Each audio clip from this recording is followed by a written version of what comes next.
Okay, good morning and Assalamualaikum sirs and ma'am. Welcome to the fourth webinar of the Malaysian Military Medicine Conference 2021. So it's a good day today to be learning a few things about research methodology.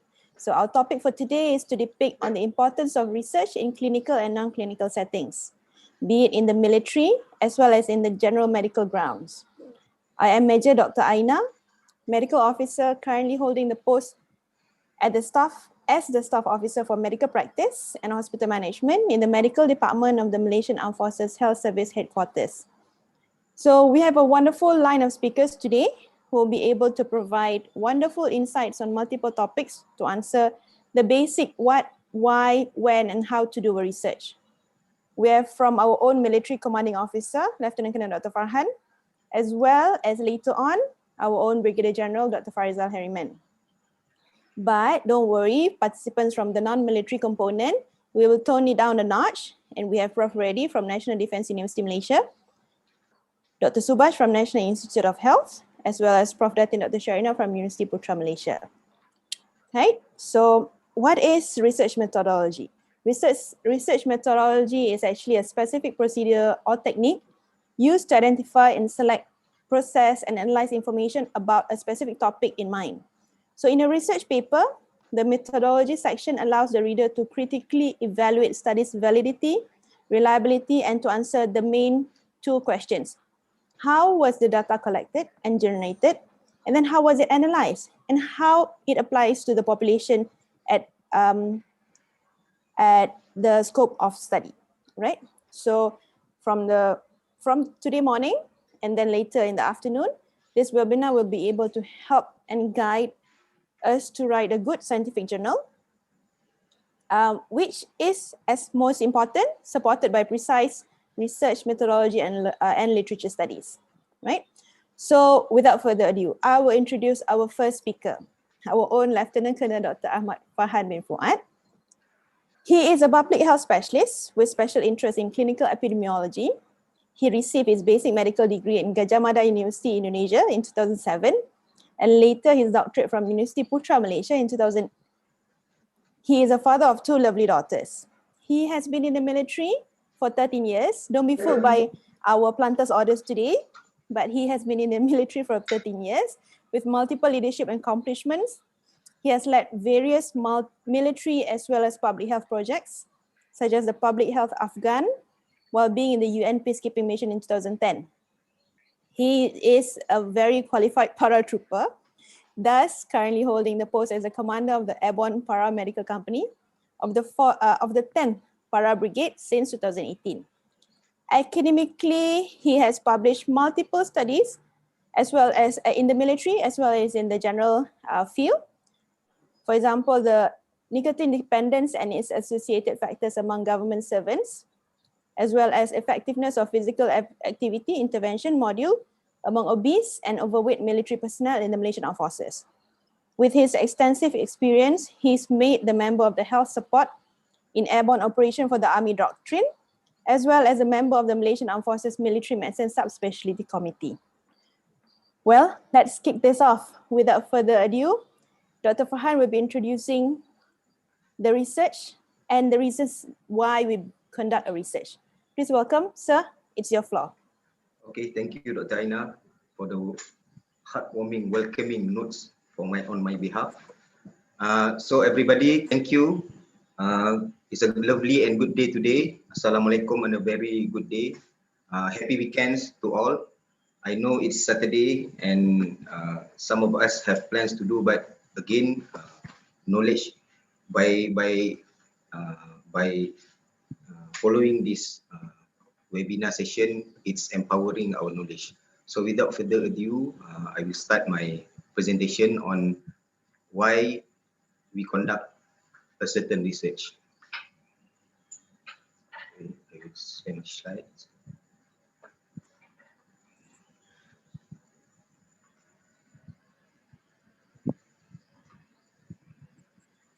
Okay, everybody, I hope you all can see and receive well my slide share. So the topic that has been given to me today is Introduction to Research, reason behind conducting research. So before I start my my presentation for today, I would like to make an acknowledgement to all my teachers, especially my supervisors, Professor Dr. Suryani and also Professor Dr. Heja from PM, for their tremendous and knowledge that has been passed down to me until I graduated from in the RPH in 2018. So again, reflect to the topic that has been given to me. What is research actually? Before we go on why did we conduct a research, we must know first the definition of research itself and what is research is all about. So as you can see, all participants and all colleagues members, scientific research is systematic, controlled, empirical, and critical investigation of natural phenomena guided by theory and hypothesis about presumed relations among such phenomena. This is from Kellinger 1986. So like I said, the definition of research itself can vary from each institute, from each organization, or from what point of view from every individuals. This is the theoretical part. And again, research is the systematic collection, analysis, and interpretation of data to answer a certain question or solve a problem. Of course, by doing research, we answered some questionable or some issues, agendas, or curiosity that has been through inside the public or inside the institution or field of interest itself. Okay, in short, this is what research is all about. As you can see there, research is the systematic approach to the discovery and validation of knowledge. Just like what the moderator had mentioned, it's all about the validity and also the reliability of the knowledge. And then also research includes the complete spectrum of scholarly and creative activities. Thus, in research, there is not always focus on how to collect data, but also it creates ambient activities and also environment that puts you to work hand in hand with others to make a good research papers. And also it include a collection of information and also to utilize acceptable scientific methodology and also theories. So in research, like I said, there's a various way to do a research, but in our aspect and also in our terms, most of us is on medical background and we are healthcare providers. So most of our research is must be acceptable when we have the results, and also it can be used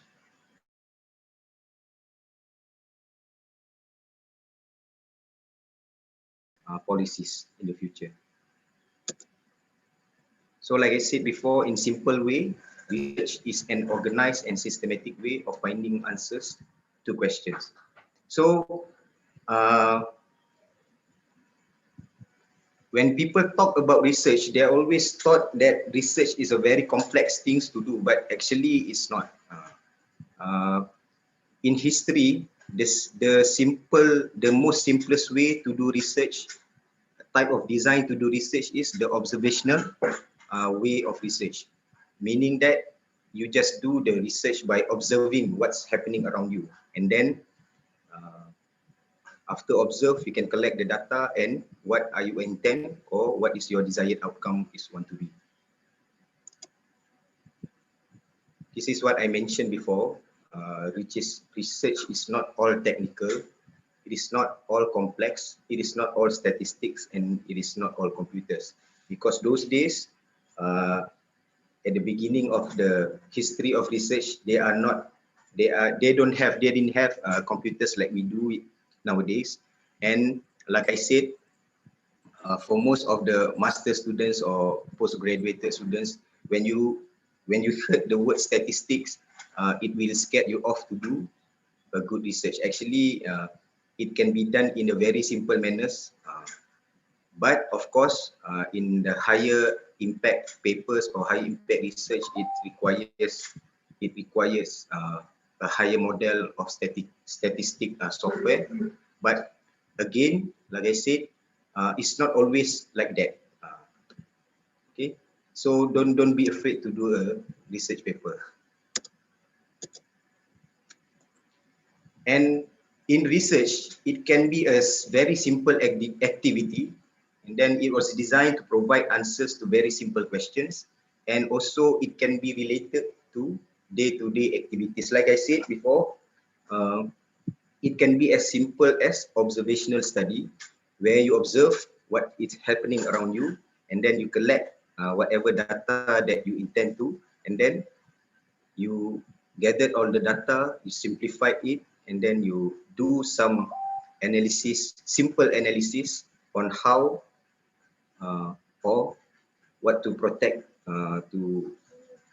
how to protect the public when you have your desired outcomes later on.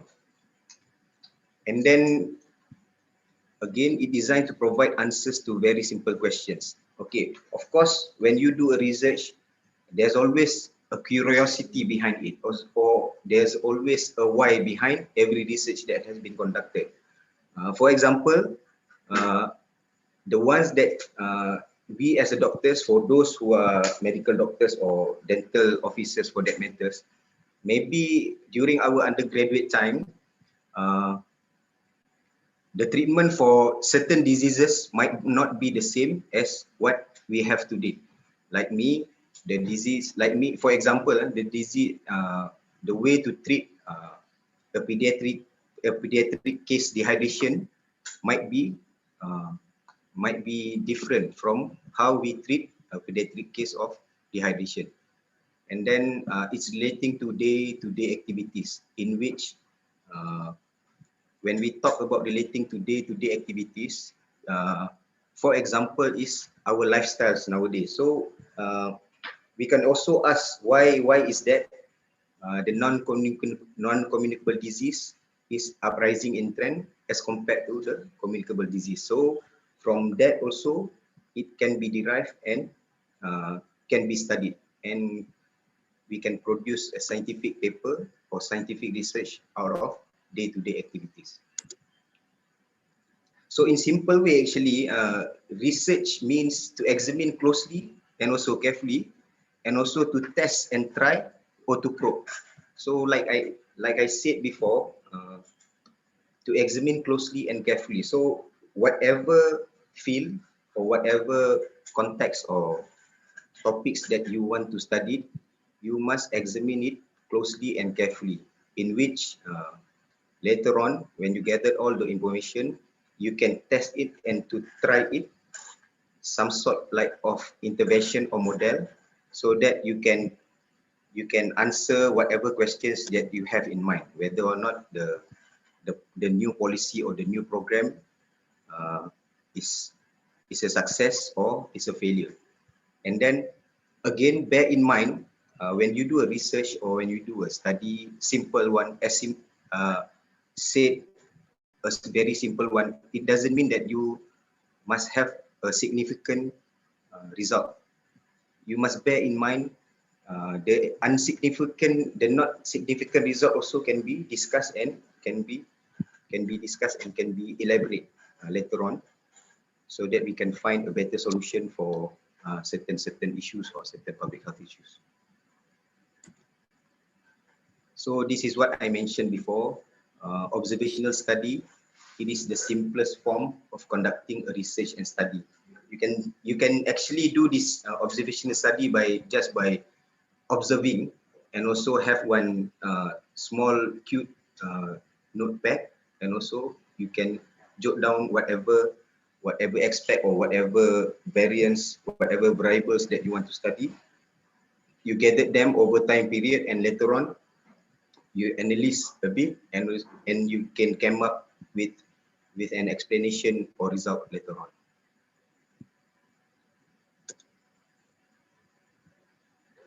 Okay, So as for the research way of thinking, actually it is a habit of questioning what to do, or systematically examine and observe information to find answers, and also using method tested for validity and reliability. For some of us who didn't have the experience to do the uh, conduct a research or study, this might be a bit jargon or a bit high end, but actually uh, when you do a research, you must have a plan, and also you must have a step. So before you do a research, you must plan, because if you don't plan, your research will go haywire. And the most simplest plan is better than you don't have any other plans for your research. Okay.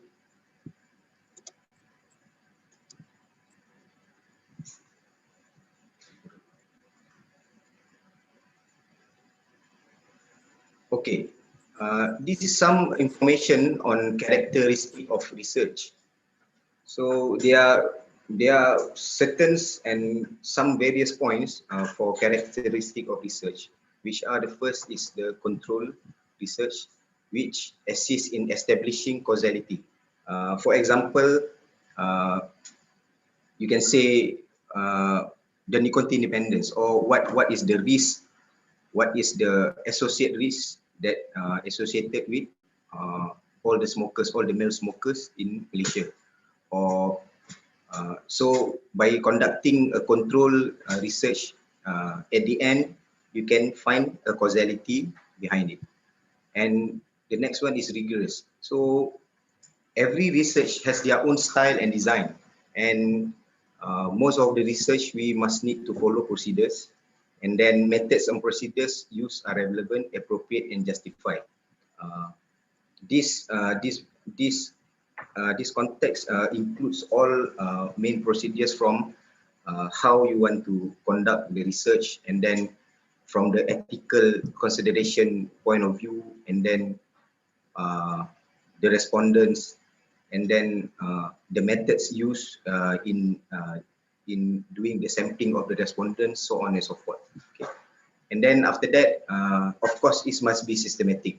Uh, so by conducting a research, actually, like I know some of the participants today, this morning, is maybe undergrad student or postgraduate student. So the systematic way uh, of doing a research can vary, uh, and it can be differ from different school of thought. So I think nowadays most of the educational institution, they have their own system to make a better and a proper research or paper study. You can go by chapters, or you can go by subtopics, or you can go by topics. Again, and then another important character of research is, of course, it must be valid and must be variable. So your results are correct and also repeatable. This comes the point of validity and also the reliability. So results are correct and repeatable. Of course, tampering, like when you see a movie, you tampering with when you see a crime scene movie, you tampering with the evidence. It's same goes to the ethic of the research itself. So you must be honest, and you must be respectful when you conduct the research, and whatever results that you get later on must be correct and also must be repeatable, regardless whether or not it meets your desired outcome or not. Because like I said before, significant results at the end, of course, you can discuss, and then you can portray and summarize that. Of course, there's a significant difference on your research, but irrespective of that, even though you have a different results later on which are not significant, still you can discuss the results, and also to be explored later on by some other authors or some other researchers. And your research must be empirical. Conclusions drawn drawn are evidence-based from real-life observation, meaning whatever results that you have by conducting your research, uh, whether it long duration or short duration research, later on it can be observed, and also it can be impede in our day-to-day life. Thus come the when we are doing research to change or to implement certain health policy in our country. And also the last character is the critical scrutiny. So the methods, procedures, results need to withstand scrutiny by others. This is where defending proposal, defending your final viva, defending your papers comes by. So whatever it is, there is no clear-cut right or wrong in doing research. But again, whatever research you did in the past, you must be able to defend it. That is why we have a procedure or a step in postgraduate program where we defend our proposal before we can proceed our research in real respondents. Okay.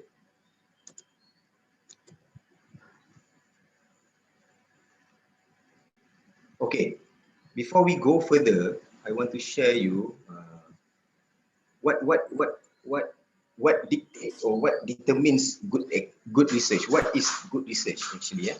So actually, in nowadays settings, good research can be based on the work of others. Meaning, like I said earlier before, a good research is a research that can be repeated over time. Meaning, you might do one topics on research or whatever health issues that concerns you, and then when you get the results later on and you defend or you publish it, some other authors or some other researchers can take your papers and repeat whatever you did before on different sample population or on different respondents. So that it might get a new sets of information or new sets of results. And then again, like I said, it can be replicated or duplicated. It's not plagiarism. You must understand, for those respondents who are doing their master programs, plagiarism is a sin, dosa besar in Malaysia. So you duplicate and replicated is not the same as plagiarism. So like I said, you might have the same topics, but maybe you can use other methodology, or the least you can use it to test it on different respondent or different participants. And of course, it can be generalized to other settings. This is one of the G's of doing research. One of the steps in doing new research in current day is that you must have a sample size. You must have a sufficient amount of respondents that later on, when you get the results, it can be generalized to the public. I give you an example. In Malaysia, for NCD diseases, we have the NHMS. So the NHMS, even though it is a large number of respondents, they have 1,000 respondents to be included in the study. But again, the NHMS did not take all Malaysians to be inside the paper. But later on, because the numbers that has been taken are sufficient enough, so later on they can be generalized as the public statistics. So like I said, you can generalize to other setting as well. And then good research also must based on some logical rationale and tied to a theory. Of course, nowadays there are a lot of theories that will support as a supporting context in various research. We are talking about medical research. We have a lot of behavioral model that depicts and also that can explain why certain patients, why certain respondents are acting like that, why certain respondents tolerate different drugs like that, because behind behind all the research, there's always a theory that supports them. And of course, in research, apart from we are testing what is happening around us, we can also testing the theory that depicts or that support the research that you are doing. And of course, if you want to do research, you must be always bear in mind that it is possible to carry out. Don't simply plan a bombastic or a high-end research that you are not capable of doing off. Like I said earlier on the presentation, you must keep it very simple, but at the end it will give a very high impact, or at least it will give a reasonable and thoughtful knowledge that we can use to to improve or for the betterment of the service if you are in the service. And then a good research also generates new questions or cyclical in nature. So of course, if you are doing research, you must do some sort of source finding. You can say source finding, mencari ilmiah, mencari bukti-bukti ilmiah yang lampau. So in research term we call it literature review. So by doing literature review, by searching for other authentic published papers or published author or books, you can generate your mind, and also later on it can create new questions. Like I said before, maybe drug A is efficient to treat CHF, but that was 15 or 20 years ago. Maybe today it does not as effective as 15 or 20 years ago. So thus come a new research. Like I said, it can vary for various field of interest and also field of specialty, and it must be incremental. Okay, it must be incremental and a political activity that should be undertaken. So of course, in whatever we do, because this is most of us is medical background, so we want to do a scientific research. So later on we can use it to uh, improve whatever healthcare or whatever intervention that we have in the public. So it must be apolitical and also impartial. So when you did the research, you cannot be biased, and then you cannot be biased to the respondent as well, and you cannot be biased in terms of the information or the information or the way that how you conduct the research itself. So because it is a knowledgeable and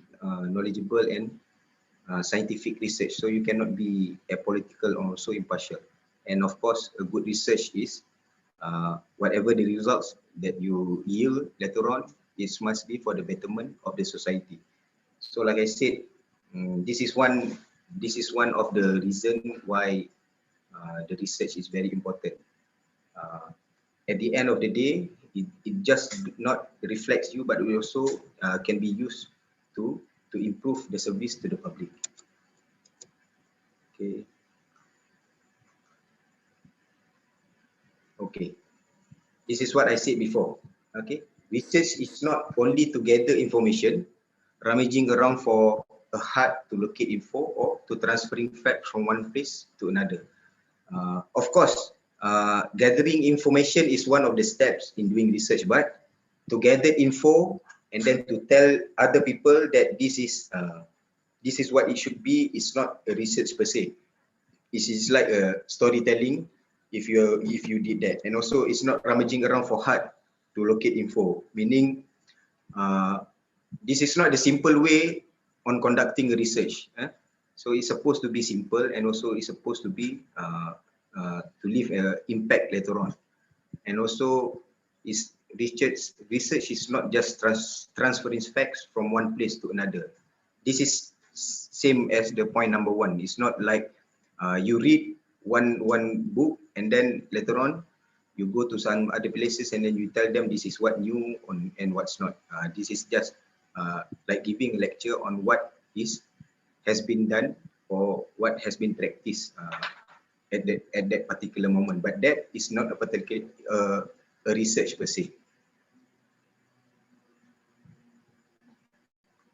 Okay, moving to the next slide. Okay, so this is what it's all about. Why do we do a research? Why do we even bother to conduct a research at the first place? Why do we want to do a study on certain topics, or why do we want to start to crack our head and also to make a research? Okay, reason behind conducting research. So the first reason on why do you want to do research, is it to graduate? So of course, for those, and for me personally, for those who are undergrad, postgraduate, of course this is the main reason why do you want to do a research, because it's a requirement from the university or any educational institutes that requires you to do a research on whatever topics that interest you to graduate. As silly as it may sound, this is actually dispensate reason numero uno. Okay, so it is the number one reason why actually at first place we want to do a research in current settings.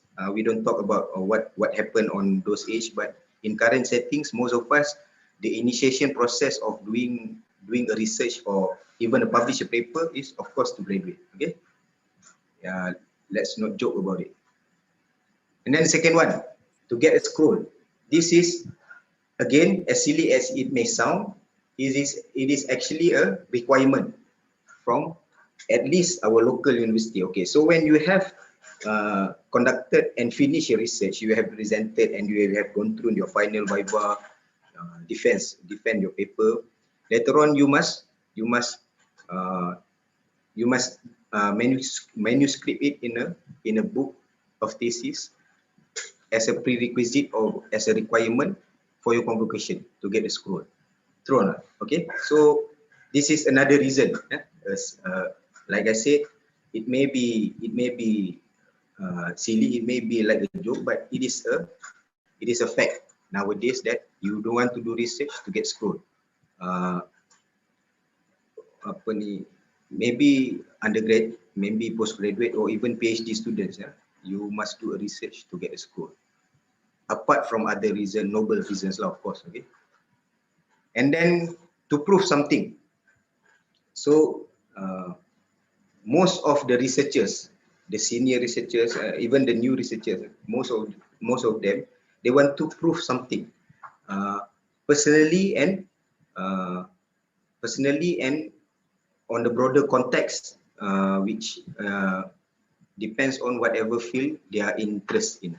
So you want to prove something. You might want to do a research to prove that drug A is more effective than drug B. That is, of course, a comparison study. Or you might say that whatever intervention that has been dictated by the government in our national health policy on improving something might not be worked as before. So you came up with a research, and then you came up with a new intervention.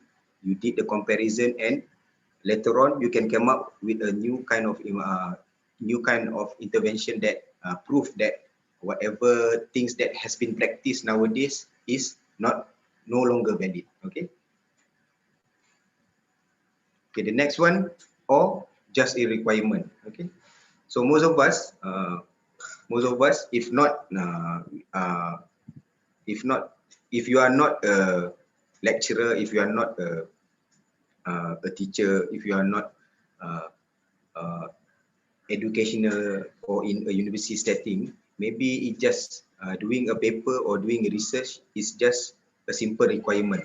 It might be as simple as the requirement from your boss or from your superior.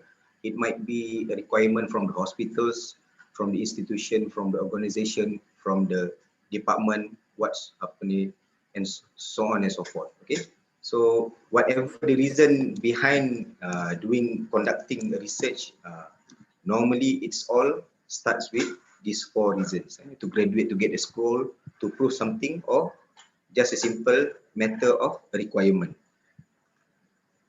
Okay, let's move to a much more serious serious topics. Why do we do research? So this is basically the major benefits of research. So first of all, of course, is to enhance and enrich the quality of the teaching learning experience. Okay, so most of us, like I say, most of us is with a medical background. So those days, maybe 50 years ago, uh, we just depend on books of anatomy, books of physiology to learn about physiology and anatomy. But later on, as we go by, as the time pass by, we have EBM, evidence-based medicine. So what happens in evidence-based medicine is that all the learning curve has been shifted uh, from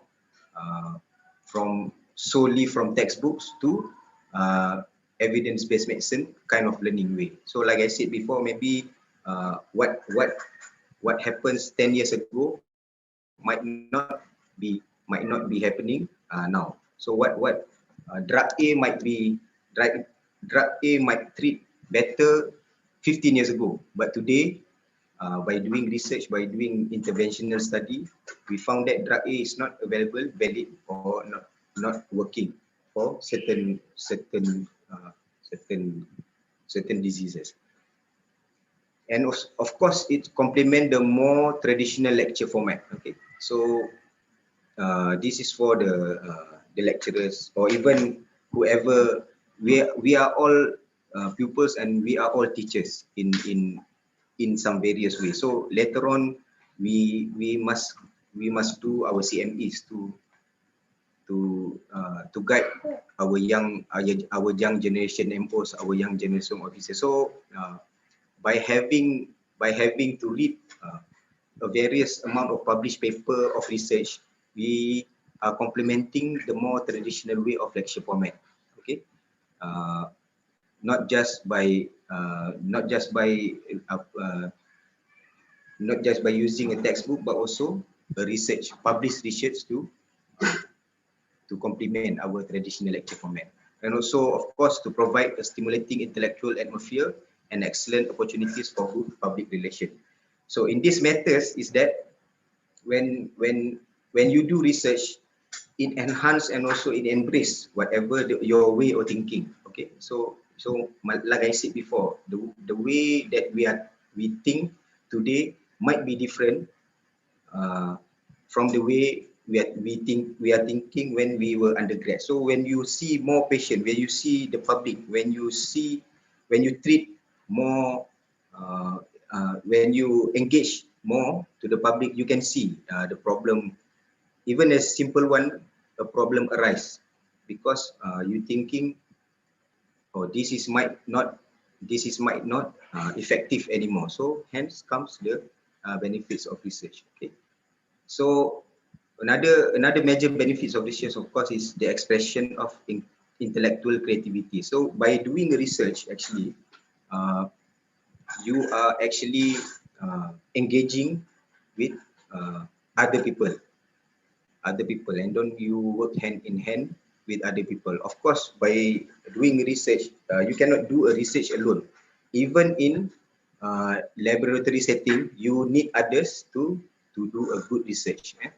Uh, Simplest way is your respondents. Okay, so your respondents might be your subjects to fulfill whatever benefits later on you want to gain from the result. But again, you it is the engagement that counts. And of course, major benefit of research is administrative advantages. This is where the health policies comes by. Okay, so when you do a large study to a larger population, later on you could present it to the government, and also you can propose that this way, this intervention might help the people from getting fat, for example. Okay. Next is enhanced understanding of how knowledge develops within the field. So by doing research, you can actually understand more on whatever various topics that you are studying. So by experience the dynamic nature of the process of knowledge development by active contributors to the knowledge base rather than passive consumers. And also, of course, when you do a research, you cannot run from a data collection. So when you do a research, the data become more real, not something sterile or memorized from a textbook. So you actually can test whatever data that you have from various topic or various studies. So like I said before, for instance, yeah, you're talking about BMI. Of course, if you're talking about BMI, the normal and or so-called the healthier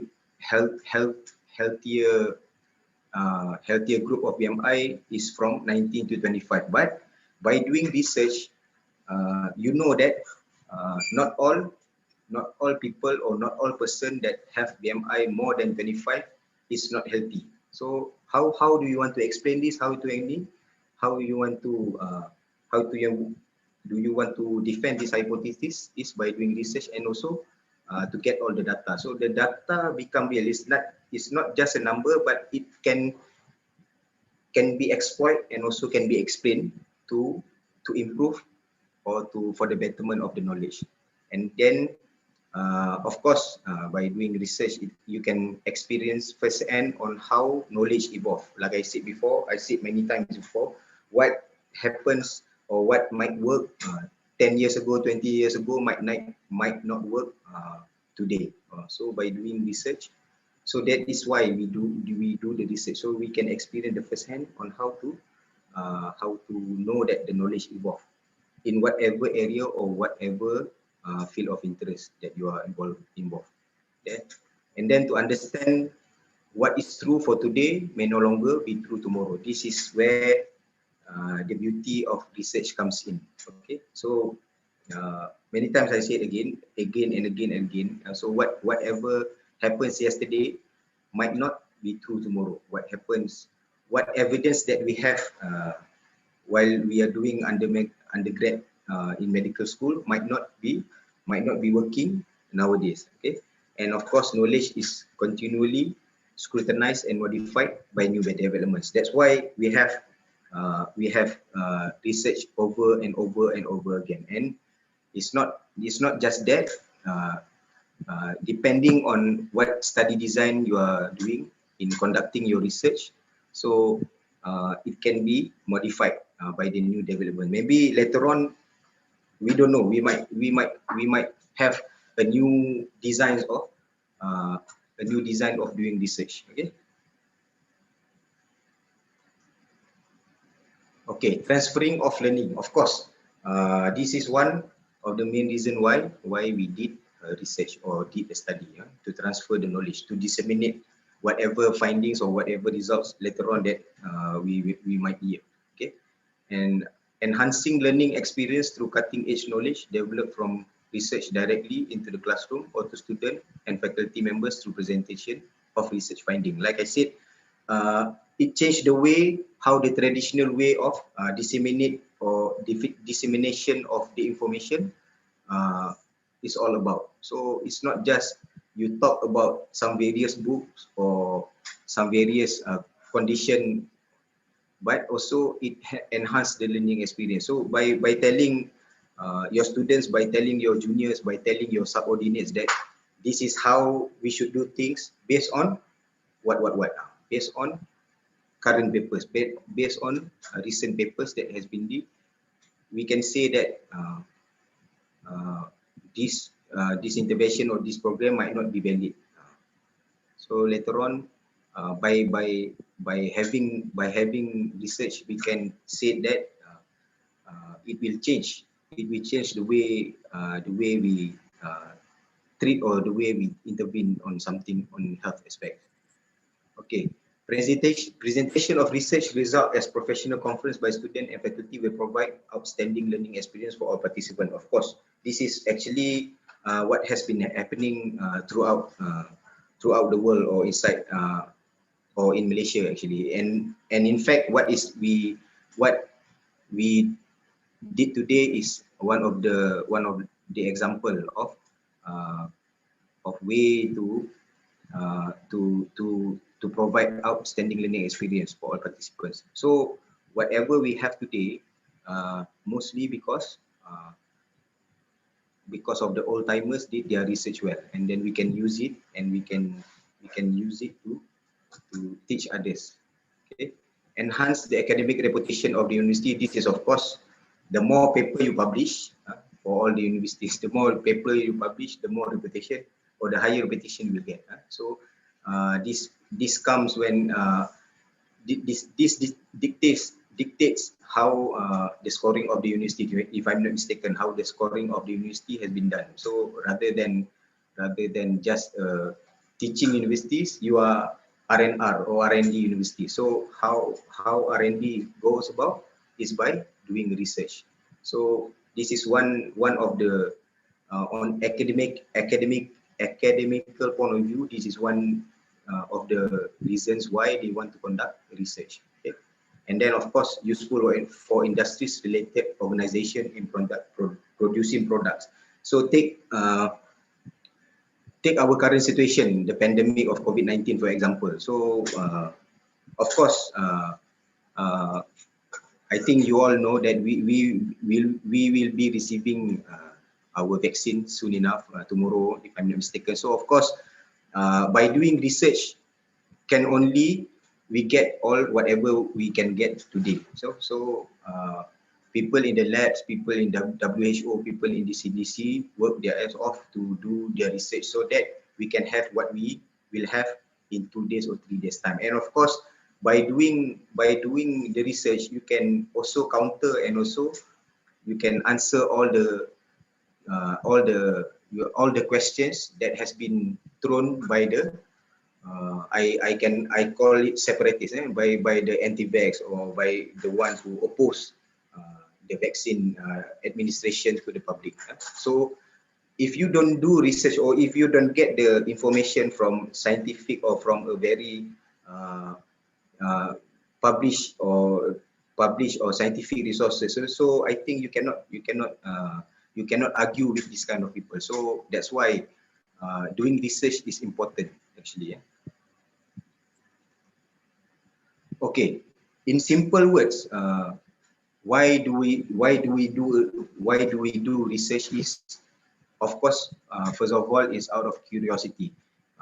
So those days, Albert Einstein days, Edward Newton days, they all came up with a formula. We came up with a thought, came up with modules that came out from curiosity.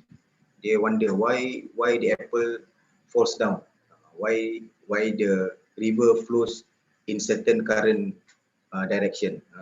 So out of curiosity, then later on we proceed by doing research. Like I said, a research can be as simple as just observational study. Okay. So of course the second one is to prove something.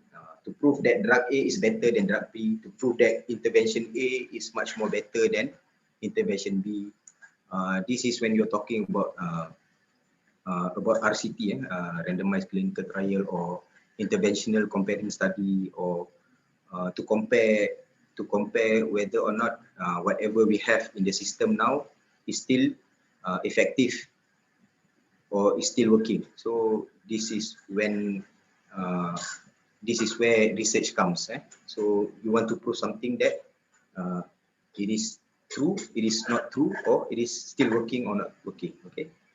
The third one is to compare things. Like I said before, most of the clinical setting of research nowadays is to compare things. So like I said, drug A might be better than drug B, intervention A might be working better from intervention B, and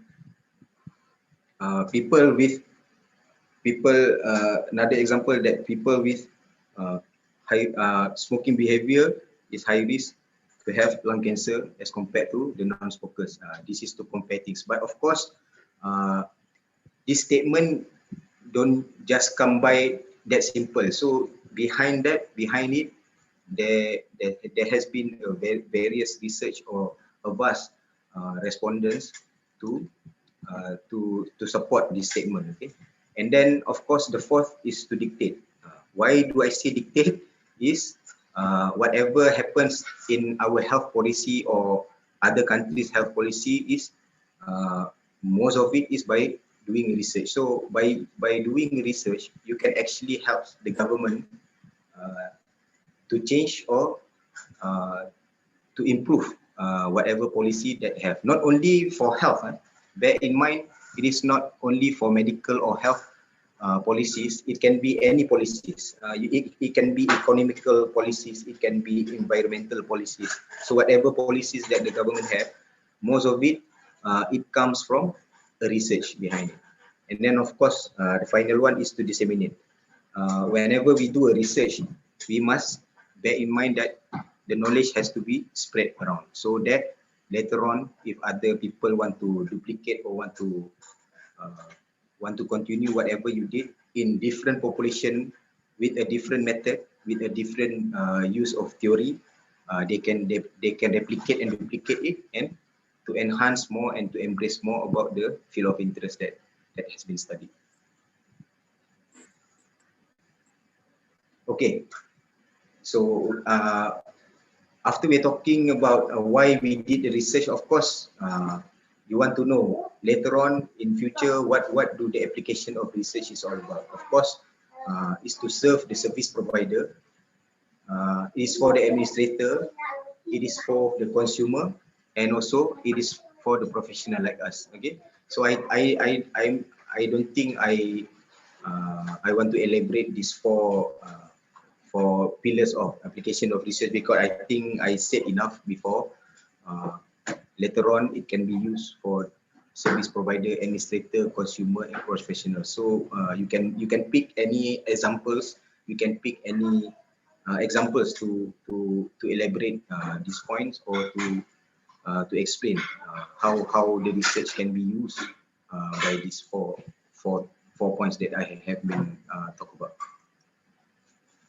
Okay, just a quick sharing to you type of research activities. Okay, like I said, some school of thought, some school of thought might give a different types of research activity, but this is basically what we have nowadays. Okay, it's a pure basic research, strategic based research, applied research, and also experimental development research. Okay, this is from Australian Standard Research Classification. So I will go to one by one, just to make it clear, and just to tell in the simple way what is pure basic research is all about, and so on and so forth. Okay, so actually pure basic research is experimental or theoretical, and it is done to acquire new knowledge, and then it is done without looking for long-term benefits, and of course just for the advancements of the knowledge. So pure basic research is, like I said, you can do a basic associated factors, or what is the risk factors of certain condition in your setting, in your hospital setting, or in your public. Okay. Next one is strategic basic research. This is also, of course, experimental and or theoretical, but the strategic basic research is later on is to acquire new knowledge in specified areas, and of course useful discoveries, and it will be used for the solution of recognized problem. So strategic basic research is actually more high-end than basic research before.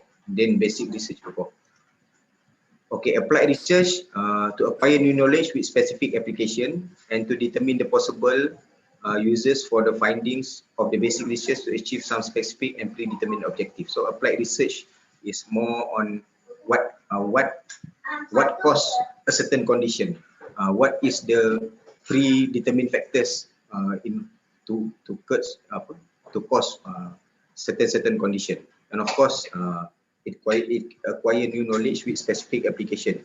Okay, and then last but not least is the experimental development. So experimental development, most of the research is systematic work using existing knowledge and gain directed to procedure to produce new products. This is like what we are having today, the vaccine of COVID-19, or a research being conducted to produce or to propose a new drugs on treating a certain type of disease, and of course maybe an RCT research RCT research conducted to propose a new intervention program in certain condition in the public.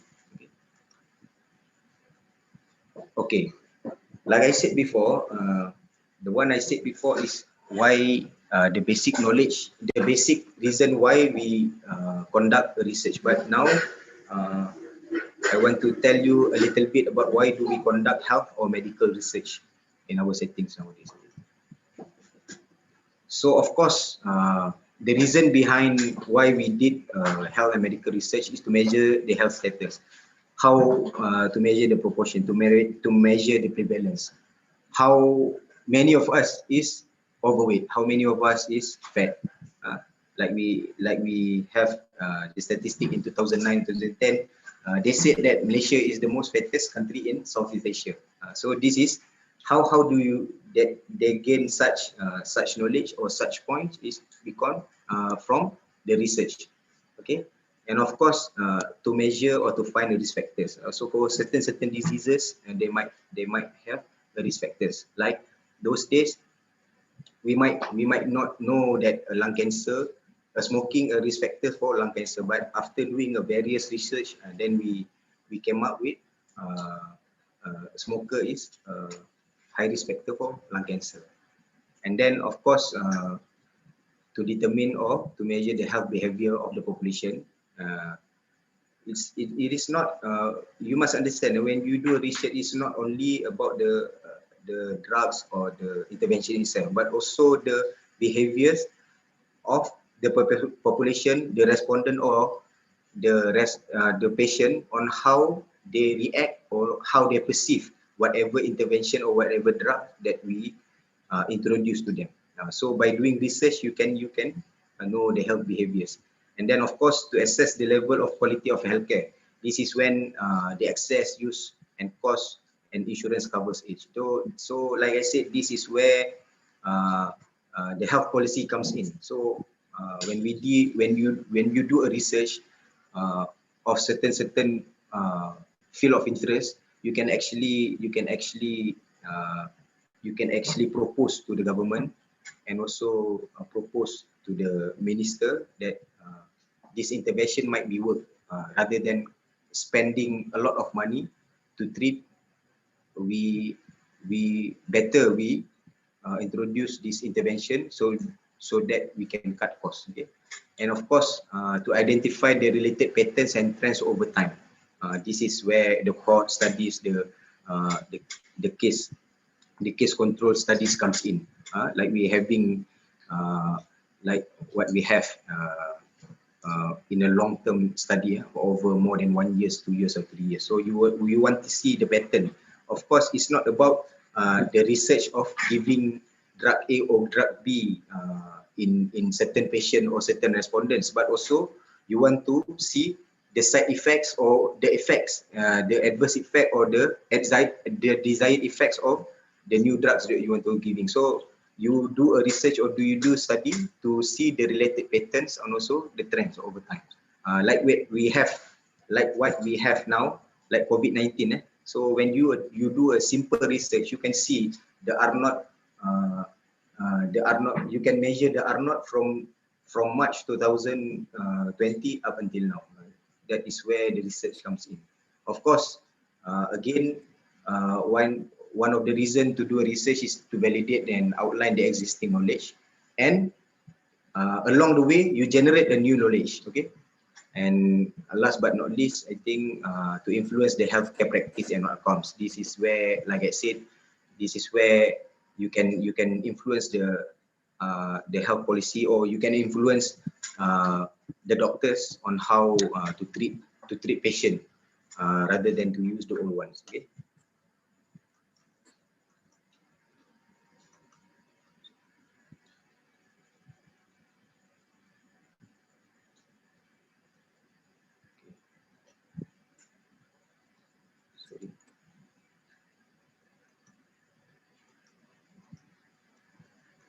Okay, this is my second last. Okay, so just want to share to you, if you are doing research, you must have the researcher must have this kind of thinking, a critical thinking. So apart from want to achieve whatever desired outcome that you plan, along the way you must have a critical thinking of doing research. You must ask yourself, what is the evidence behind it, and also what can one reasonably deduce from the evidence. Or could there be a simpler explanation? For example, you came about a paper that explains about certain results on whatever health topic that need. Then you ask yourself, can I duplicate this? Can I duplicate this paper and make it simpler explanation on your setting, on your population, on your subpopulation?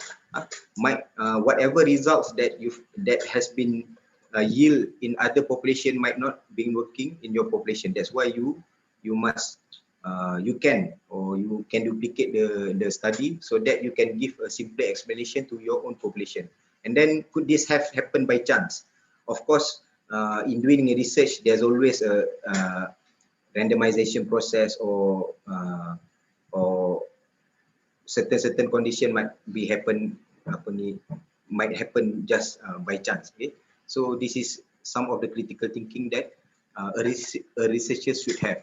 And then, whose story can we trust? Is this a hoax? This is what happening nowadays by the technologies nowadays, the social media, the internet. So sometimes people manipulate and also twist the true facts of whatever happening around the world. So that's why when you do a research, you must have this critical thinking, and how to overcome, how to answer this kind of story, this kind of hoax, is by doing research of yourself, so that you know that whatever result that has been yield before is authentic and also have a high impact.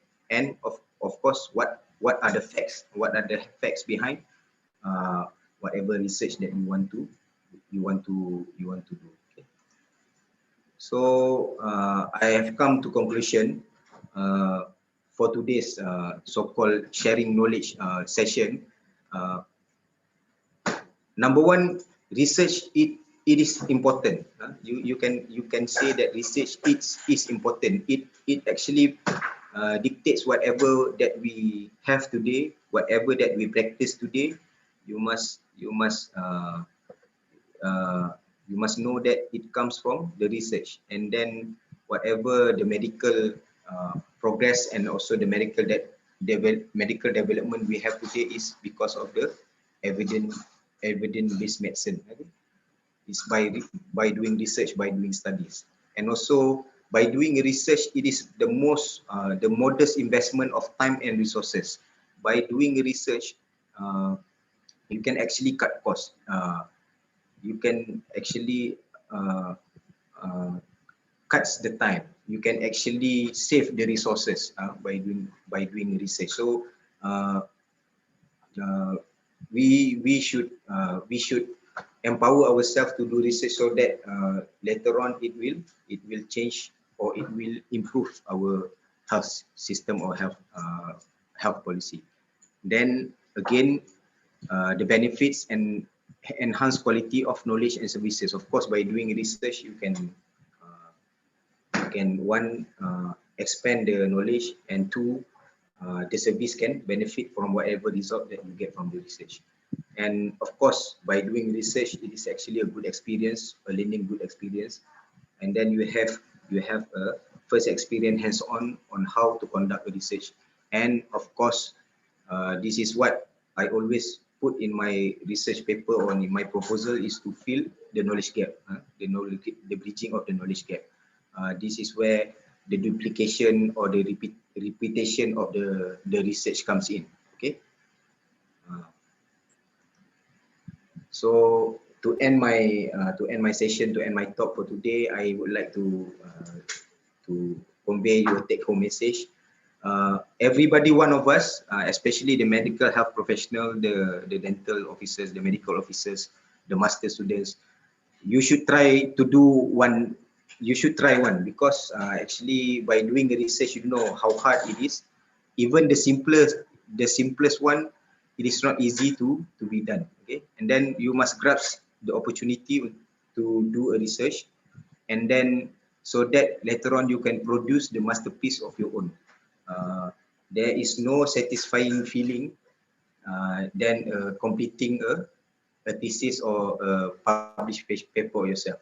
And of course, when you have done your research, it can be disseminated and uh, to be shared by others, and of course get it published. So when you do a research, for the Muslim, it's like amal. It's like doing amal. So whatever result or whatever knowledge that you have, when other people use it and use it for the betterment of the people, you might have some share, might get some pahala because they are using your whatever research that you has conducted.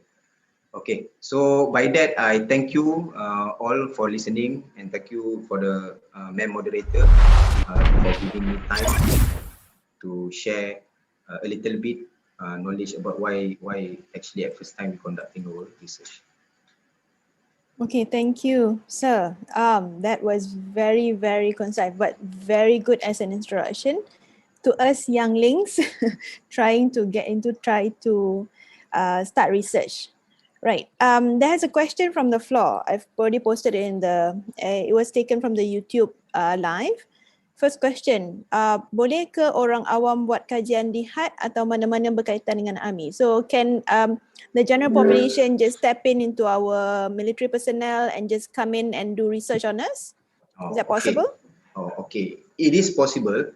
So in fact, I have been invited to become the expert on while they're presenting their proposal. But of course, there are chain of command, there are process, and there are some procedures must have been there are some procedures that you have to go through.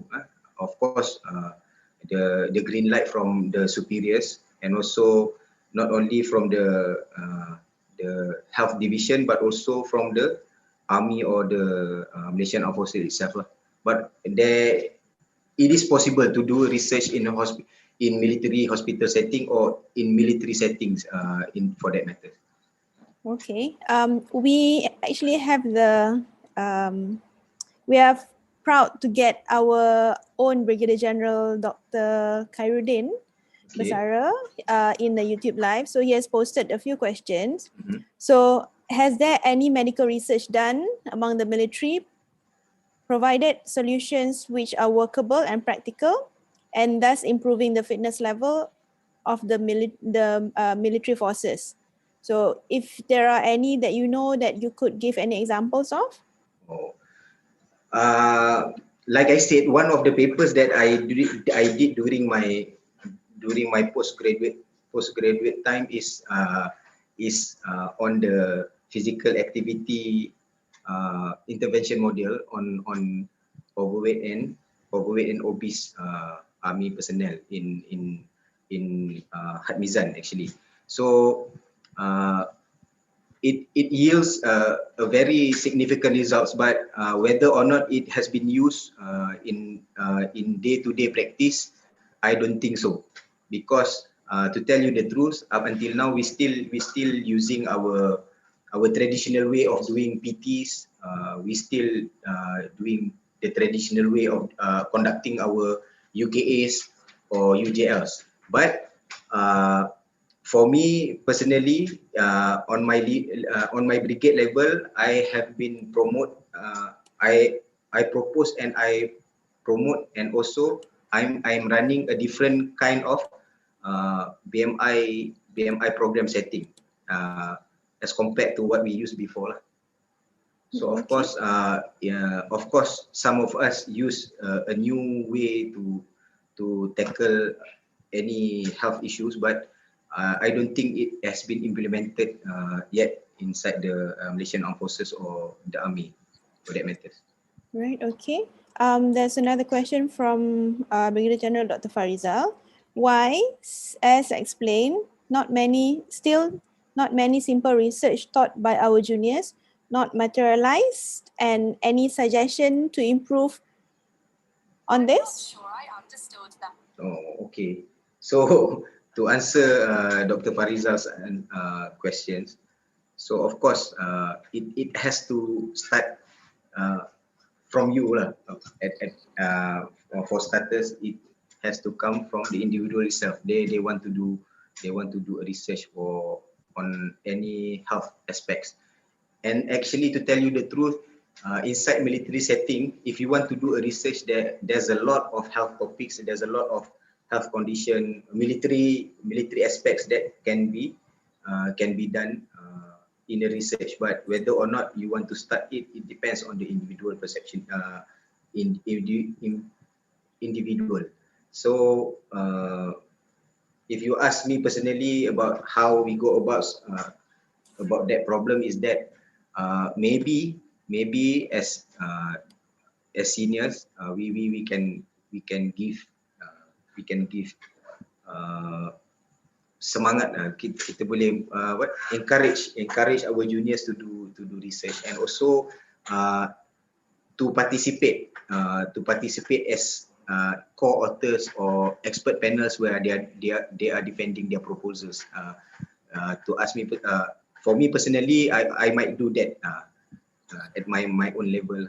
So I whenever the juniors comes in, or whenever my juniors that inside the master program, I can help wherever I can lah. So whenever there's a proposal doing inside hospital terendah, aside from being invited, I also tell the ethic committee to please invite me when our juniors inside the master program wants to do research, or in-house MOs or dental officers. Right. So since you say that it's very easy, so any advice for us younglings? Do we go big? Do we start like we have a very big idea, very interesting exposure that we want to cover? Do we start big so that we have a big impact that's be able to publish and get name? Or do we start with very basic so that we can learn the steps in doing research, not even get published, then we go slow? Which one would you advise for us? If you ask me personally, from my experience, I would like to go small, but later on I improve along the way. Okay, so because research is not for everybody. I know you can say that for the facts that research is not for everybody, and not all of us likes to do research. Even to read a published paper one paper a day also, we might not be able to do that. But like I said before, for the juniors, for my younger colleagues, for my comrades, you should start small. You should start the most simplest way of doing research, by observe, and you must make sure that it is feasible for you to conduct and to complete it. Don't think about high-end research where later on it will give you a fuss and headache along the way. But you can start small.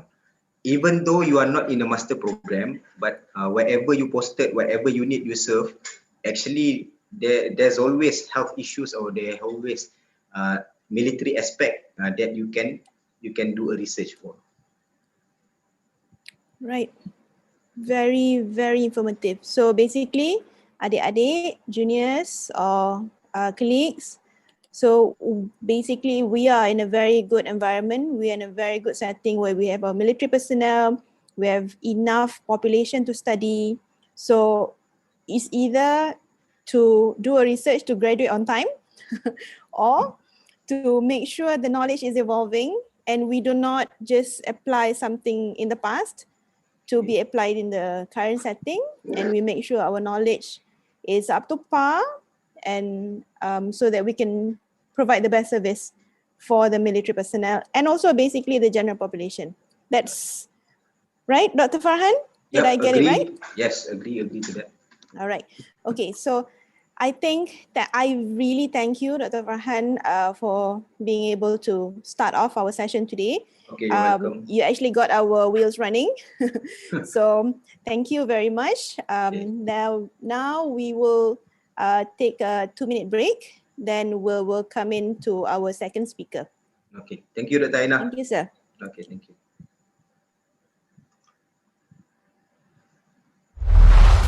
Okay. So for our participants, as I mentioned, we're taking a break. So you guys will be taking a break, but I will be introducing our next speaker, right? So I remember that I would like to introduce our general population that we actually have our own University Pertahanan Nasional Malaysia, or what we call it is National Defence University Malaysia. Okay, so National Defence University Malaysia is actually our partner university with the Malaysian Armed Forces, where we have international speakers, international lecturers, as well as local lecturers teaching our own medical graduates, and also who are later going to be in the military or who later can go on into the field as general medical practitioners. So our next speaker is actually Prof. Dr. Sagili Chandra Sekara Reddy. He is currently the head of department and professor of ophthalmology at the Faculty of Medicine and Defence Health at the National Defence University Malaysia. So a bit about Prof. Reddy. He graduated from Colonel Medical College in Andhra Pradesh, India in 1968, and further continued to postgraduate in ophthalmology from Postgrad Institute of Medical Education and Research in Chandigarh, India in 1974. He was also trained as cornea specialist from All India Institute of Medical Sciences, New Delhi, India, as well as University of Rochester, New York, USA. So he has over 50 years of experience in the field of ophthalmology, where 21 years was in colleges in India, but the most of it was 29 years in different medical universities and colleges in Malaysia itself, right? So he's a member of multiple professional bodies, including the International Medical Sciences Academy India, as well as the Royal College of Ophthalmologists London. Among the multiple awards he has received includes research fellowships in India, USA, as well as South Korea, a Severe Reviewer Recognition Award for Outstanding Contribution in Reviewing by Saudi Journal of Ophthalmology, as well as reviewer recognition with distinction by Medical Journal Malaysia. He has presented over 140 papers. That is a lot, sir. He has presented over 140 papers in scientific conferences, over 50 speaker talks, as well as reviewed over 14 national and 21 international journals. This is a very vast expertise. And he's yet the best to deliver the next topic, which is selection of research topic, conducting, and writing research content. Please welcome Prof. Reddy. Thank you very much, Dr. Aina. I hope all of you are able to see the slides. Good morning to all participants and administrative group of doctors and other staff. So I will start by, you have heard a lot about the various aspects of research from Lieutenant Colonel Dr. Ahmad Farhan, giving in gist of all aspects of the research. Now let me proceed with the how to select a topic and conduct the research and write the research report or research contents. Okay. So before I start, there are two groups of Sorry, audience. Prof. Could you share your slides? Slides are not able to see? Not yet, sir. Can you press the share screen? Okay. I'll lower this and share.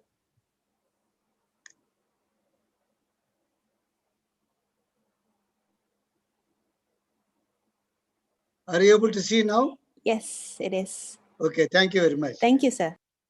So there are two types of, two groups of people to whom I have to talk. One group is those doctors in the Armed Forces Medical Services who are doing their master degree to enhance or to become the specialists. The second group is all the medical officers, senior specialists or consultants who are working in the armed forces, who may be interested in doing research. So I have to cover in my talk for both people. So how to select a research topic? So before you select a research topic, one has to answer the following. One, it should address a disease on epidemiology aspect, clinical features, treatment, complications, or outcome. You have heard from Lieutenant Colonel Dr. Ahmad Farhan what are the various types of research you can do and what are the possible topics you can choose. So the research topic should be able to finish in time allotted. That is very important. If the research project is for 2 years, you should be able to finish at least in 1 year, 9 months. It will take to write the research report for at least 3 months. So the title should be informative and concise and relevant to the country. One has to keep into the limitations of the researchers, the daily workload in their profession, the availability of the patients if you are doing with the patients, if you are doing experimental work, availability of the experimental animals, and the facilities available in the hospital, or if you are collaborating with the other institutions and in the other institutions. So next is the supervisor's time. If this is for the students, if they choose one supervisor from the department, or if they choose more than one student in the same department, or whenever you are doing a collaborative work with other departments like medicine or obstetrics or pediatrics, so you have to take one supervisor from the other department also. So you have to take time they can spare for you depending on the topic. So make sure that you understand what you are going to do by reading the books and the journals. That is very important. Without knowing what you are going to do, you start doing, then you may land in trouble. Now, student interest topic. This is coming nowadays very important. As when I was a student in 68, finally a student in 68, we never know about what is research. But later on, every country, maybe with the instruction of the WHO, has started the research module in the year 4 by community medicine department, either year 4 or year 3, depending on the part of the curriculum. So in this research module, all the basic research methodology, all things are taught by the lecturers, and the students have to do an elective project or a research component about 2 to 3 weeks time and write the report also. So now the students are aware what is research. So they may have some topics of interest. But when they have some topic of interest, they should discuss with their supervisor about its feasibility. They may have very fantastic ideas, but that may not be feasible within 2 to 3 years. Or the ideas which they have got, there may not be facilities available in the institute. So just to recall my experience, when I was a postgraduate student in 70 to 74, my supervisor gave me a topic for 2 students. One is the changes, histological changes in the retina and lateral geniculate body by completely obscuring the vision of one eye in a pregnant monkey's baby. So we have to search pregnant monkeys. It has to deliver in the experimental animal lab. Then we have to take that monkey, baby monkey, close one eye and see its effect on the lateral geniculate body and retina histologically. So when we went and talked to the veterinary doctor, he said this is a research for PhD topic, not for master student. So when communicated to the supervisor, he agreed and then we changed the topic. So I'm just telling the example of feasibility. Now, supervisor's interest topic, the supervisor may have 2 or 3 topics in their mind. So preliminary work must have been done with those about those topics, including some few references, and they should also plan that research must be completed in 2 years. The number of supervisors I have already told. Now coming to the medical doctors in army. So investigator interested topic. You should discuss with your colleagues, with your seniors about its feasibility. And if it is a population study, about the headquarters office, whether it is possible or not, and collaborative hospitals. So a multi-center study of national importance is very important, like in the present season, COVID-19 disease, earlier and still dengue fever, malaria, diabetes. Any other topic which of national importance. So the multi-center study topic related to fitness of the soldiers, sportsmen and women, welfare of the families of armed forces personnel, etc., can be kept in mind to do the research. And quite often, the research projects will be for 2 years, extendable by 1 year maximum. So you should choose a topic which you can finish in 2 years.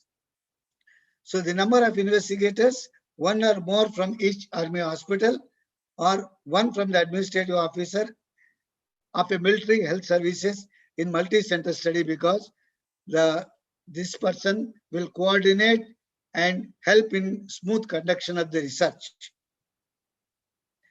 Now coming to that was about the selection of the topic. So writing a research topic proposal, before you get the grant or when you are a master student, you have to get it approved by the department, and there is a research committee in the university. So if it is the investigators of the army, there will be one research committee in the department, in the hospital, as well as another committee to approve this project at the headquarters. So you have to write a project report proposal, and then only you can start the research work. So before you think of writing research proposal, you have to read critically the primary sources and understand all the details of previous relevant work.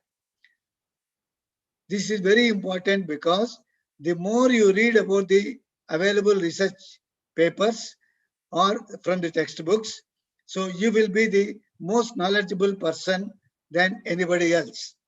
It is true because most of the seniors must have studied about this topic many years back, and a lot of things, latest things are being developed in all aspects of the disease.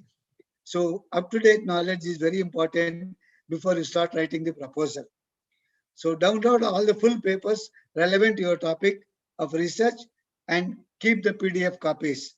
It is all the current generation, the doctors are very lucky to have the internet facility. The senior doctors, when they did their master degrees, those who are in the colonel cadre or not even colonel, brigadier general cadre, they might not have this facility of internet easily available. So keep all the abstracts of reference in MS Word file so that it will be useful for writing the references. So upgrading the references in future is required while doing the research work. It is very important. Now learn the writing skills from other presentations in your department or in the hospital and others during the CME talks. How to write, how to present. So writing helps in focusing and clearing the issues. You may have good ideas in your brain, but only when you write them on a paper, you will notice what is missing in your protocol or what you have written is expressed properly or not to make the other people understand. So this is very important. So a well-written proposal can easily explain the things to the people who are in the audience. Audience, I mean the research committee or in the department. It also helps to shape your thoughts and how much to write from the literature, material and methods.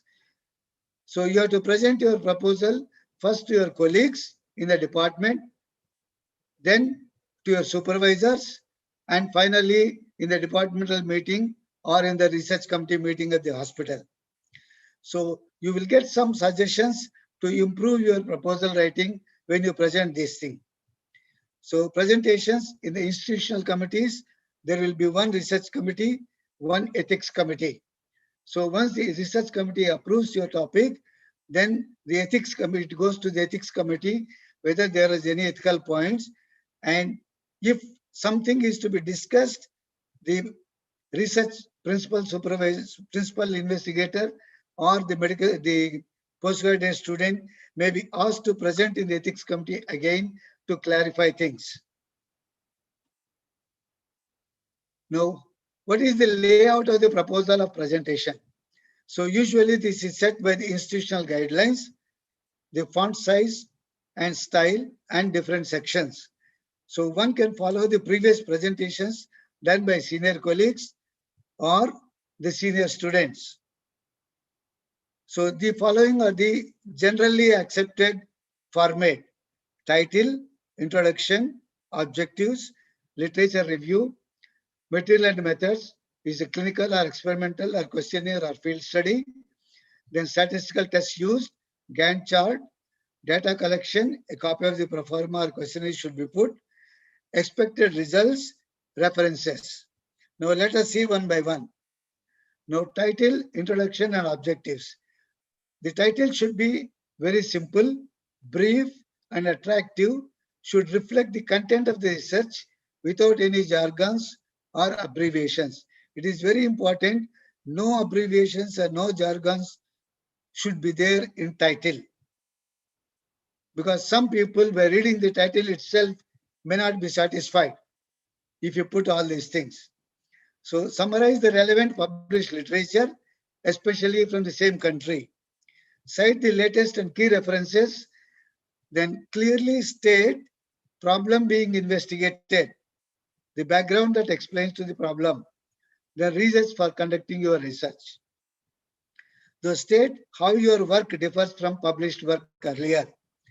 Write the objectives of your research in the last paragraph of introduction or make it separately as objectives. So usually this should not exceed 1 to 2 pages. Even though you got a lot of research, you have to abridge it, very important, very simple language and very relevant research. Now review of literature. They concentrate on most important publications related to your work, especially from your country if available.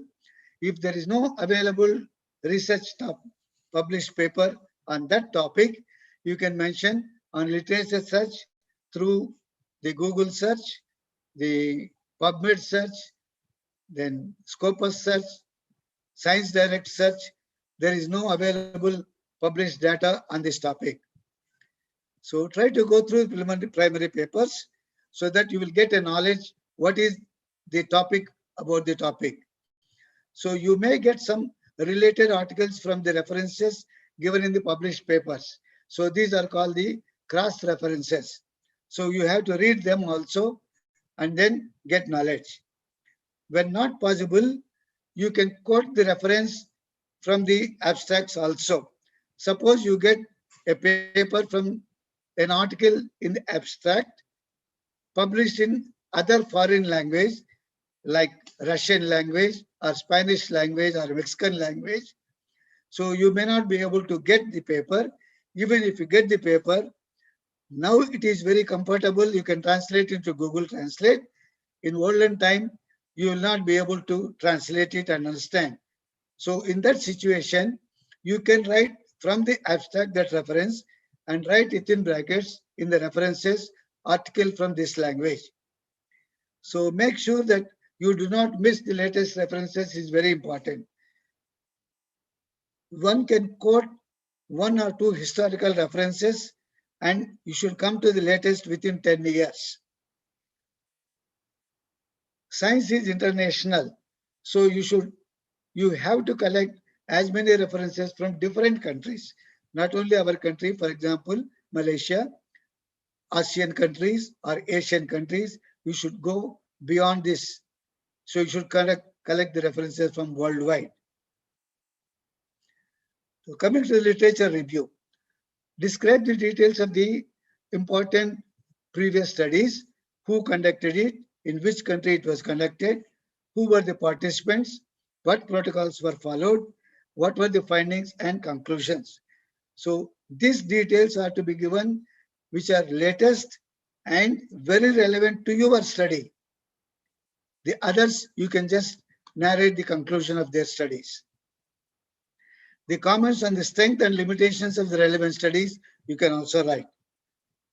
Identify any gaps in knowledge pertinent to the research questions to be addressed in your research work.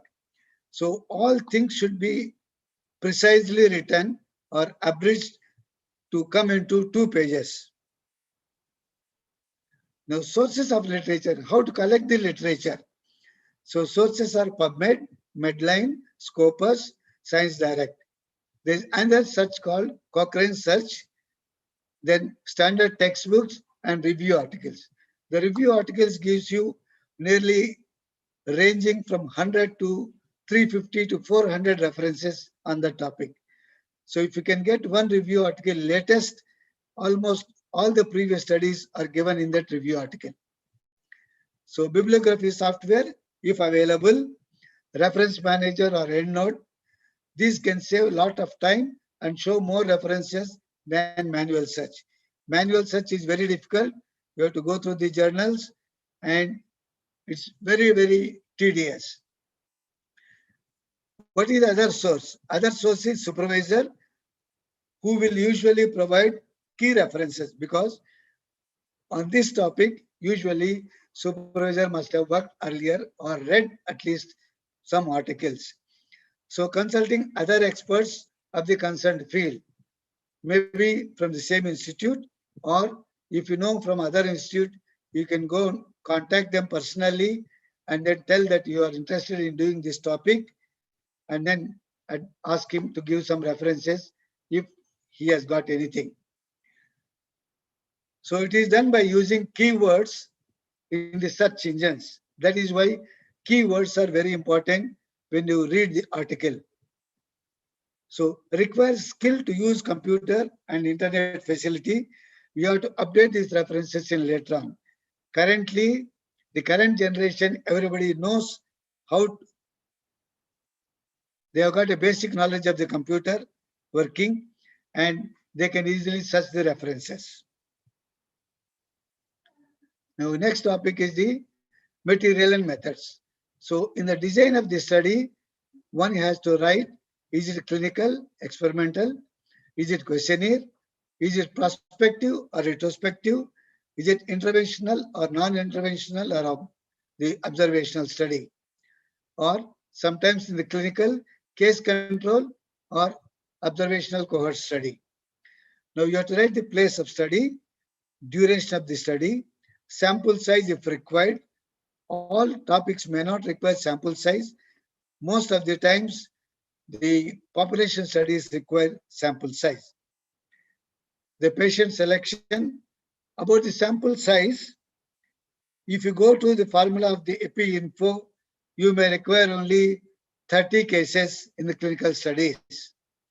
But my feeling is the more number of cases you do in triple number, 3 figures, more than 100, it will be more useful for your results as well as the conclusion.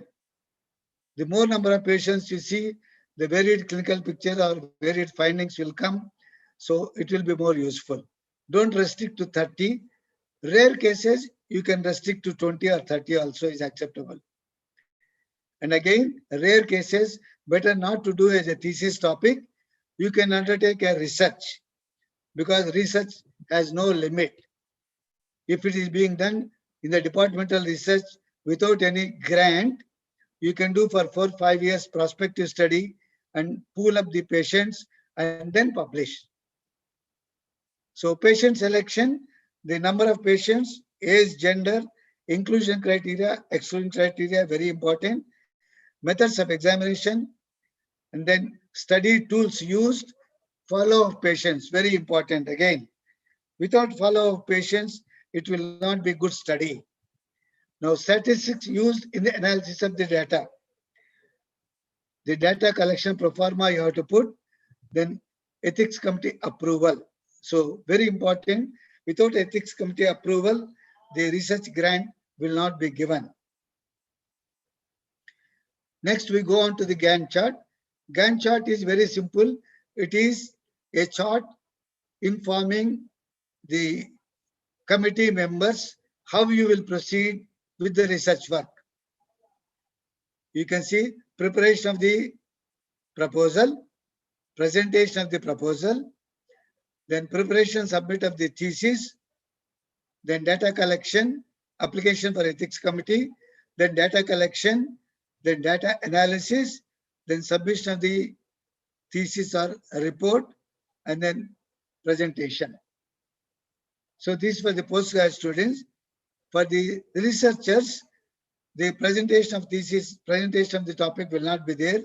You can write there presentation of the research work in conferences, proposed presentation, or proposed publication of the papers. So this you have to plan in such a way so that you will have at least 1 month free time before you finish everything, because timeline is not in our hands. Sometimes it may be early finished, it may be prolonged late time. So for writing the report, minimum time required will be 3 months. So by the time you plan writing, you must have at least 15 days to 3 weeks. You must finish the writing report. Now writing references. So references depends on the style of writing the references as instructed by the authorities. Usually there are 2 types, Vancouver type and Harvard type. The Vancouver type references are written by Arabic numbers serially in the text. Usually they are put superscript or within brackets, round brackets or square brackets as per the instructions of the journal or as per the instructions of the proposal committee. Harvard, name of the author, year of publication in the text. Most of the times in Harvard University, the references are written in the alphabetically. So if author name and year is written in the text, references should be written in the alphabetical. So the references should be written in the standard format as per the instructions. A single author or multiple authors, then textbook, chapter, or from a textbook or textbook. Again, the mode of writing, you have to follow the instructions of the committee. Now, cross-check whether all references written are included in the text is very important, because I found many a times when I reviewed so many papers, the references are there, but they are not quoted in the text. So you have to cross-check. It may be overlooking, is not intentional, but you have to cross-check. So reference of article in a foreign language, I told you already how to write. Okay, these are the proposal writing. Once the proposal is accepted and you get the acceptance letter, then you can start. Quite often if the department proposal is accepted in the department, it is 99.9% accepted in the research committee and also ethics committee. That is why presenting in the department is very important. There are senior colleagues, heads of the department, who are experienced in supervising the students and who have done a lot of research. So they know what are the lacunae in the paper, and they will point out in the presentation itself so that you will fulfill those lacunae. Now, what are the problems in doing research and data collection? So, the research should be done with honesty, no manipulation data. It's very important. The integrity is very important. Even if it comes out as negative at the end of the research, nobody will find fault with you. You have done the research, the results are like that. You cannot change. So no manipulation of the data is very important. So not able to get enough number of patients in your department or from other departments. Okay, my experience when I did my thesis, I proposed to do 100 patients of rheumatoid arthritis and eye complications. When I finished 3 years study with the very meticulous referral of my rheumatologist supervisor, I could get only 92. So then I requested the other department to give a letter that all efforts have been put to get 100 patients, but 92 only are available. So there was no problem in the thesis. So that's why you have to be careful how many you may get and write about maximum 10 extra. If you do more number of patients, nobody will stop you. If you do less number of patients only, somebody may point out. Now, time management and referral from others is very important. If you are doing interdepartmental, then referral from others is very important. You have to choose a supervisor from the other department who is also interested in the topic. That's very important. So delay in getting a particular study tool. Suppose you have written in your proposal a special instrument which you have to purchase from the department, and if it is not come in time, so you may not be able to do with that tool. So try to restrict non-availability of these examination tools and try to fit in your thesis or research topic within the available examination instruments. Now, for the research people, investigators, what I understand with my experience, it's only 40% of the research grant is available to purchase for the instruments. Suppose you write 100,000 grant, maximum 40,000 is available for purchasing instrument. If your instrument based on which your research is going to be done is above 40,000, you cannot get that money. But the government will allow a different method, what is called rental basis. The research grant people will allow to give you rental money for that instrument for 2 years so that you can do your research.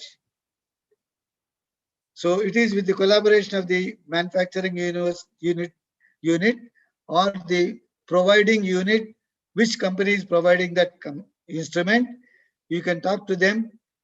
So I am writing about 30,000 because I cannot purchase your instrument, which is more than 40,000. So if you agree for that, over 2 years period, I will pay you in every monthly installment or whatever the procedure is. And if you can provide me that instrument, I can do the research. Quite often, the company which is providing that instrument will be very happy because their instrument is being used. Then they will get money. And there is a possibility after this research work, the instrument may be purchased by the department. So instruments not working or sent for repair is another problem. In the middle of your work, instrument gets spoiled in any department. For example, in ophthalmology, there is ultrasound machine, it may get spoiled. Or if any other OCT, it may get spoiled, the latest machine. So once it is sent for repair, it has to come in time. Most often, the company people will come and repair quickly, but sometimes the procedure may take months. That is the problem. So you have to take care of this aspect. Now, patients not coming for the follow-up. Again, when you are doing research with the patients, you have to be very compliant, friendly, take their time not to exceed much with you, and also give preference to examine them at their convenience, maybe in the afternoon at 3 o'clock like that, or when they come in the clinic time, you try to finish them first so that they also are becoming friendly and gratitude towards you that you look after them well. So once this is being done, then you will get follow-up. One simple example I can tell, I published a paper on sclerouveitis in a tuberculosis patient long back in 1980s. So what I have done for him is every month they have to come and take anti-tuberculosis medicines from the tuberculosis department. So I went and talked to the other colleague and saw that on particular day when he comes to me. Both of us will go to the other departmental colleague, and then he will help him to get the medicines quickly, all the medicines, so that he will go back without much delay. So this made me to get him follow up for 1 year, full time of the treatment, and afterwards also another 3 months, so that my follow up is complete as well as his treatment is also complete. So less cooperation from study sample in the field work. Again, this is a problem. So this is where the administrator who is in the head office will help us so that he or she will send instructions to the department, the fieldwork area people, and all the research work will go smoothly. Now coming to the writing the research content report. Now structure of the research content, I have written on the thesis model. Later on I will tell the other thing. So cover page, which is colored, usually colored, and the color choice depends on the university. The title of the thesis, author's name and degree to which they are proposing as a part fulfillment, then statement about the degree program, then month and year, name of the university. So these are on the cover page. The same will be the thesis title page, then certification page, usually signatures of the supervisors, and if there are no signatures, the certification page will not be there. So table of contents will be, each section will written below should be numbered. The numbering will be Arabic or Roman, whatever is standard of the university process. Declaration of the author, acknowledgements, abbreviations used, list of the tables, list of the figures, abstract, first in English, then in Bahasa. Most of the universities, they insist abstract should also be in Bahasa Melayu.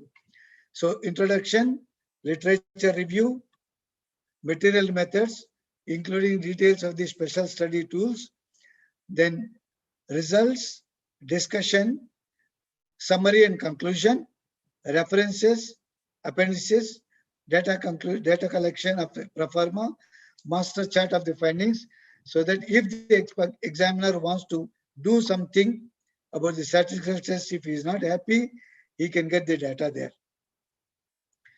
So one point I missed while telling about the proposal of the project. So expected results. In the expected results, you will not tell the results, but you will mention what are the various tables you will prepare by analysis of the results. Those are the expected results. You cannot tell the result before doing the research. Now the flow of contents, when you're writing the same report or for the research report, it will be on the similar lines, but some of the things will be changed. One can easily follow the previous report in the department or in the hospital, which has been done by other colleagues. So avoid long and complex sentences. Long and complex sentences, if the matter is complex, so describe it in simple sentences. Confusing statements will make the reader give up quickly. The examiner, if he is getting confusing, he may not read your thesis properly or he will put it away, then take long time. Now, avoid repetitions of the words or sentences several times in the same paragraph or in the same page. It is very important not to repeat the sentences. Try to write in your own style. When you take other people's sentences, write the reference at the end. So here, the word plagiarism. The plagiarism, in my understanding, is whenever you copy somebody's work, whenever you copy somebody's photos, somebody's tables, and do not quote the source or reference, that is plagiarism. You get somebody's idea, you write everything, copy and paste as though you have done. So that is definitely plagiarism. So once you quote the reference, if you write 3 or 4 lines and quote the reference, it should not be considered as plagiarism. Unfortunately, the machines which are used by the editorial board or the thesis committee do not take this into consideration. For a simple sentence, I will tell to all the audience who are listening to me, I am talking to you about research methodology. Okay, sentence is very simple. I am talking to you about research methodology. Can anyone in this webinar audience write this sentence in your own language without using these words? It is highly impossible. So if you repeat 2, 3 words, the machine says 20% plagiarism, 40% plagiarism. So this point has to be understood by the administrators or the examiners. If you do not quote the reference, it is definitely plagiarism, 100%. So try to quote the reference always. If you take any source of textbook, picture or table, you write source, write the detail about the textbook. Author, name, where published, when published, like that. And which page this table was or picture was. Okay. Apply, describe the details of the experiment you do or special test. This is very important because that test may not be done by all people. So apply punctuation marks correctly. Avoid rarely used or locally used vocabulary. The writing the active voice improves the reading pace. Active expressions are more assertive. So don't change everything into passive. Use the diagrams or photos in right place so that they are readable in terms of what you want to explain. Don't quote the picture or the diagram at one place and then put your picture after 2 pages. Usually in thesis, if it is possible, they put in the same page or immediately next page. Whenever you take diagrams from the textbooks, you have to write the source. Just now I told you. Now first is abstract. Abstract should provide the gist of your work done. The title and abstract together should stand on its own to convey the work done. Structured abstract, when in the past tense, written in the past tense in 250 words, usually 250 words. Some people allow up to 300 words under the following headings. The aims or objectives which convey why did the study was done, the methods, what did you do in the study, the results, what did you find after doing the study, the conclusion, what does it mean, implication of the study, what do you want to convey. So no abbreviations or references or tables or graphs in the abstract. This is very important. The keywords. After the abstract, usually we write keywords, usually 5 to 8 words. These are useful for searching the reference papers in the PubMed or any search engine. The abstract is usually written at the end of the completion of discussion. So that by now, once you write the whole research report or thesis, you know everything. You come to the conclusion. At that conclusion level, you write the abstract level. Now, introduction, literature review, material methods, collection of the data, how you collect, everything has been covered earlier. Now, results should be presented in logical sequence in the text with the help of the words, tables, figures, charts, and graphs. So most important in thesis writing, there is no limit of thesis because most of the thesis writing will be around 100 pages plus minus 20. So in 120 pages, you can write. So you write in detail research review of literature, you write everything in detail about the figures, everything is acceptable. But the repetition of the same data in different forms is not acceptable. Suppose you write in sentences, you give again table. You write in sentences, you give again bar chart or pie diagram. So that is not acceptable. So only one form you have to choose. Now you have to choose which data can be put in words, which data is better in figures, which data in charts, which data in graphs. So this you can take the help of the seniors or the supervisor and they will guide you. The statistical analysis of the findings should be done wherever applicable. You have written in the research proposal, you will do some statistical analysis. So if you have not done that, it is objectionable by the examiner. Quite often, a copy of the research proposal will be enclosed to your thesis. So the examiner will go through your research proposal and see whether whatever is written is there or not done. If you do extra thing, they don't mind. Use good quality photos and try to put the photos at the appropriate place.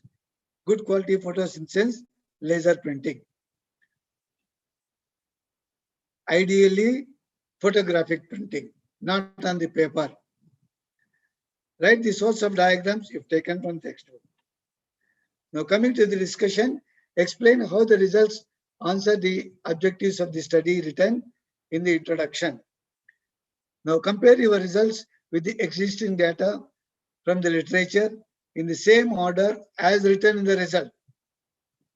Whatever is written, accordingly you have to write the discussion. Write the data agreeing with your results first and then data not agreeing. Because when the examiner reads, if you write whatever is not agreeing first, then he will come to know, oh, everything is not agreeing, what the student has done. So, but when you write the agreeing data first, oh, good. Some people are agreeing with this data at least. So, limitations of the study and future work, if needed, to overcome them should be written at the last paragraph. It is very important. No study will be complete. There will be some difficulties. So, whatever those you have faced, you can write that. Now, conclusions. Many people read the abstract, material methods, and conclusions. So if interested, then only they will read the report of the thesis or the research report. So make sure that the contents are consistent. Check the objectives are achieved or not. Don't predict things which did not achieve. Present your conclusions precisely and factually. State if any recommendations to the authorities based on your research results. References, I told you how to write the references. You have to write acknowledgements to all those who have helped in your research work in the department, in other departments, in the laboratory. To the authorities who provided the grant for doing this research, to the authorities who sanctioned money to present paper in the conferences if you have presented. So, outcome, what is the outcome from your research? The ultimate outcome of research project should be the communication of the results to other members in the medical fraternity and general practitioners. So presentation papers, oral or poster in national, regional, international scientific committees, conferences.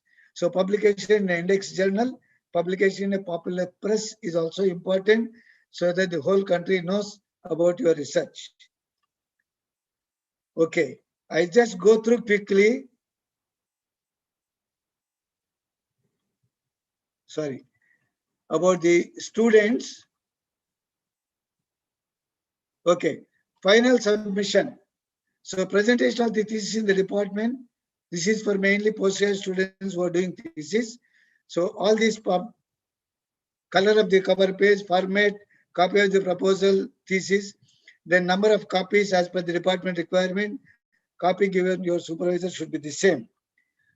Now, examination of thesis by OC. Usually this is done in the year 4. So there will be one external examiner, one internal examiner. Most often, the internal examiner who is your supervisor will not be an examiner at that time. He may be examiner for other students. So PowerPoint presentation of the thesis by the students, student will be asked to present for about 15 minutes or 20 minutes. Then Viva OC will start. Then examiner's assessment of the thesis, marks will be given. Examiner's written report, comments or remarks for doing corrections by the student.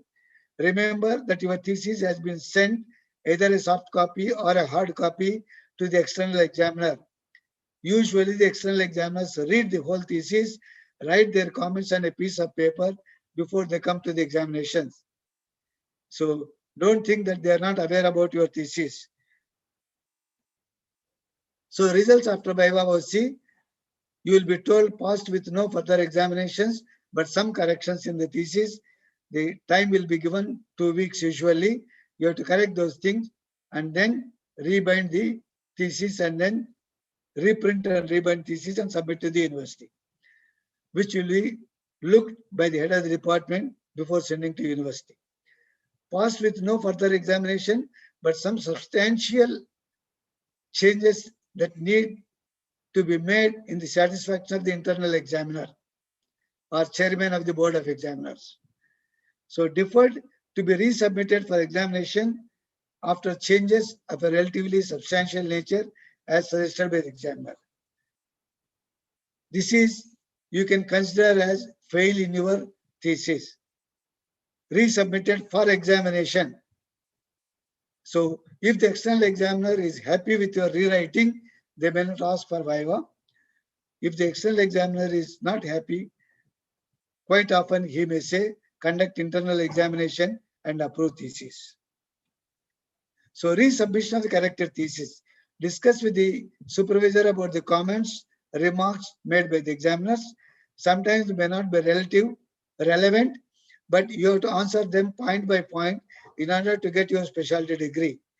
You have studied for 4 years without getting the degree, it is not useful. If the comment made is out of your work area, reply to be written in a diplomatic language without hurting the examiner.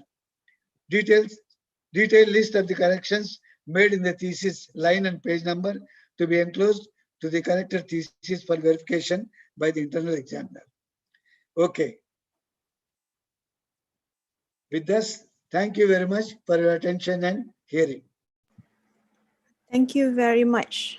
Thank you very much, Prof, for that very concise. I got feedbacks that your slides are very informative and they would really like to be able to read through again your slides afterwards. I have a few questions from the floor.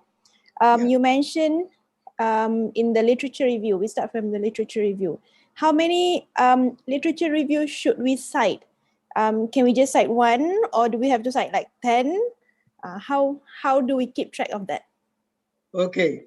For the proposal writing, usually 10 to 15, maximum 20. Because that's why I stressed in my literature review, you must take latest 10 years. Okay. Latest 10 because years. if you go into some diseases, there will be 50, 60, but latest 10. But when you are writing a report or thesis writing, you can quote all references. Okay. In thesis writing, there is no limit. Again, don't go into historical old one, maybe 60 years back or 70 years back, but 20, 30 years you can use. Because some of the examiners, if you feel, definitely they must have finished their master degree 30 years back. 30, 35 years back. So if you don't quote those references, some people may feel, oh, he has not quoted the origin of the disease, or he has not quoted the older reference, he has not quoted the first person who did in this country, like that. So it does not matter. In the thesis, you can quote all. Maybe 100, maybe 120, no problem. But in the Okay. proposal writing, I think maximum will be 20. All right. Okay. So, okay. We have a problem in the military. Some topics that we may want to do may not have been done elsewhere. For example, burnout among Malaysian Armed Forces doctors, for example. Yeah. So we don't have any research done on this previously because we cannot use American soldiers. We cannot use Malaysia Ministry of Health doctors. So how do we go about finding an exact literature to back this up? Okay.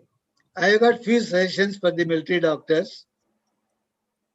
There are a large number of patients, even though they are military people and family, coming to the hospital. As I see in at my zone, example in my department of ophthalmology, the clinics are overloaded with 60 to 70 patients per clinic, 2 times a week. So what I would suggest, to start with the research, there may not be some references from the research, but from civilian doctors, they have done research in the country. So you can put it in your title, so-and-so topic among the military personnel of Malaysia.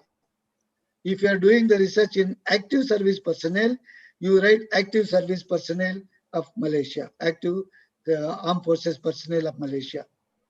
If you are doing the families, you say in the veterans. I think veterans word is correct for the retired people. So number 2, what you can do is start with clinical observational studies, for which you have to collect the data.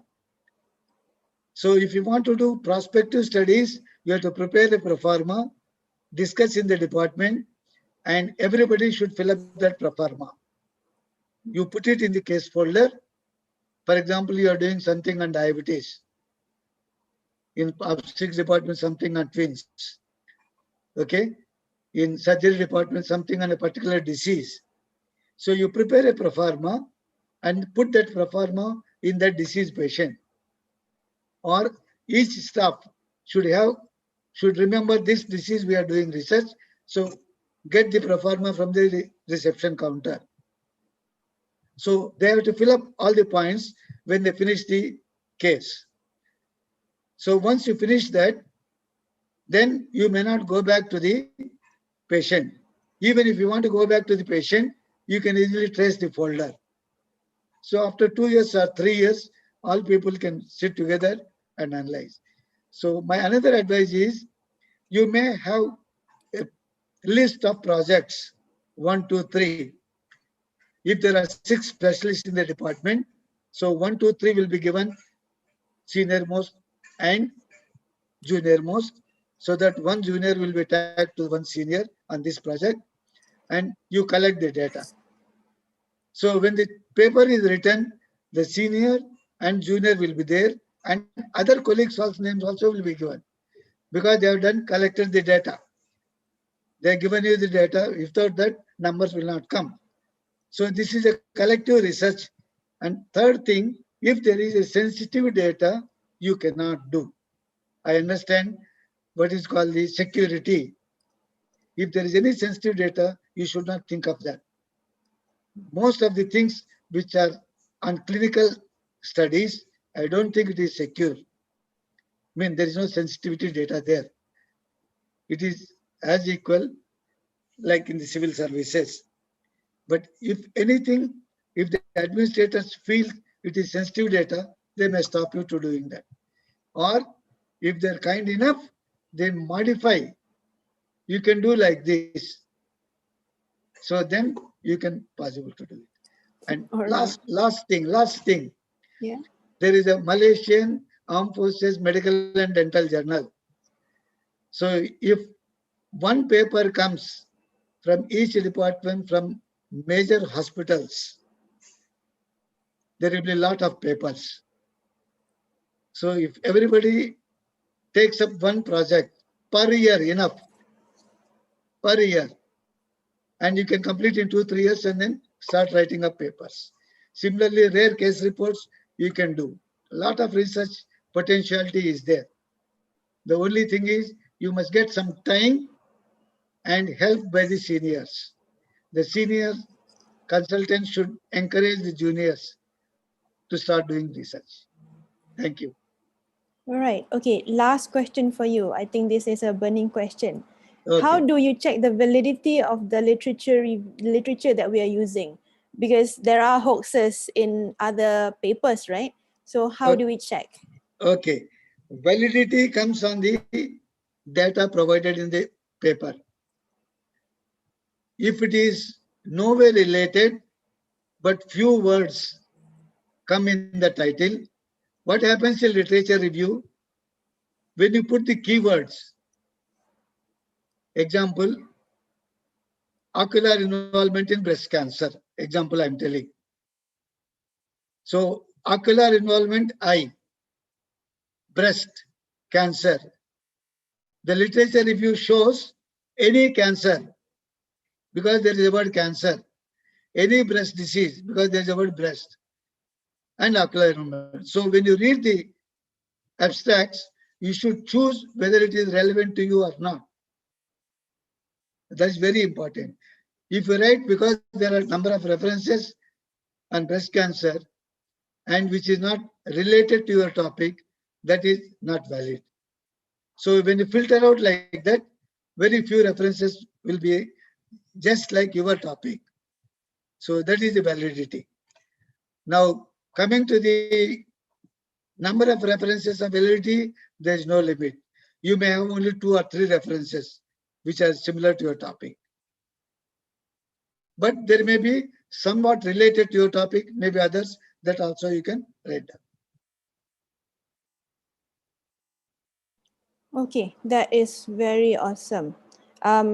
Just for information for the participants, I think I read once about there's a stroke checklist or there's a specific checklist that we have to check because we as juniors, we may not know what research is good, what research is not. So we may end up bringing in hoax research and we continue on, and in the end, we may not get the exact outcome. Right. So, and also I got a response from one of the participants that there is also a link, an app, I think, in a website. It's called Turnitin, where we can check the plagiarism level. But however, different universities, different faculties, they will set a different level. For example, 15% of plagiarism is accepted because sometimes in the medical field, there's 7 or 8 consequent words that we may have to write.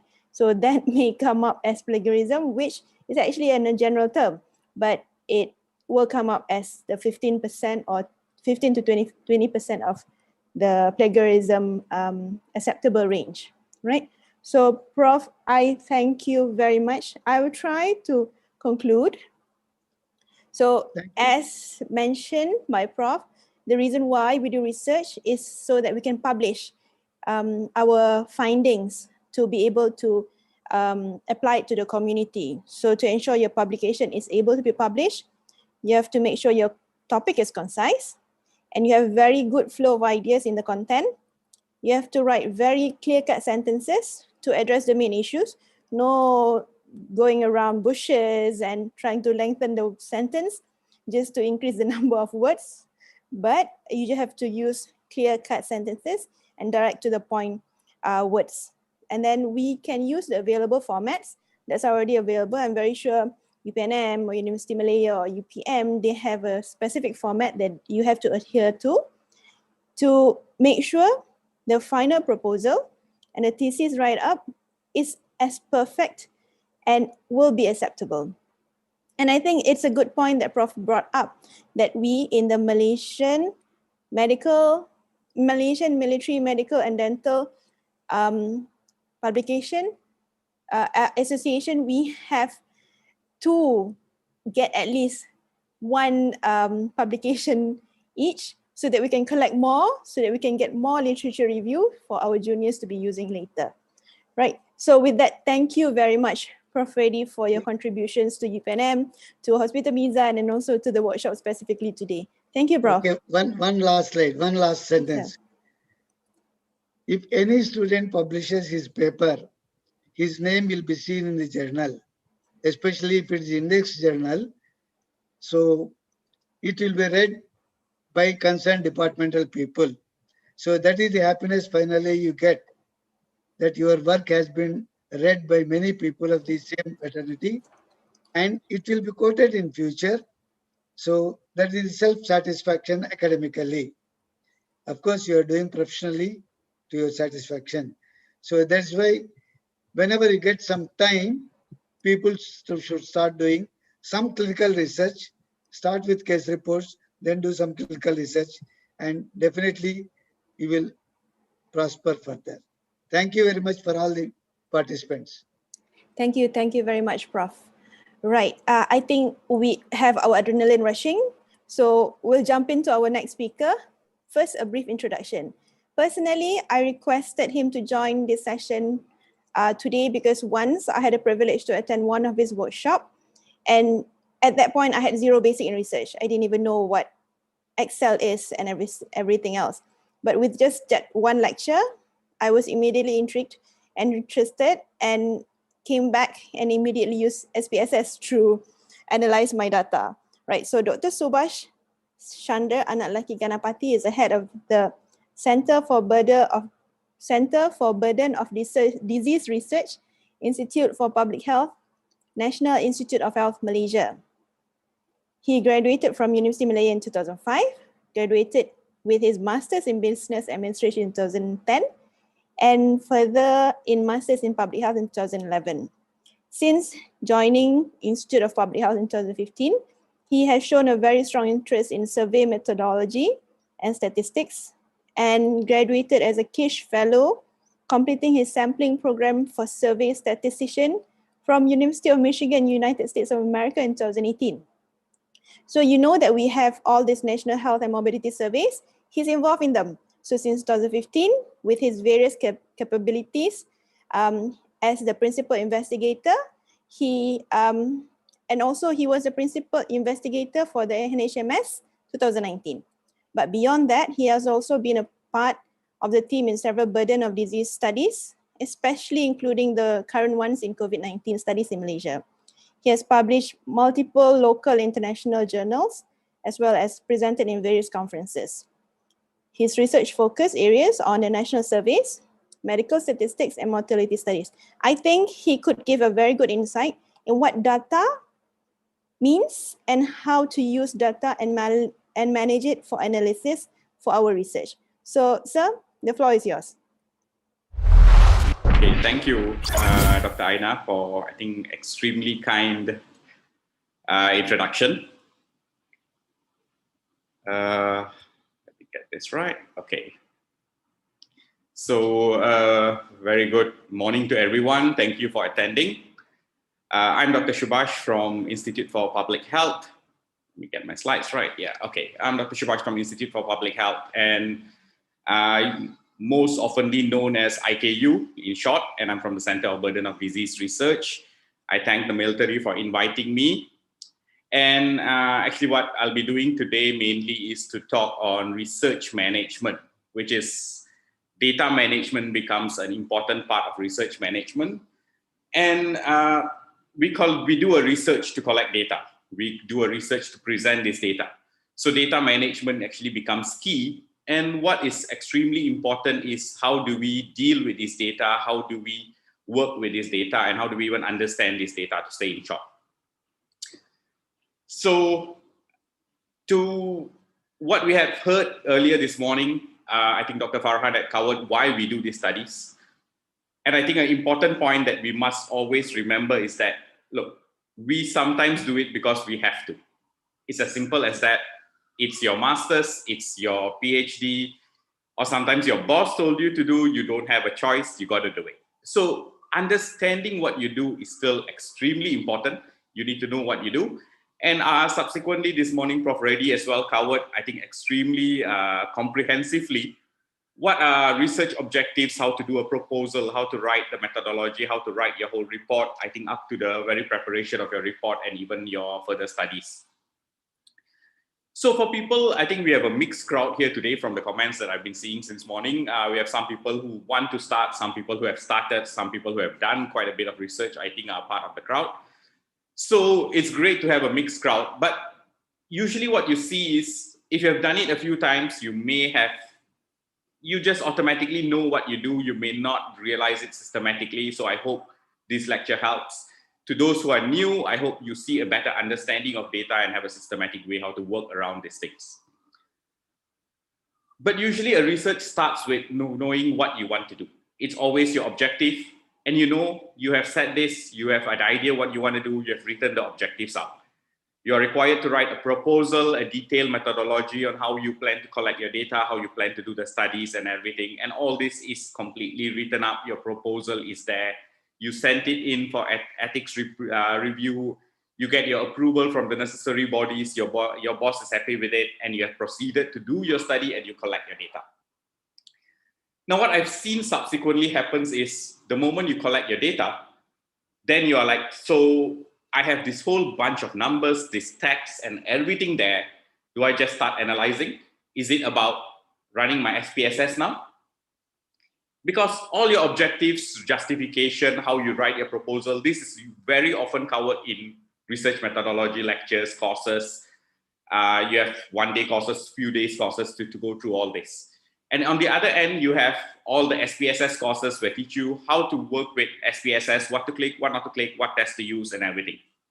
But there is a thing where in between, when you've just collected your data, everything is in an Excel or SPSS. So where do I start? Do I just start running my analysis?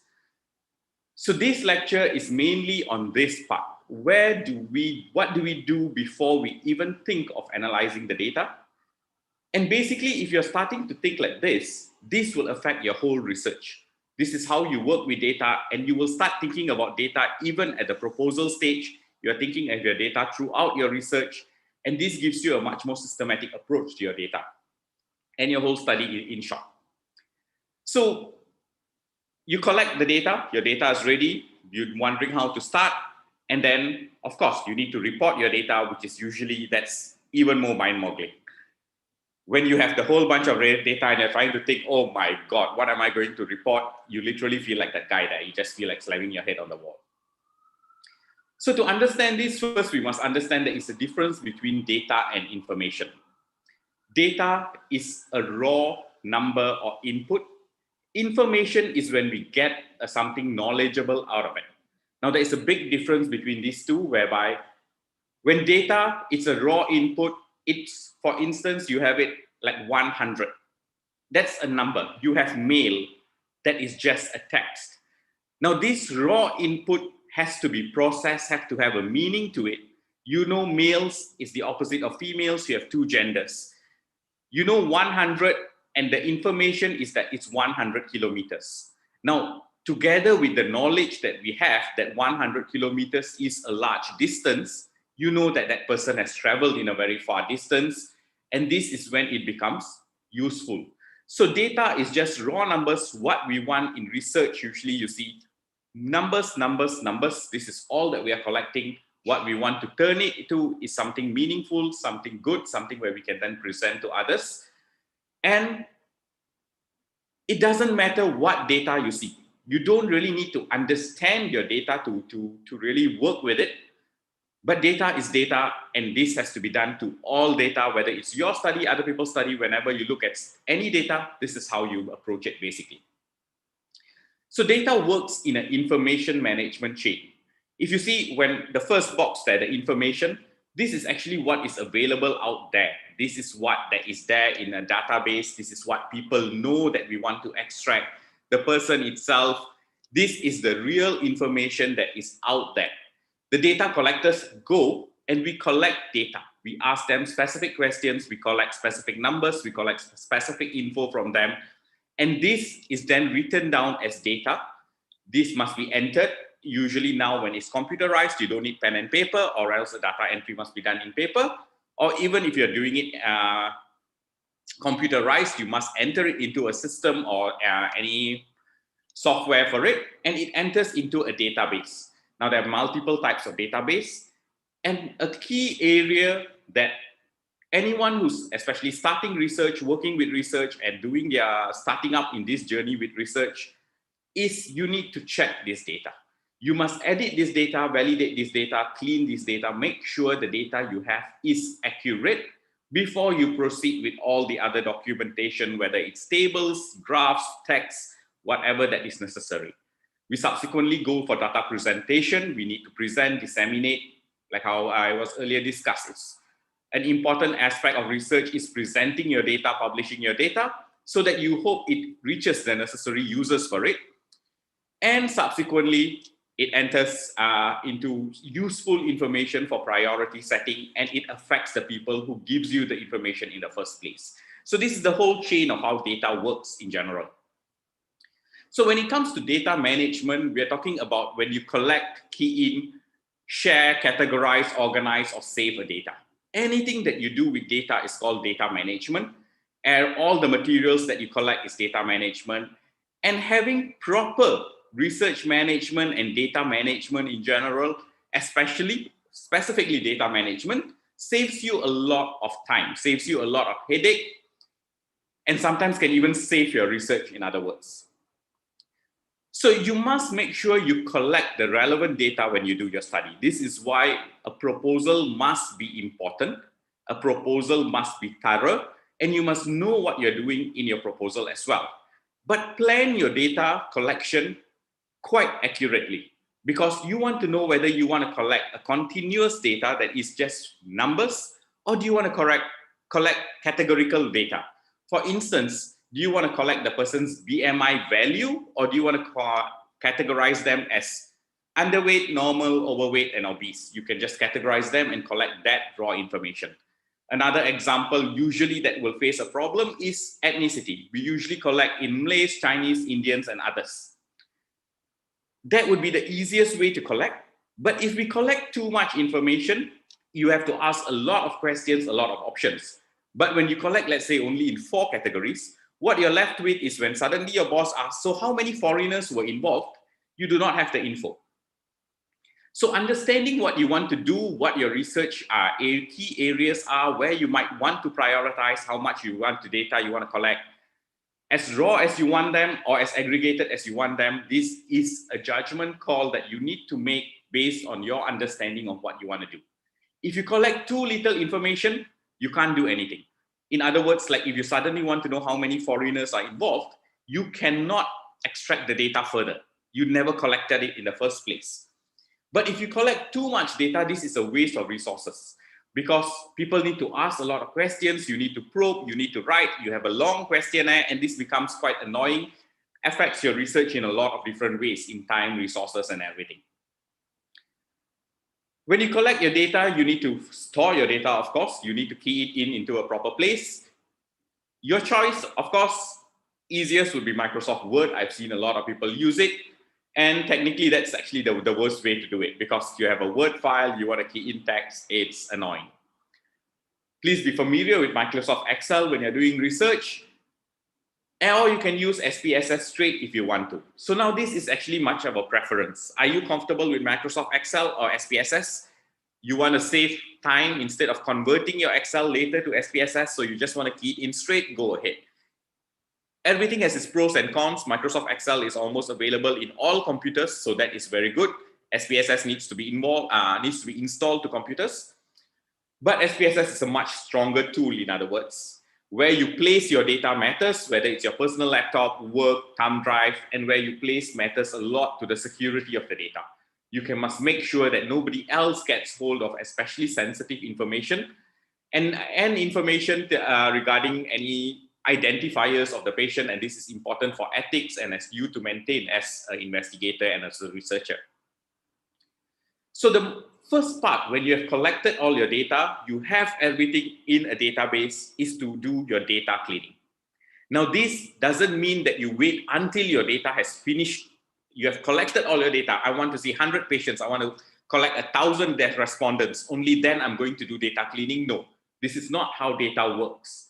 Now, this is a very important point of that I want to bring today is you need to check your data, you need to clean your data throughout whenever you're doing data collection.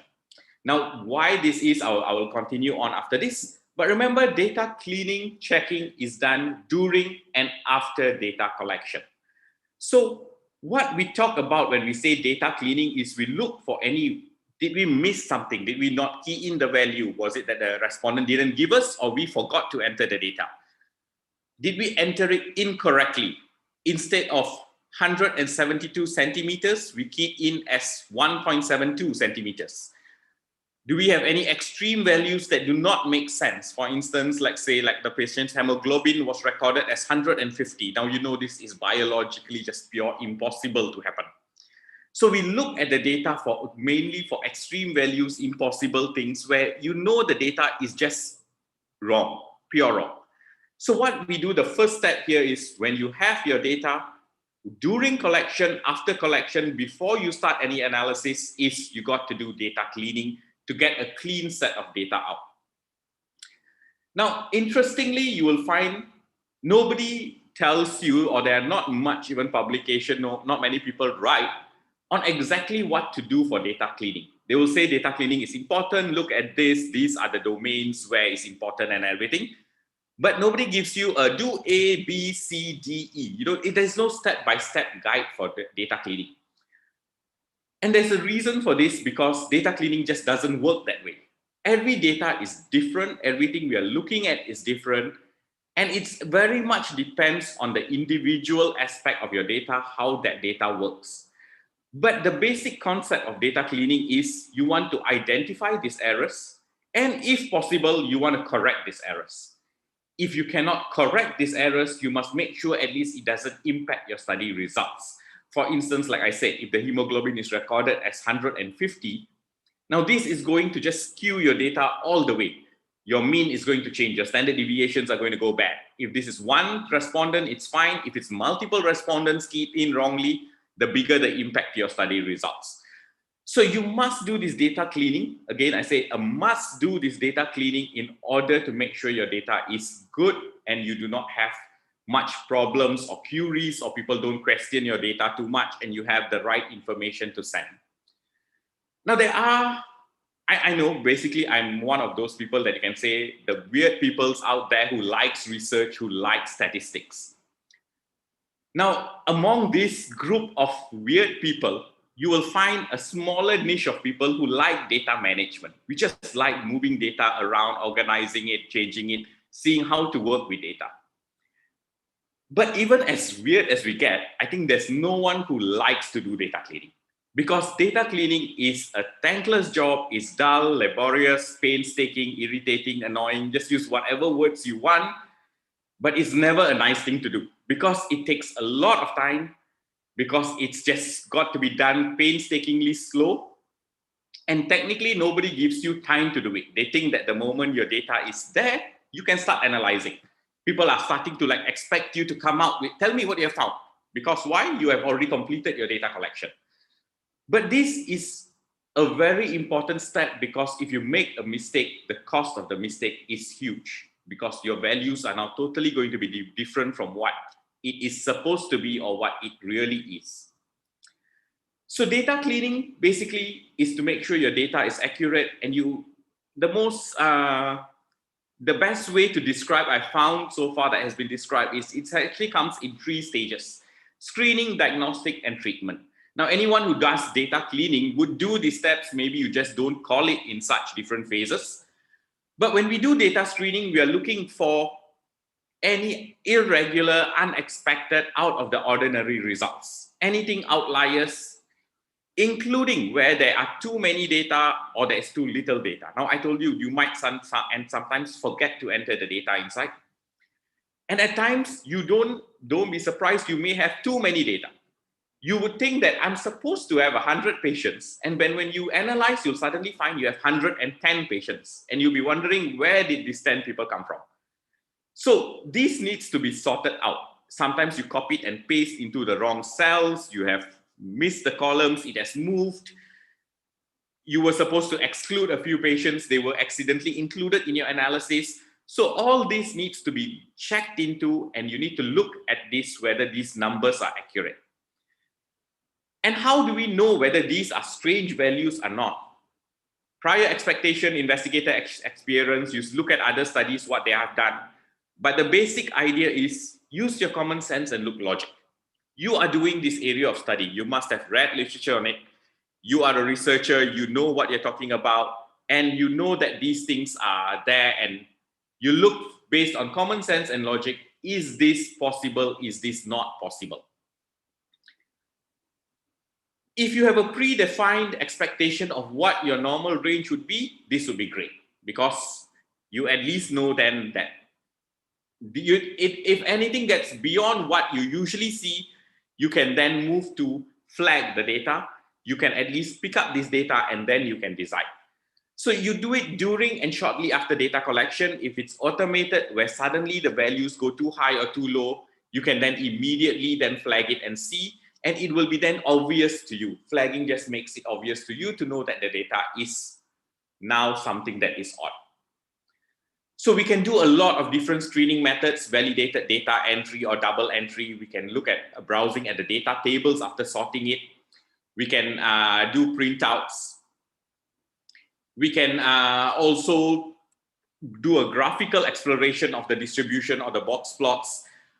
We look at the different curves of it, whether there is something weird, frequency, summary statistics, statistical outlier tests. There are tests to look at whether they are outliers or not.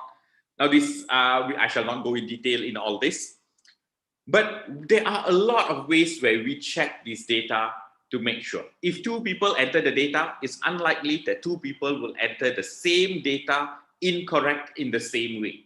So that's why we do double entry. It's one of the easiest, but also very painstaking way of doing it, that you need extra manpower for this. One of the easiest ways is you look at frequency distribution to look at which is the highest values, lowest values, and see whether these make sense or not. And these can sometimes be automated if you're comfortable and used to using things like Microsoft Excel and all that. So then comes the diagnostic phase. The first phase is screening it, flagging it, and just basically you are seeing the data that something is wrong, something might be wrong, in fact. This is something that is very high. That is where the diagnostic phase subsequently comes in, where you're looking at, now, is this really a wrong data or not?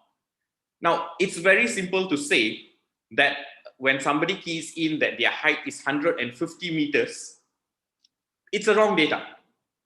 But when somebody keys in that the data is 2.2 meters is their height. Now,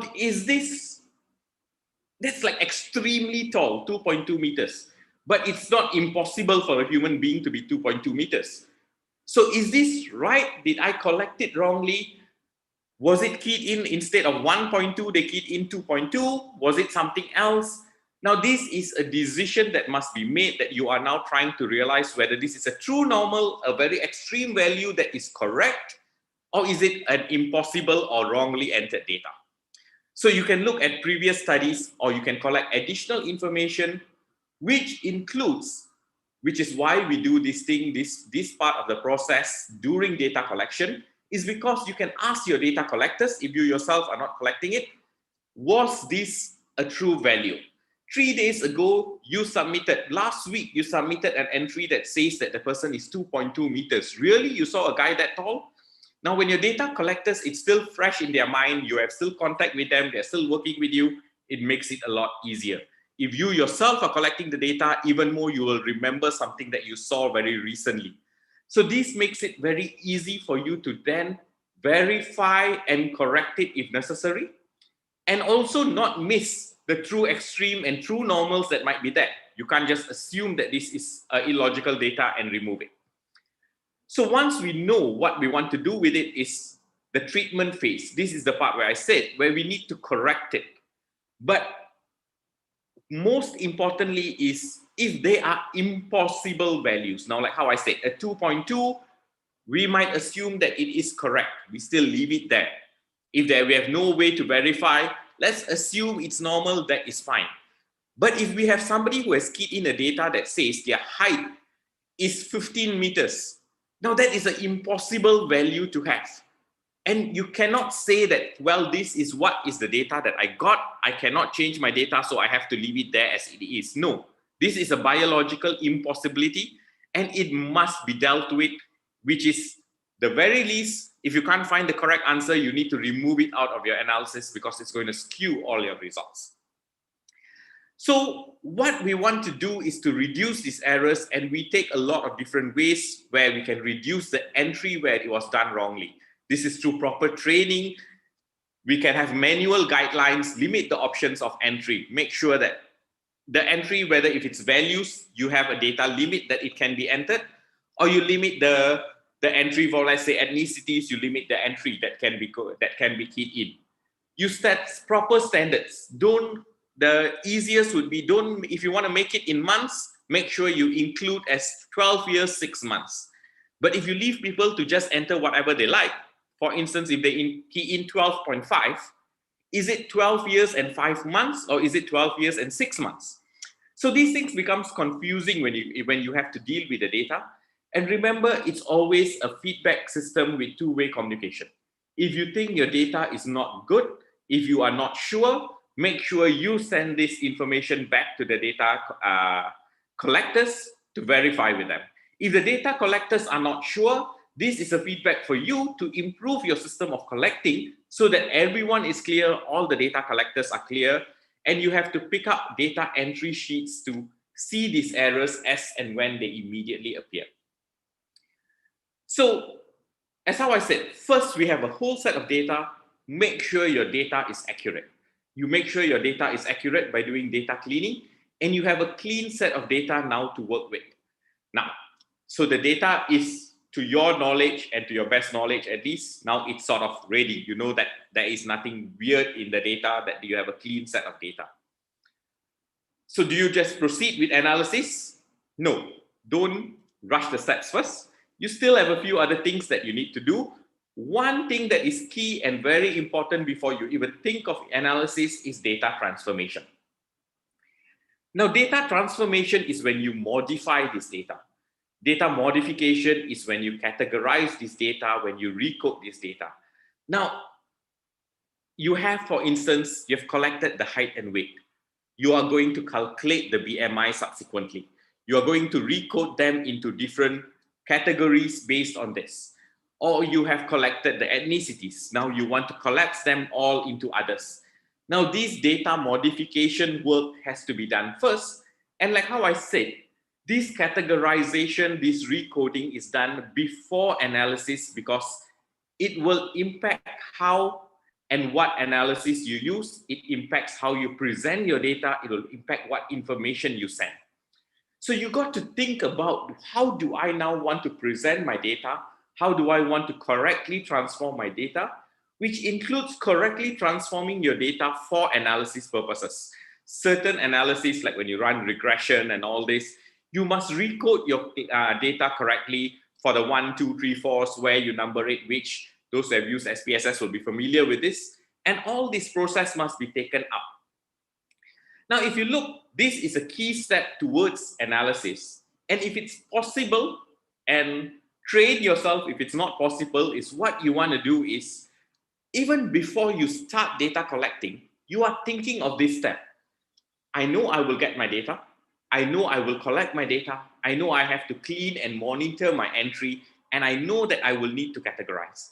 So make sure that all these steps are planned out for during your research, before your research, so that it makes life a lot easier when you're carrying out your research. Another important thing to remember is, just because you do data categorization doesn't mean data cleaning is done. Now, data cleaning will flag extreme values. Now, let's say we are collecting from a whole bunch of people anywhere, in general, any Malaysian person who's out there. So you have adults and kids, which will end up with you with a lot of mixed information. You will get height. They might be only from a few centimeters, a baby who's 30, 40 centimeters.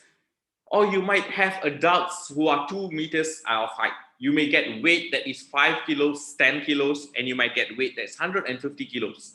So it becomes a bit difficult to flag all these extreme values.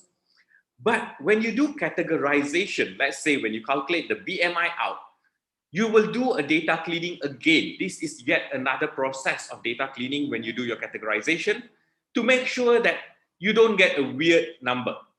Now, if you get a BMI of 2.7, you know something is wrong somewhere. It's either the weight was wrongly keyed in or the height was wrongly keyed in. It may be normal because you have included kids and adults, but you've entered a kid range height into an adult. And this will give you a very high BMI.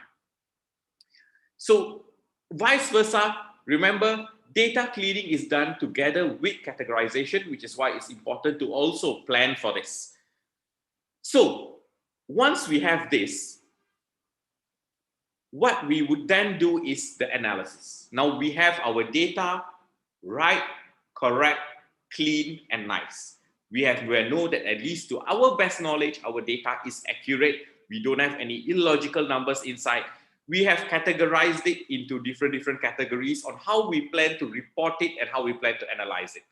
The most important thing is how many categories we have, whether they are what type of categories, what type of data we have. And I find a lot of researchers saying that, I don't know how to analyze my data. Trust me, if you can figure out what data is, how data is, SPSS is the easy part, because all you need to do is you click. Whether your clicking thing is right or wrong, that's a different story, but you just need to click and SPSS will give you a whole bunch of output. It's about learning which output to take, which numbers to look at, the most important numbers to report, what to consider. This comes with experience and when your level of knowledge goes up with your statistics, but you know basically how to read your SPSS output. And again, there are a lot of lectures when it comes to SPSS. There are a lot of websites, logs, blogs, people write on it, how to do SPSS, how to read SPSS. There are tons of YouTube videos that you can go through. But all this is, to me, a very simple step because you can Google it, you can find out the answer. But what is more important is this part where you need to know what is your objective. You need to know what type of data do I have, the distribution, is it correct, and how do I do my categorization of my data? Because this will decide what tests you choose in SPSS. Now, nobody can tell you this because they will tell you if it's this test, you do this. If it's this test, you do this. Click these buttons, go to this. YouTube videos are quite detailed about all this. But only you know what is the objective, and you are best to assess the type of data. And you should be checking the distribution and categorization of data before you choose which type of test that you want to do. So remember, we have collected the data, cleaned the data, categorized the data, modified it correctly. Look at again what you want to do, understand your data pretty well, and only then we are going to move to choosing your tests. Now, when you choose your tests, it again all depends on your data itself. So first, and this is, I would say, probably the most important slide that I will have to present today, this is basically how data works. There are a lot of people who describe data in different ways. Certain things describe the same thing over and over again. But basically, data is one side, you look at it, it's whether they are continuous data or categorical data. Now, continuous data is whenever you have numbers. If you put in the height, 1.7, 1.6, 2.0, 1.1, these are continuous numbers. It is one after the other, just raw numbers. Categorical data is if you put it as high or low, Malay, Chinese, or Indians, you categorize them into a certain group. Now, this becomes categorized data. Continuous data can then be transformed to categorical data, like how I said, BMI.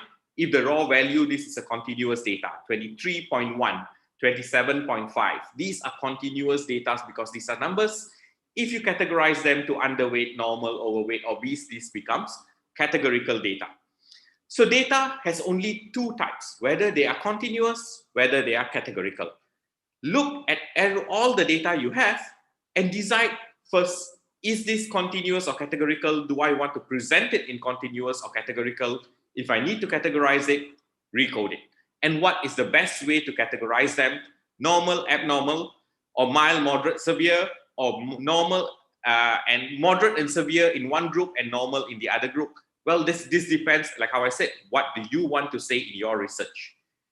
And when you have a basic idea of what your data is, everything comes down to whether they are predictors, or in other words, independent variables, or whether they are outcome and dependent variables. Now, predictors are what you are going to predict, and outcome is the main focus of your study, what you're trying to describe, the outcome that you want. The predictors are what are going to be used to describe the outcome and what you're trying to see, whether there's any association, relationship, and so on and so forth. So if you look at this, when you have continuous data, because this is a continuous number, you need to know whether they are normally distributed or there's a skewed distribution. Again, you will see this in a lot of places where they will describe normally distributed, you have the bell curve. I'm sure almost all of you must be familiar with this, where the bell curve, then it is normally distributed. If it's a skewed distribution, you have some extreme values to one side, and the peak is all to the left or to the right. So you need to know what is the distribution of your data, because this affects what test you want to do. You also need to know how you categorize your data, whether they are nominal or ordinal. Now, nominal data means that they are separate. Malay, Chinese, Indians. Now, these are separate values, and this is nominal data.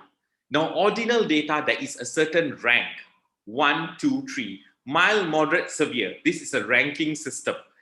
You can rank, let's say you give a Likert scale of 1 to 5. You know that it increases with severity, and you can put this as ordinal data of increasing severity.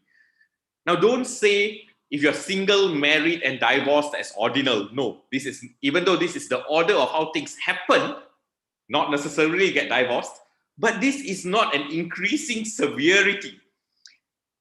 So when you talk about nominal, it must be separate categories. When we talk about ordinal, it must just be a clear increasing severity and order of things. When, again, whether they are normally distributed, skewed distribution, nominal or ordinal, this decide what type of test you do, and in other words, where you're going to click in SPSS. And you know what are your predictors, and you know what is your outcome. You know you want to use your age, cholesterol level, gender, ethnicity, and income to determine what is the blood pressure and whether they have hypertension. Again, do you want to use your blood pressure reading as your outcome? This means you'll use the absolute values of what the pressure was given or what you had recorded from your respondents. Or do you want to categorize them as hypertension, non-hypertensives? This is a judgment call about your research, what you want to do, what is the objective of your study.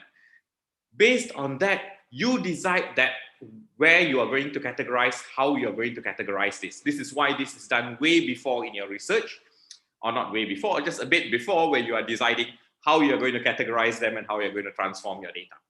But you know, these are the variables that I'm going to use to predict this. Now, like any lecture, anything you see online, anything you read, examples sound very easy. But when you try to look at your own data set, it's like, oh my God. But trust me, this is how data works. You would always have your data in continuous or categoricals. You always have predictors and you have outcomes. And the only thing you need to remember is when you're comparing, you may have multiple outcomes or multiple dependent variables in your study. If you look at one outcome, you use a whole set of variables to predict one outcome. Later, that outcome variable, when you're looking at the second outcome, it becomes a predictor. You may use to predict, like in this example, you may use all the set of A's here, which is age, cholesterol level, gender, income, ethnicity. This whole group, you use to predict B, which is your hypertension. But you may use hypertension to then predict whether they have diabetes or not. So you can do it in multiple ways, but they are always, each and every analysis, you're comparing a single set or bunch of predictors versus one outcome. This is your choice of which outcome that you are going to analyze at that time. basic analysis is you're always comparing two variables, A versus B, decide which is your predictors, determine which is your outcome, and you proceed with that. If this is a personal preference, I like to organize my data. In other words, I like to arrange it in SPSS, put my outcomes on top, and then I follow up with my predictors. This doesn't confuse me when I do my analysis. Plus, sometimes after a few months, when you have to revisit your data, revisit your analysis, it still gives you a good, clear idea on how you want to do it. So this is basically how data works. And like how I told you, this is what then we will consider. We have all the independent variables, or in other words, the predictors, versus all the dependent variables, which is our outcomes. And we determine whether they are continuous or categorical data, in which way, whether they are related, not related, independent, how many categories they have, whether they are ordinal or just nominal. We use all this information here.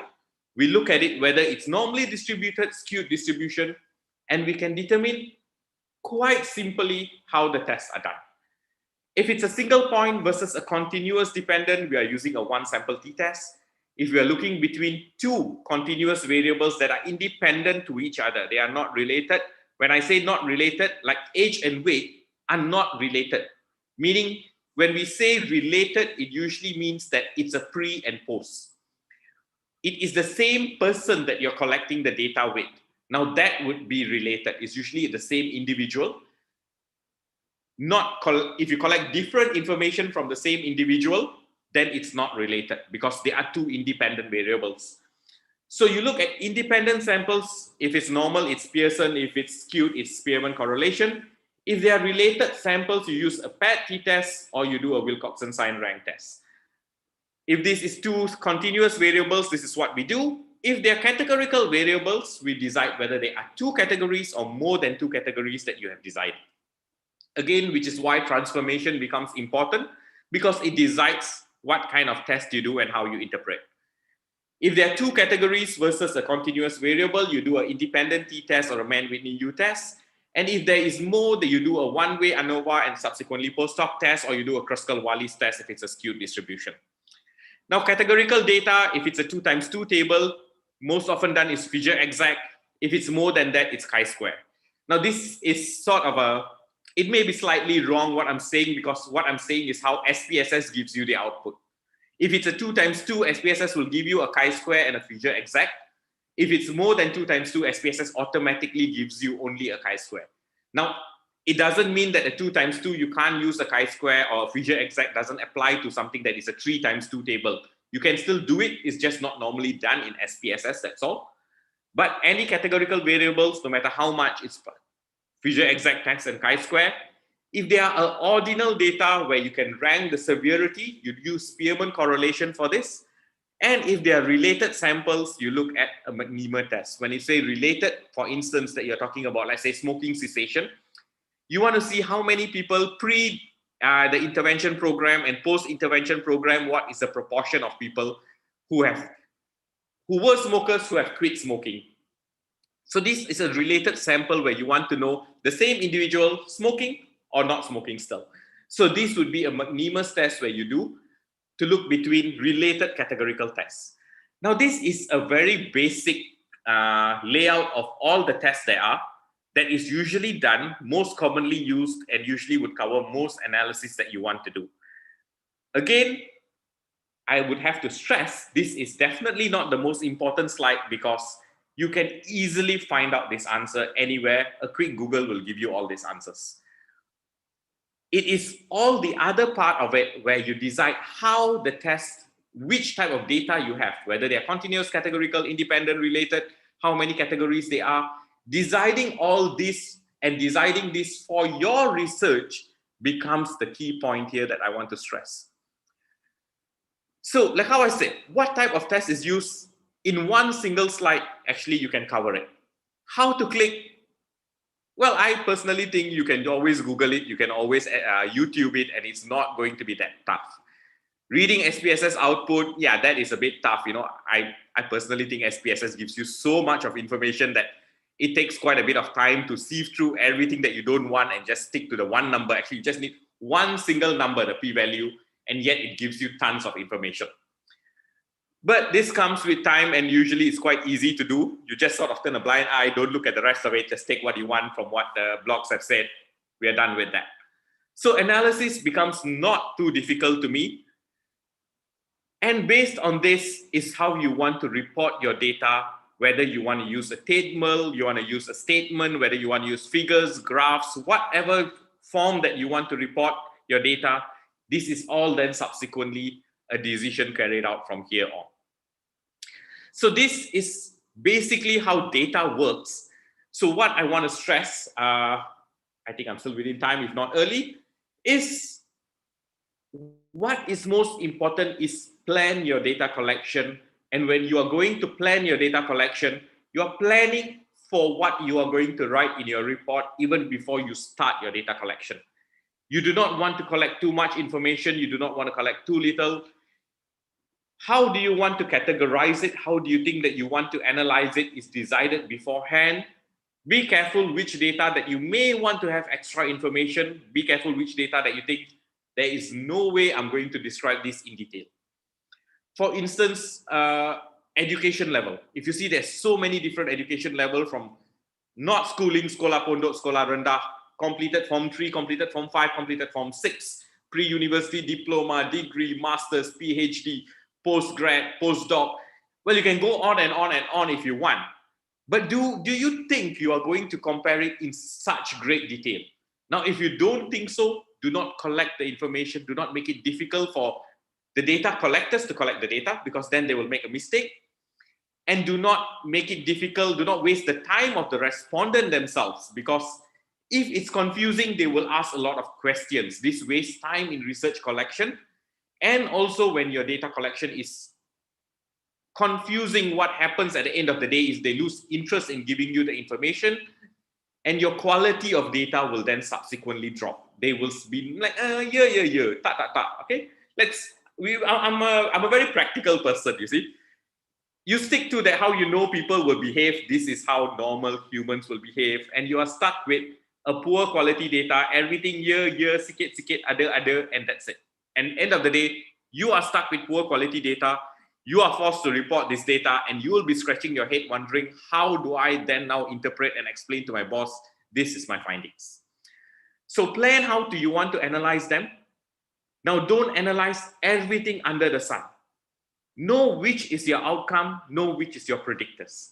Like if you look at the earlier table, like how I showed you, was we have a whole bunch of predictors there. One of the predictors that were there was even cholesterol level. But if that is not your objective, don't analyze them.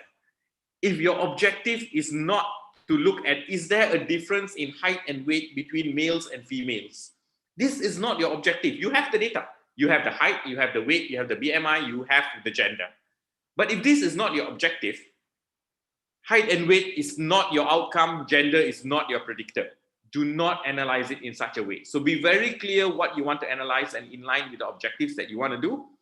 This will decide everything else on how you report, and planning your output saves a lot of time. Because one of the worst things you can do is find that you have collected incomplete data, inadequate data, or wrongly collected your data where you have to go down and then collect again. If you can find the participant, great, you are actually lucky. Annoying, waste a lot of time, but at least you can correct your mistake. But let's say you have to check your medical records. Now you're going to spend hours, you're going to spend other people's time digging out the records, going through the records. Hours and hours are going to be spent trying to dig back and correct the data. But if you did this study in a outside your institution or somewhere towards the general public, you can't even find your respondent again, and it will be impossible. And one of the most important things, and I think also Prof. Reddy had earlier covered this, is make sure when you report your data, it's in line with the expectations. Now, whether you're presenting to a stakeholder, it could be your boss, it can be your public, it can be to your lecturer, it can be who's your examiner. Whoever who you are explaining this, make sure your output is in line with this. You are able to clearly, concisely, and accurately tell what you want to do in your research. So as a quick summary of everything that I've said, data management is making sure your data is correct, making sure your data is ready to be analyzed, understanding what type of data you had. And to me personally, I think this is the single most important slide in the whole of the lecture, and going to be my last slide as well. Look at your data. You have the data, clean the data. Your raw data must be cleaned, must be checked, modified accordingly to where you want it, ensure where it goes. Data doesn't go way different than what you have here. Understand, most importantly, your predictors and outcome. Always compare A with B, and then your analysis is sorted. And you should be quite prepared and have a much clearer idea, and hopefully you won't be banging your head against the question mark as well, on what you want to do with your study, with the data you've collected, and you have a much clearer idea how you're going to proceed with your subsequent analysis and subsequent work on your research. Okay, with that, I end my lecture. If you have any further questions, feel free to contact me at any point of time. I'm happy to take any questions via email if you want to get in touch, and then we can discuss this further. I hope this lecture was useful for everyone. Okay, and I'll answer whatever questions that come up after this. Great, thank you. Okay, Dr. Subhash, I have a lot of questions. Okay. I should be scared. No, you shouldn't. Okay, first things first, there was a question. Is there such thing as data mismanagement? Well, now this is a sort of like, say, it's a tricky question now. If you say that, one, you can say people purposely mismanage. Now, if you purposely changed your data to meet what you want, that is data mismanagement as well, because you have lied, and this is a major ethical issue. You will get into serious trouble in the research world if you try to do this. Never, I'm not saying even think of doing it. I'm just saying people do it. Never do this. Never try to falsify your data. Never try to change information that you have. But this is data mismanagement. But of course, the other side is if you fail to plan, you fail to work with your data, you fail to remove, like how I said, you have 157 centimeters guy. Now that is a data mismanagement where you have failed to understand. Data mismanagement also includes when you fail to understand how to present your data and categorize your data. This is also, to me, mismanagement, because data is about getting the right information across to your stakeholders. Now you must know how to categorize it, assume what they want, and then send this information so that they can capture, and you want your stakeholders to make the necessary policy and changes, that whatever that comes forth according subsequently to that. Yeah, I think that answers one of the question. Is not data cleaning also used to wash off unwanted information that can skew the final conclusion that is hoped for, as has happened in host papers? I think your response answers to that. So cleaning is not making sure the data suits your needs. I never said that. Please never quote me on that. We are not going to suit the data to your needs. What you're doing is removing unbelievable, inaccurate data. Remember, the only one we remove is when they are biologically totally impossible values. Now then, we would have to remove it. It's better to not have the data at all and report it as a missing value, rather than put in a value that is impossible to be there. So is it okay if, we have a sample size, but suddenly, coincidentally, the data collectors are not helpful, or you just collect enough data that you have, but suddenly your data cleaning ends up with 100 data deleted, totally not logical data. Is it okay if the sample size becomes lesser? Well, it's not okay, but you need to look at yourself. Why did that happen? You see? So this is part, you see, that's to me is the whole gist of my lecture. We don't want that to happen. Now, if you plan early on how you're going to work with your data, like how I said, data cleaning is something that happens during your data collection. In fact, it starts before your data collection, where you plan to reduce the errors. You give proper training, you limit the values, you make sure the entries are correct. You put in double entries to double check the data. You immediately flag illogical values. You check with your data collectors. All this is done to prevent such a mistake. Now, you will not lose a lot of data if proper data management is put into place. If you have proper data management in a system that of your research, this should not happen. You should not lose a lot of data. And if you're losing a lot of data, well, sometimes that happens. But again, it's better than putting illogical values. It's better than getting research that is findings that are impossible for you to explain, or sometimes even worse, giving the wrong information outside.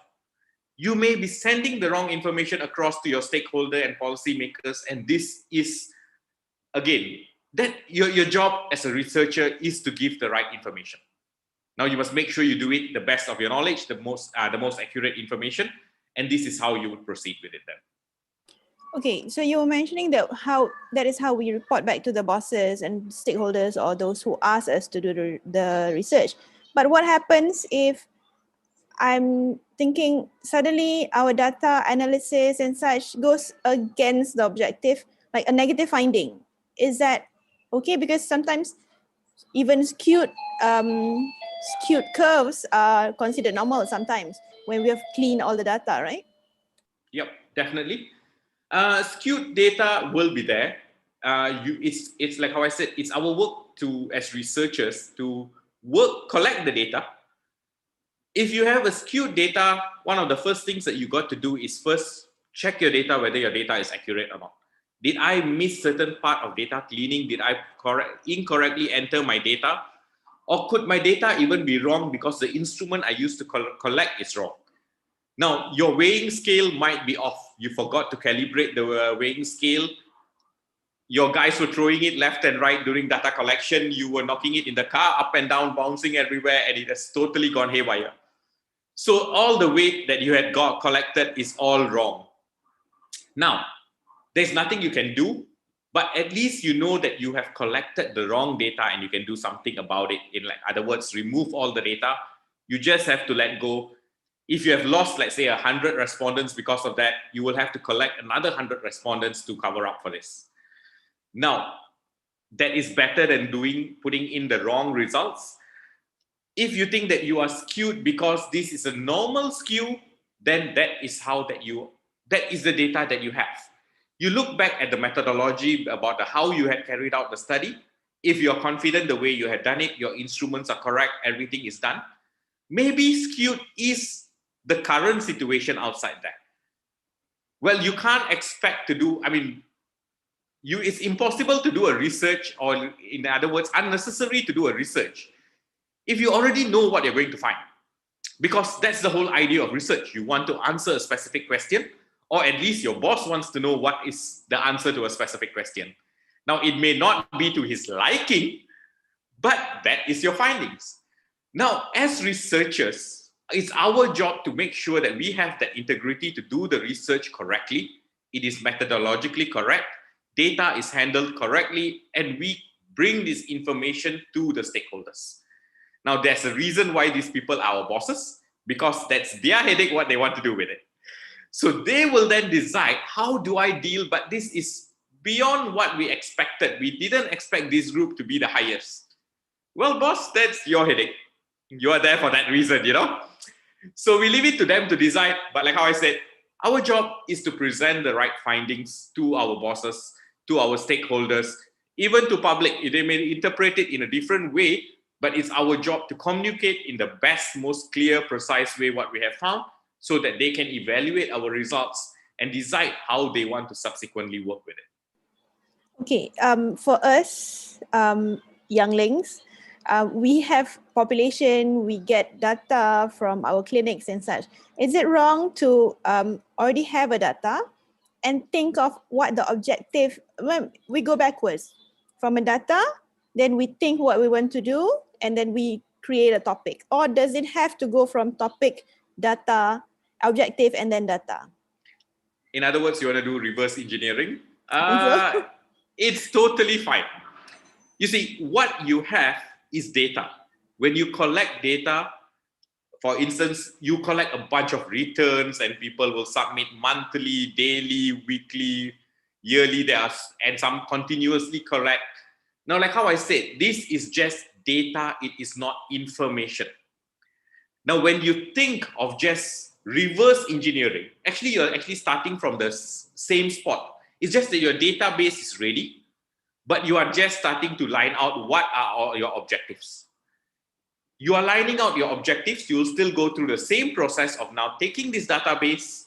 You just don't need to collect the data. You're taking the database, cleaning the database, and going to subsequently analyze the database. So it doesn't mean that just because the data is there, that you already know everything about it. No, these are just raw numbers. You still need to work with the raw numbers, work with all this multiple information, this huge, humongous data that we have to come up with something useful out of it. Right, but okay, for example, SPSS, because I've seen SPSS, I've tried it, but when you don't use it, you forget. So is it okay to just use Excel? Because for us medical officers not in the master's program yet, we may only have Excel at base. So do you think Excel is enough, or do we need to invest more? What do you suggest? Okay. If you are going to do analysis, if you want to talk about looking at p-values analysis, I could say that you almost have to use SPSS now.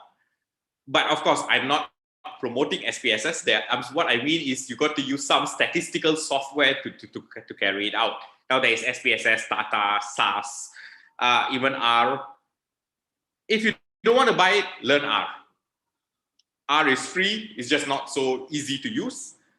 But I think an important point that I think earlier this morning, both Dr. Farhan and also Prof. Reddy had mentioned is, go to your seniors. Now, if you want to wait till you know everything and you want to do a research, it's never going to happen. At every step of the way, this is where you go to your seniors, you ask them. Now, you can't expect to know SPSS just from going for a course. I went for a 3 days basic SPSS course, or even better, I went for basic SPSS twice, intermediate once. I'm thinking of going for the advanced, so I should be able to just take a data set and run the analysis. No, it doesn't work that way. It sounds simple. Maybe your even boss expects it that way at times, you know. But that is not how it works, because your mindset is not tuned to it yet. So you will talk to your seniors, you talk to people who usually work with this, and they will then guide you through the process. What you need to do, or like one of the things I usually see is, my problem is not the analysis. My problem is the data set that people send to me.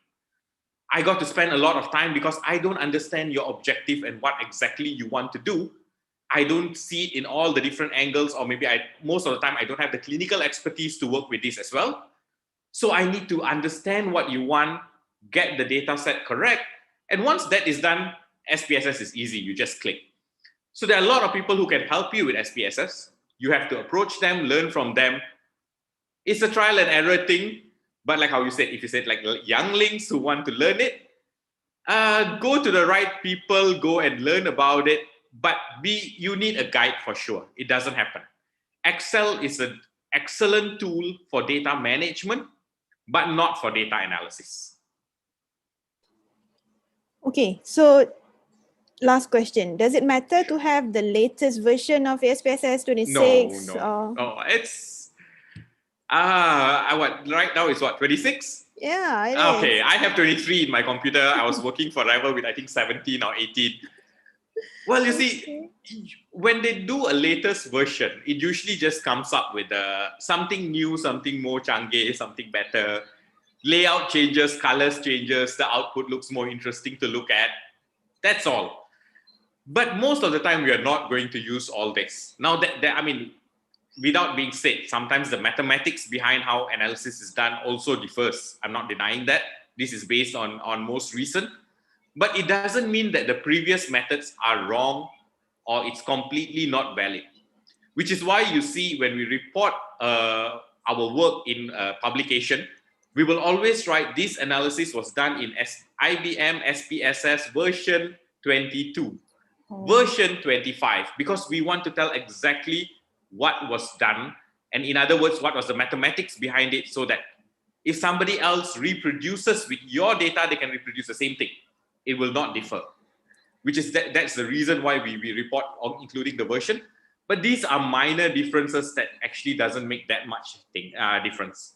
Don't stress yourself to get the latest version. Don't rush for it. Even if you don't want to update it, it's fine. Learn the basics, what to do. This is more important than anything else. Right. I think that is, your slides were clear enough. I think it really appeals to us, medical officers, basic medical officers trying to do some research papers or masters or postgraduate students. So I'll try to make sure I conclude it right before this end of session. So basically what we have to know is, it comes back to what we want. We have to decide what, how, and what you want to do with your own data and then analyze it. And this all depends back to your own objective, to your research objective, so that you can get later a good outcome in your own study. So for the data collectors, you have to make sure you have clear instructions to what they collect for you so that they don't collect trash. And then so that we can easier clean the data to ensure the quality of the data will give a good outcome. Basically, this all in general terms, it doesn't waste time, because some of us, we don't have much time to do research. We may have just one semester or just 6 months. So wasting time is not an option for us. Okay, so we plan the output. And the most important thing is, I think, me personally, invest in very good knowledge, SPSS, or any data analysis technology, so that it actually, trust me, it helps in getting the migraine down in the data analysis, so that we can go on to write our results and the conclusions for your thesis later, right? Dr. Subhash, I really thank you for this session. We really appreciate this. We may try to get sessions from you later onwards, but that one is KIV later. No problem. Anytime. Thank you for inviting me. Thank you for giving Yes. this opportunity to me. And I'm always happy to whatever little that I know, I will try to disembark as I go. This is not little. Trust me, this is not little. It's just a mindset, how you look at it. That's all. Yes, it's not that exactly. it's nothing rocket science here. Exactly. I really like NIH, what he has done to our own national survey and the data that you've given us. It's very concise and it's very helpful. Thank you very much, sir. Thank you. Okay. All right, participants, I think we have reached our half point of the day. So I know this was lengthy, but honestly, all our speakers, all the 3 speakers that have given very concise topics, very straightforward, easy to understand. And I hope we can use it in our own normal setting, or in, for example, those in the master's and postgraduate programs, they can at least use this to minimize what I said, minimize the migraine of data analysis, so that our thesis comes on time and we can go GOT, graduate on time, right? Okay, so we will go for a break until 2 p.m. because like what this, Dr. Subhash says, we have to look back to our seniors. So we have to get info from them. We have to get experiences from them on what they have gone through. So I brought in 2 seniors. We brought in 2 seniors, not to say seniors in age, but seniors in the academic area. We have Prof. Sharina from UPM, for those who know her, and also that's on the general setting, but also our Brigadier General Dr. Farizal, our own military jewel. Okay, so we'll be getting them in after 2 o'clock. I really hope that you guys can come in. For the military personnel, you may have to wait until Dr. Farizal comes in, because his topic is what tailors to us. But for the non-military personnel, it's fine if you want to stay in. You want to ask whether you want how our data can be used to your advantage, or you can just log off after Prof. Sharina. It's fine with us. Okay, so please come back. Don't go hilang terus. Please come back at 2 for our afternoon session. With that, thank you. Assalamualaikum.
Assalamualaikum and good afternoon. Welcome back to our second session for today, for the session webinar for research methodology. Right, from all the previous presentation, we have had three very wonderful speakers, who I will elaborate a little bit on what they presented in case any of us missed it. Our first speaker was Colonel Dr. Farhan, who elaborated on why we do research. Basically, he pointed out that it's to prove a theory, to compare variables, to dictate behaviors, as well as to disseminate new infos. Basic important knowledge is important. It's important to have critical evidence and basic knowledge of the topic to ensure the learning experience is achieved. That was Dr. Farhan. Second speaker was Prof. Reddy from UPNM. He highlighted the step-by-step requirement of a basic research proposal, from having a concise topic, targeted objective, extensive literature review, to back the current topics, as well as the criteria of a good thesis write-up, which then could be qualifying that specific write-up to be published and later cited by future authors. Our third speaker just now was Dr. Subhash from IKU. He further explained that despite having a good set of data, what actually matters is the quality of sample. To do this, we have to make sure the data is clean, the data is managed well, so that later it can be properly analyzed and produce a good outcome according to the objective in focus. So what we got from the previous speakers was that we as youngsters, young researchers, we have very good ideas. We have very good data. We're excited to investigate. But just by having these ideas is not enough.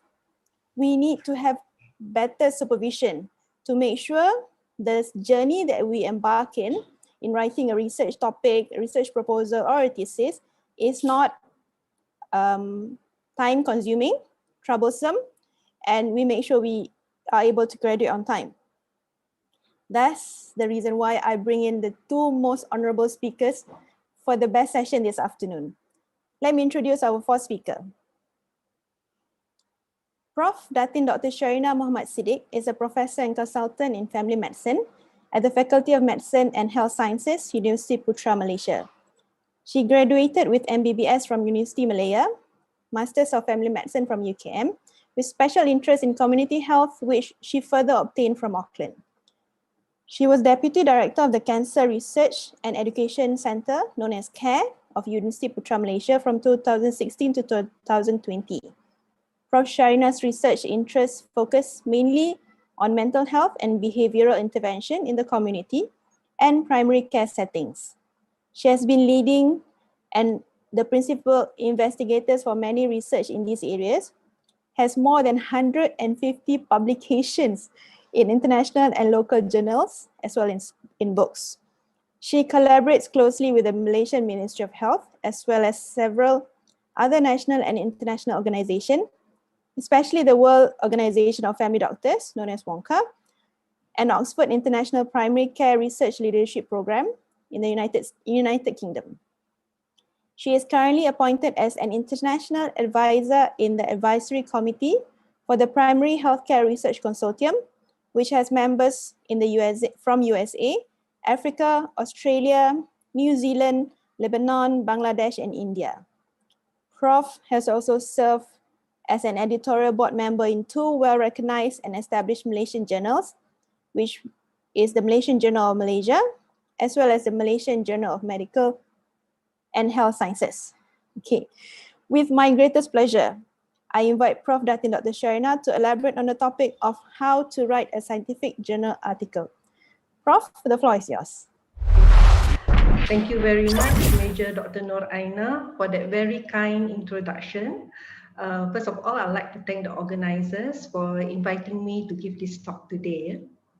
So I'll try to share my screen with you now.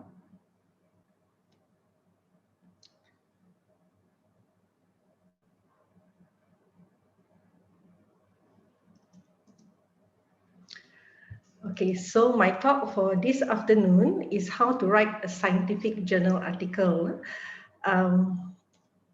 So the question that you have to ask yourself is, why do you want to publish? Okay.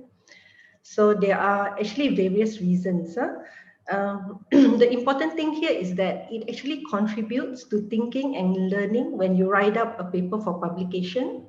And if you are fortunate and you are lucky to publish your paper, it actually adds a major lasting contribution to public knowledge because people are able to read your work, they are able to see what you do, they are able to use it for their own work. And of course, as academics, it is compulsory for us to publish. I'm sure you've all heard the saying, publish or perish. So which journal do you want to send your paper to? If you have good original data, choose a good peer-reviewed impact factor journal because these journals, they are able to reach a wider audience of readers. So more people are able to read and appreciate your work. But if your findings are less than original, if you have just done a small study, still try to publish. Aim for less competitive scientific journals, or you can aim for our own local journals that will be interested to publish your findings. And whichever journal you choose to send to, please follow the instructions for authors strictly. So I would like to talk a bit on our two good journals in Malaysia. The first is the Medical Journal of Malaysia. So this journal has been published since 1890. It is a peer-reviewed scientific journal of actually very high quality, and it aims to be of the highest quality. It is one of the best medical journals in Malaysia. It is very prestigious, and many of us who have published our work in MJM realize that a lot of our work actually has reached international readers. And we have even been approached by international researchers who want to collaborate with Malaysians based on our publications in this journal. And now all issues after March 1980 are available online. Okay, and since I'm from University Putra Malaysia, I would like to talk about the Malaysian Journal of Medicine and Health Sciences, MJMHS, which is a journal from our faculty. So the main aim of MJMHS is to be a premier journal in all aspects of medicine and health sciences in Malaysia and also internationally. It focuses on original scientific research, emerging issues and policy analysis pertaining to medical, biomedical and clinical sciences. So we always encourage all our students to try to publish here in MJMHS. So what is the likelihood of publication of your article? Okay, that depends also on several factors. You ask yourself, is there any new knowledge being contributed here? Okay, does your findings or your paper add appreciably to the available existing data? And most importantly, your study methodology has to be sound. We will look at the study design, data collection, data analysis. The sample size has to be adequate and appropriate sampling methods must have been used. So how you present and interpret your findings is also very important. And will it serve the readers of that journal that you're submitting your paper to? There are a few scientific misconducts which you should avoid. Do not have any data fabrication. There must not be any data falsification, and please do not have any plagiarism. There are a few databases that you can check your work for plagiarism now. We usually use Turnitin in the university. So for ethics, authors are responsible for obtaining permission from the relevant organization for permission to publish their paper or research findings. Permission to conduct the research must have been obtained prior to this. So there are two different types of permission here. The first is you need to get permission to conduct your research, but that doesn't mean that you have permission to publish. When you want to publish your paper, any paper, you have to write again to the relevant organization for permission to publish your paper.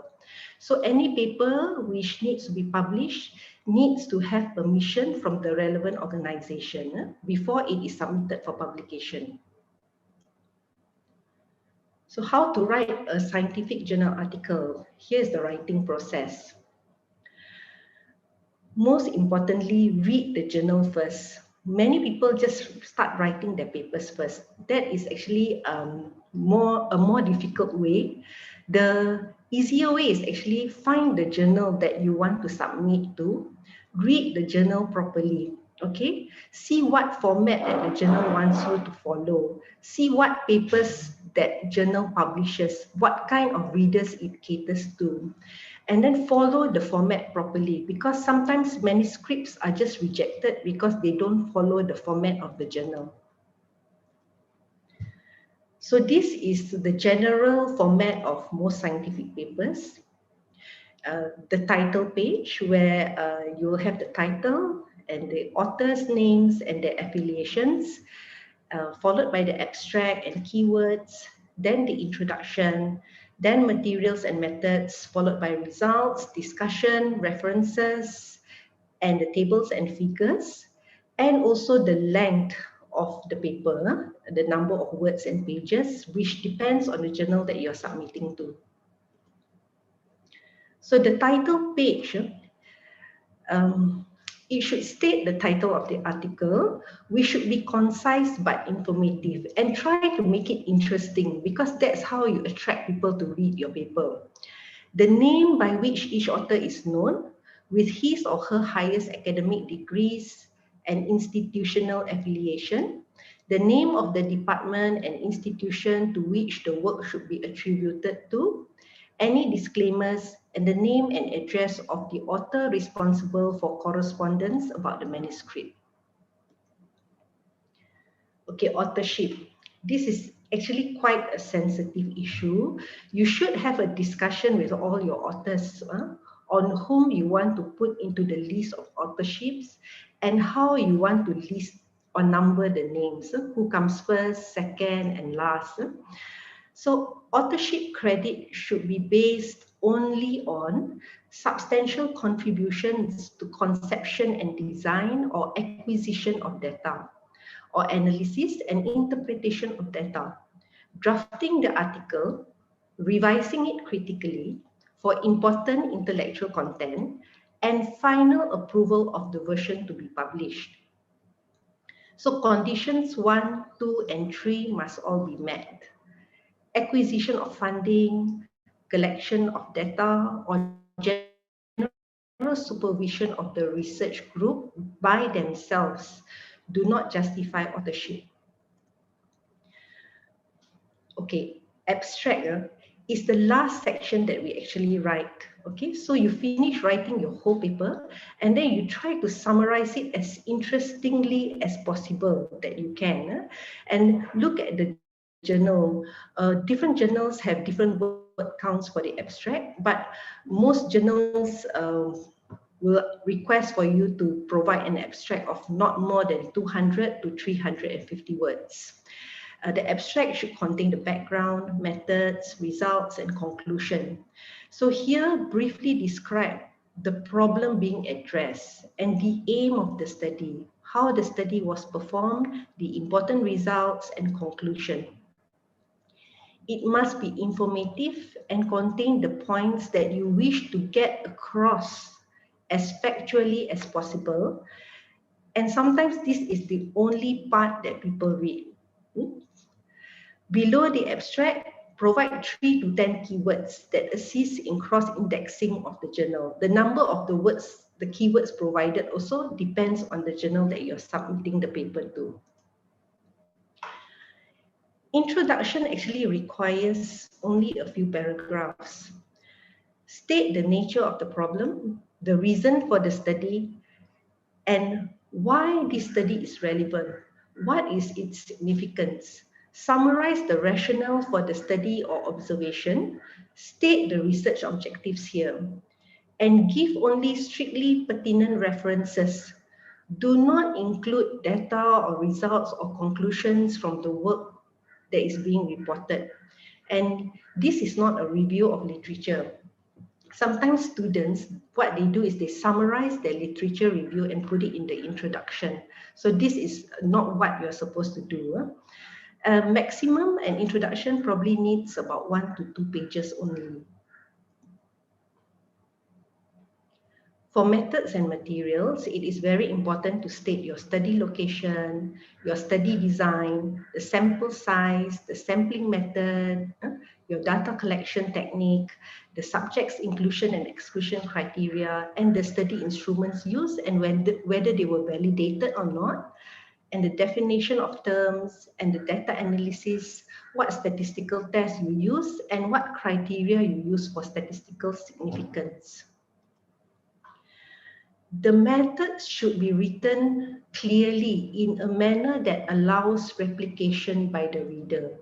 If your work is based on a new method, you should provide sufficient details so that others can repeat it. So the way you write your methodology is that if someone reads it, they are able to understand each and every step that you took in your research. And if they want to follow that study, they are able to replicate those steps. The method section should only include information that was available at that time. So depending on your study design, there are some statements that you need to include in the paper that you are submitting for publication. If you have conducted a randomized control trial, you need to follow the consort statement. If you have conducted a cross-sectional case control or cohort study, you need to follow the strobe statement. So this is an example of the consolidated standards of reporting trials flow diagram. So for all our randomized control trials, we need to follow, we need to follow this diagram, and usually we have to insert it in all the papers that we submit for publication. And this is the checklist, the Consort 2010 checklist information. And it is very important to follow this checklist item because it helps you to actually make sure that you do not miss any important steps in your trial. And it actually helps a lot in the methodology and results section. So you need to obtain ethics approval. It needs to be clearly stated from whom you got the ethics approval from, when, that means the date you obtained the ethics approval, and also the reference number. And do not use patients' names, initial or hospital numbers. Confidentiality is very important. So for results, present results in a logical sequence, in text, tables, and figures. Describe your respondents. State the response rate. Present the data from the first to the last, determined at the beginning of the study. First, give the descriptive statistics, then report on the relationships and all associations. Support your results with appropriate tables and figures. Try not to replicate in words what is displayed in the tables and figures.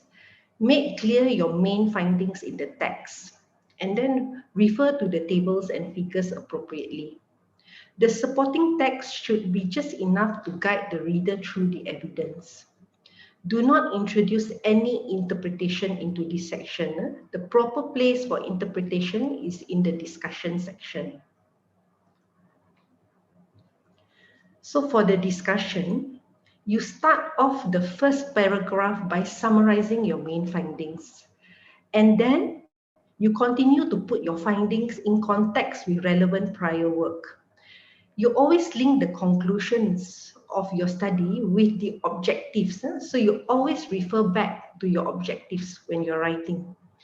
Avoid statements not completely supported by data, and address the strengths and limitations of your study. For example, is it a small study? Was there time constraint? What were the problems that you have? And also, what are the strengths of your study? And you can write recommendations when they are appropriate. You should conclude the discussion with a concise summary and try to cover all these points in no more than 2 to 4 pages. So acknowledgements should be made after the discussion and before the reference sections.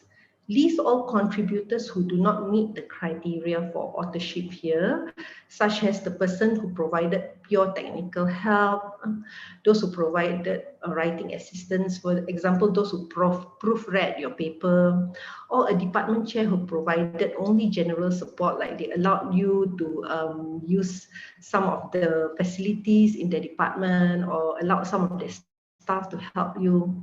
Financial and material support should be acknowledged. So you must always remember to acknowledge your funders. Okay. And the authority body who gave the permission to conduct the study and also publish the paper. Okay, for references, please strictly follow the format of journal that you are submitting to. Most journals follow an international format. However, there may be differences in the format, according to some journals. Okay, some journals require you to sign this statement. It's called the Statement of Originality, and it's a statement signed by all authors documenting their role, the originality of the material, and certifying that the paper has not been nor will be submitted for publication elsewhere.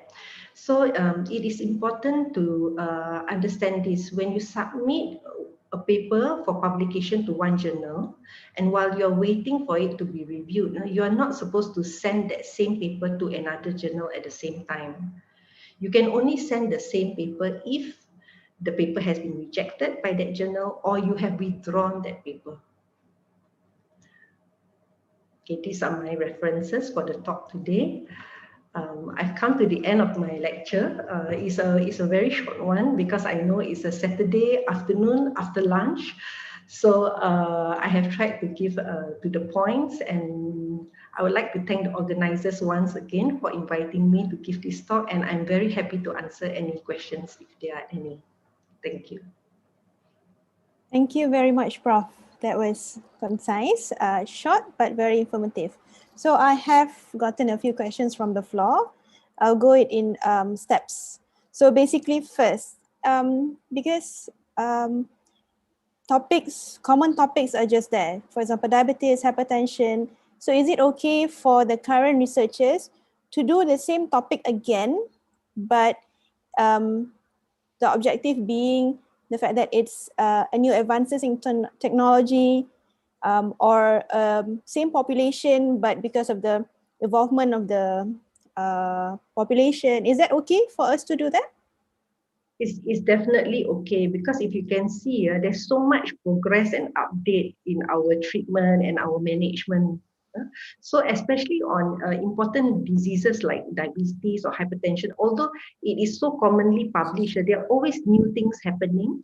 And people also change over time, and our facilities change over time. So as long as you feel that whatever you are submitting, whatever you're trying to publish, add something new to it, then by all means go ahead and try to submit that for publication. All right, okay. So you were mentioning about authors. To how many authors can we put in the authors list? And to, I mean, as little as you're the only author, but you did mention to leave out the others for acknowledgement, but can we put up to like 10 authors who we think really needs their name in it? Yes, because you have to actually look at the journals. Some journals do state the number of authors, and sometimes we have added as many authors as possible because everybody played a role, especially if you have large research, so many people play their role. And the journal itself sometimes will tell you that they don't allow, if it's more than a certain number, then it's better to just put the first few names and the rest, to put them as a group, or, you put them as the list of contributors. And sometimes if everybody is equally important, you can publish under a group name. But usually that is something that we will negotiate with the journal, because it also depends on their rules and regulation. Okay. So you mentioned rules and regulation. For example, in certain write-up, we have started with Vancouver. or Harvard referencing formats. But what happens if a certain journal asks us to use, will certain journal ask us to use different formats that make us have to change the whole write-up again? Yes, actually every journal I see actually has their own format, because sometimes that is the uniqueness of that journal. So they are very particular about that. So just follow the journal that you are submitting to. All right, okay. You mentioned about ethics. Do people get rejected in ethical approval, and why, some reasons why they are rejected? Okay, for example, you may have already obtained permission to do your study, right? But when you are publishing, you publish on certain issues that maybe in some cases create sensitivity among a certain group, okay? So it's very important to ask for ethics approval. They will actually go through your paper quite thoroughly to make sure that certain things are not violated, certain things which are sensitive, because mostly as researchers, sometimes we just think about publishing what we found. But then we get caught up in that, but you actually have to look at the picture as a whole. So there are many issues depending on the research. Okay, so actually sometimes the ethics also, they don't reject your paper completely. They will tell you that they cannot give you approval yet until maybe you change certain parts in that paper. Or accordingly. So it's something that you have to work on, so that you make sure that the paper that you're publishing is actually has good benefits. Okay, all right. So if, for example, if there's one journal in Africa, for example, it's very sensitive, and definitely we're not going to get to, we touch on the social cultural issues and such. If we're rejected, then we could go to other journals to publish, right? Or it's rejected from one journal and it's a complete no-no for other journals? It's actually for the ethics. You're not rejected by the journal. You're actually by the organization that you are conducting your research on. For example, like if you want to conduct your research, stay in a certain organization, you need permission from them to do your study there. But then when you want to publish on their population, they might not be happy for you to publish certain things. So the ethics approval for your research and for your paper actually depends on that organization, not the journal actually. All right, okay. What's your opinion on negative findings? You mean like no association? No. Yes, the p-value not significant, no association, such Yeah. a cohort study, suddenly negative findings. What do you think? Negative findings, you mean that no positive association, like it's not Yes. significant, right? Okay, if they are actually important, you should write that down. Because if so far your study has shown that this actually has no association, and so it is a very important finding, although there is no association, but you must make sure that your study design was correct, the way you analyze the data was correct. So sometimes it's important to publish those results which did not show any significant association, because it actually adds some value to your paper. This is your finding based on your research. Oh, okay. Okay, that was on negative findings, no association. But for example, in social cultural issues, it's very hard to tackle some nutrition issues, for example, in the rural areas. But we do find some sensitive issues that we may want to touch. For example, if we say that the nutrition given by the schools is not good totally, how do we tackle that and bring that paper out? Okay, actually this one is your skill in writing. So, the way we are taught that in any way that even you want to report on certain things, there is a nice way of telling it. So you're always, is advisable actually to write whatever findings you find, even though you found that the food was not good, but you write it in a positive light. That is a technique of writing. The way like in you do not have to attack people, or you do not have to harshly say things in your writing. You can actually write facts, but in a more positive way. You can actually report your findings in a positive manner, even though the findings were actually negative. Do you understand what I'm saying? Yes, I The do get way it. you write it, yeah. So that is Basically, skill, yeah. we paraphrase the sentence to make it not negatively targeting, Yes, but somehow addressing the point. yes, addressing the point and accurately presenting your results. You don't have to change your results. Your results are presented as they are, but the way you write it is in a positive manner, because the whole aim of writing a paper is actually to help and improve whatever system that you're in, correct? Yes. All right. Okay. You mentioned about the stroke checklist. Okay. So because from what I see, the stroke checklist does not have a guide, borderline points that, okay, this 10 points is good, 11 points is not good.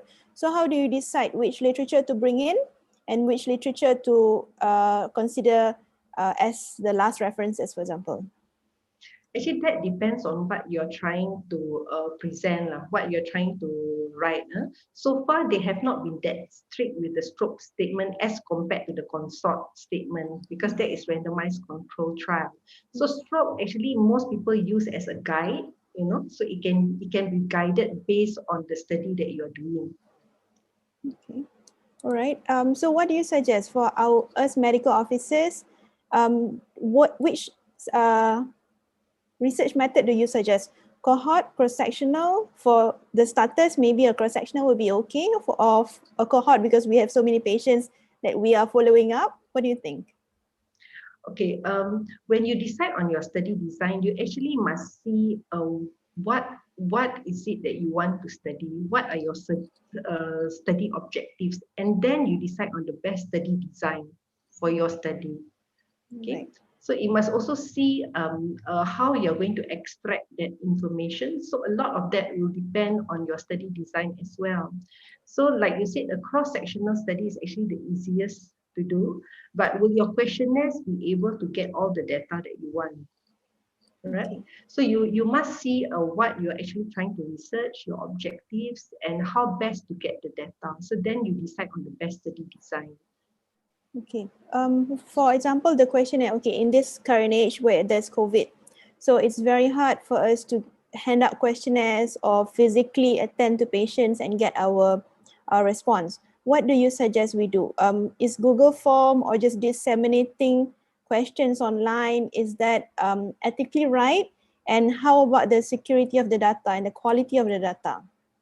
So that's why before you do any study, you have to write up a proposal and you have to submit it for ethics Okay. approval, right? So that the ethics committee is the one that will go through, because it depends on the questions, what kind of questions that you're asking, and then of course it depends on the security of the data. Okay, so that's the job of the ethics committee to go through all that, because now, yes, many people are doing research online, but you have to look after the well-being and the security of the respondents, their answers. So of course all those issues will come into place, and it also depends on the kind of questions that you're asking. So that's why ethics approval is very important for that research. Okay, so since you're from UPM, could you elaborate on, for example, many of my colleagues are trying to get data from Sekolah or JKN, but they face difficulties in getting the approval from the JKN or from the local authorities. How do we tackle that? Is it technicality issue, or is it really hard for us researchers to just go in and get data? Okay, so there have been so many research done in schools. You will find that a lot of schools actually the students have been subjected to a lot of studies. So of course, it is not easy now as it was last time. But my advice is always to work together with them, because they are concerned on protecting their students. So you should try to work with our Kementerian Pendidikan, so find out what their concerns are and work together with them. If your study is actually important enough and it's also for their students' well-being and is also in line with something that they want to find out.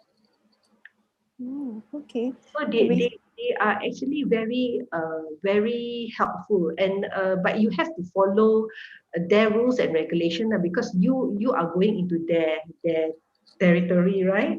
So my best advice is actually, wherever you want to collect data or do your study, work together with the people involved. Okay. I have a question from Jana Khairuddin. How does one evaluate and appreciate peer review journals when even fraud and deceit have been found in studies to promote certain drug therapies? So for drug therapies, I think it's a bit difficult for me to answer because that's not my field. But in terms of journals, we have to actually be very careful, because there are many predatory journals now. We have all those blacklisted journals that we circulate, and we must make sure that we do not fall prey to this kind of journals. So you must always check the list of the journals that you are submitting to. Always run their names, to make sure that there are no predatory journals. It is something which, unfortunately, a lot of people have in this era of trying to get your work published, and so much emphasis is being put on them. Unfortunately, a lot of people have been taken in. So I think we have to be more cautious in these things. Try to submit to well-known journals that most probably okay. There are so many well-known journals that you can try for, and if you are suspicious about a journal, try to get it checked. Okay. All right. There are many studies, for example, clinical trials. They are actually drug companies based. For example, in the COVID, just putting it out there, in the remdesivir or the COVID vaccine, most of the studies are actually backed up with the grants given by the companies. Is there any ethical consideration there, or is it right? And how sure are we that Pfizer's clinical trials will give out good, not biased results? Okay, so for me to answer about these clinical trials about drugs, like I said, because I don't have experience in that, but in reading, if you want me to see which article is valid, I will actually look at the journal that is being published in. So so that's the importance of the journal. So you would actually only believe findings when you read it in a credible journal, because then they have gone through stringent criteria, before the editors allowed it to be published, before they got approval for publication, because then those editors and the reviewers of those journals, because even for us, when we try to publish in good journals, it is so difficult. There are so many stringent criteria that you have to follow. I would imagine it is much more for drug trials. So see the journals. Don't simply believe any articles that are published anywhere. You have to look at the journals that they are being published to. The journals will give credibility to the articles which are being published. Okay. I think this is a sensitive question, but since you're in the academic field, we juniors, we see our seniors taking long in producing one paper. Why is that, Prof? Sorry, taking what? Taking a long time in producing one thesis paper. Is it the problem in the data collection or in the data analysis? Because we hear things such as once you're already in the data collection, the topic is changed, and then the method is changed, and then once you're in the discussion phase, everything comes back to the introduction, chapter 1, which makes it very long. So which makes us juniors very afraid to even embark in that journey. What's your comment? Actually, you can publish so many things from a thesis, from like students. The moment you start literature review, you can already write up papers for literature review. You can publish based on traditional review or systematic review. I've had students who actually publish up to 3 to 5 papers with just based on literature review, especially if you're doing a PhD, because your literature review will be so intensive and extensive. And then after that, your study protocol, before you even do your randomized control trial, there is a study protocol where you can already submit for publication. You don't even wait for your data collection. And of course, after you collect data, then you can submit again your results for publication. So actually, the thing is that it's your interest to write up that paper, because writing up a paper actually takes a lot of effort and time. Some people have good writing skills. Some people is a bit harder for you to write, and you need a lot of time and effort. And some people, when they submit and then they get rejected, they feel very down. But you should look at it positively. I know many students, they try to publish, especially now. It has become a criteria that if you want to graduate, you also need to have how many publications with your master's degree, and for PhD, you need how many publications. So they will try to publish, but when you get rejected, they feel very down. The thing is to use all this as a learning experience. Just try writing up papers based on literature review, submit it. You learn so much from the reviewers. Even if your paper gets rejected, it doesn't matter. Submit to another journal. Or you can even, write to the reviewers, explain the things that you did, try again. Take it as a learning process. But the thing is that you must want to write. Okay. You must put in the effort and the time to write. And for students, maybe it's more difficult, but for us as academicians and researchers, I would advise to get a good team, because different people in the team can contribute differently. Some people, they are very good in statistics. Some people are very good in writing. So when you have a good team, somehow it motivates you to write. So as students, maybe you should partner. If you really want to write, get another friend whom you are writing together with. Make it a motivating thing for you. I find that with most students, is actually putting in the effort you need to write. And yes, things change, because sometimes as we go along, and you do so many types of presentation, like your proposal presentation, and then you present for another thing, and your study just gets changed along the way, correct? But you can always start writing from your literature review. If you want to start writing, just start writing with whatever you can write with. Okay. When we talk about grants, I mean, as we may have data collection, we may have to get data collectors, but how do you get a grant for a study? And which studies do you have to ask for a grant? Okay, so grant is different from writing up a paper for publication. For a grant, you need to write a proposal. Okay. All right, you need to write a proposal stating on what research you want to do. Correct? And then after that, you must see the grants which are open that would actually fund the kind of research that you want to do. Okay, so now it is actually very competitive to get grants. Okay, because I think now money is an issue. So your proposal really has to be very good. So most of us, we start writing proposals long time before the grants even open. We are always just writing and improving it, and then you try for the grant. And even when you don't get the grant, you try again for another grant, and you keep improving your proposal. Certain grants you just submit and they will evaluate, and they either accept or reject it. Some grants, they want you to present, to defend your proposal. But for students, you have allocation for certain student grants. That is a bit easier to get. So that one, you just follow the guidelines that is required for the proposal. The proposal will, every different funding has different criteria. So you just have to read through the criteria for applying for that grant and make sure that your study can follow that, and then you write up your proposal. But you have to make sure as a student that your supervisor checks the proposal and is also in that team. Okay, and so is your supervisory committee. and make sure that everyone involved is the same thing as the journal.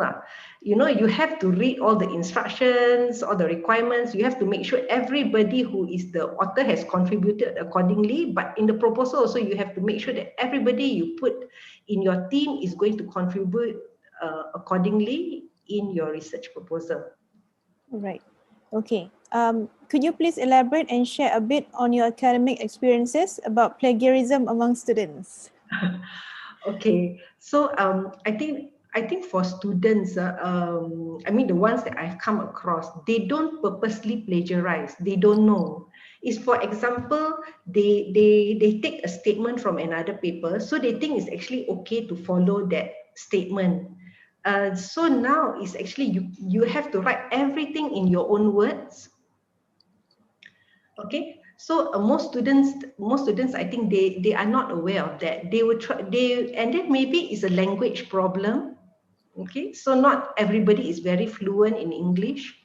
So even though you just follow one sentence, or you know you have like one or two sentences, it will come out as plagiarism that you followed from that article. So you must make sure that everything you write it in your own sentence now, and then always run all your work through Turnitin. Now there's also Grammarly. You can use Grammarly, Turnitin, and I think there are a few other different websites. I can't remember now, but I know that students use several.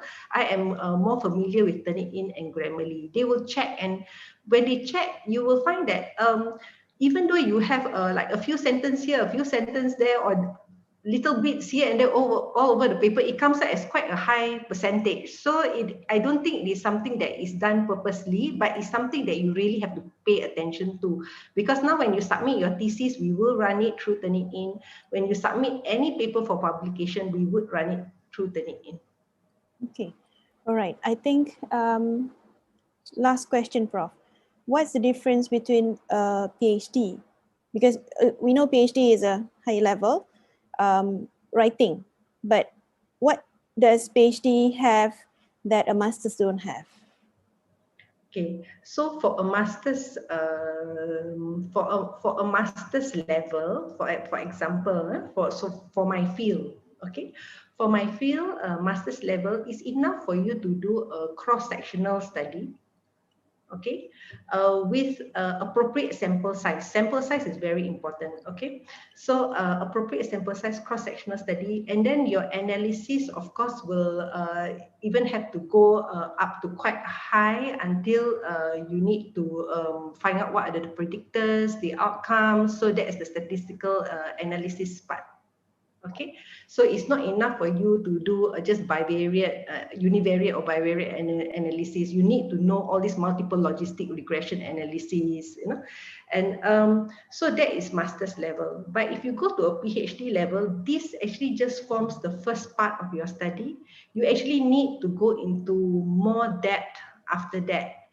That's why, like most of my PhD students, this first part from a master's study can actually just be used as a needs assessment or assessing the problem that you want to address, and then you need to do an intervention.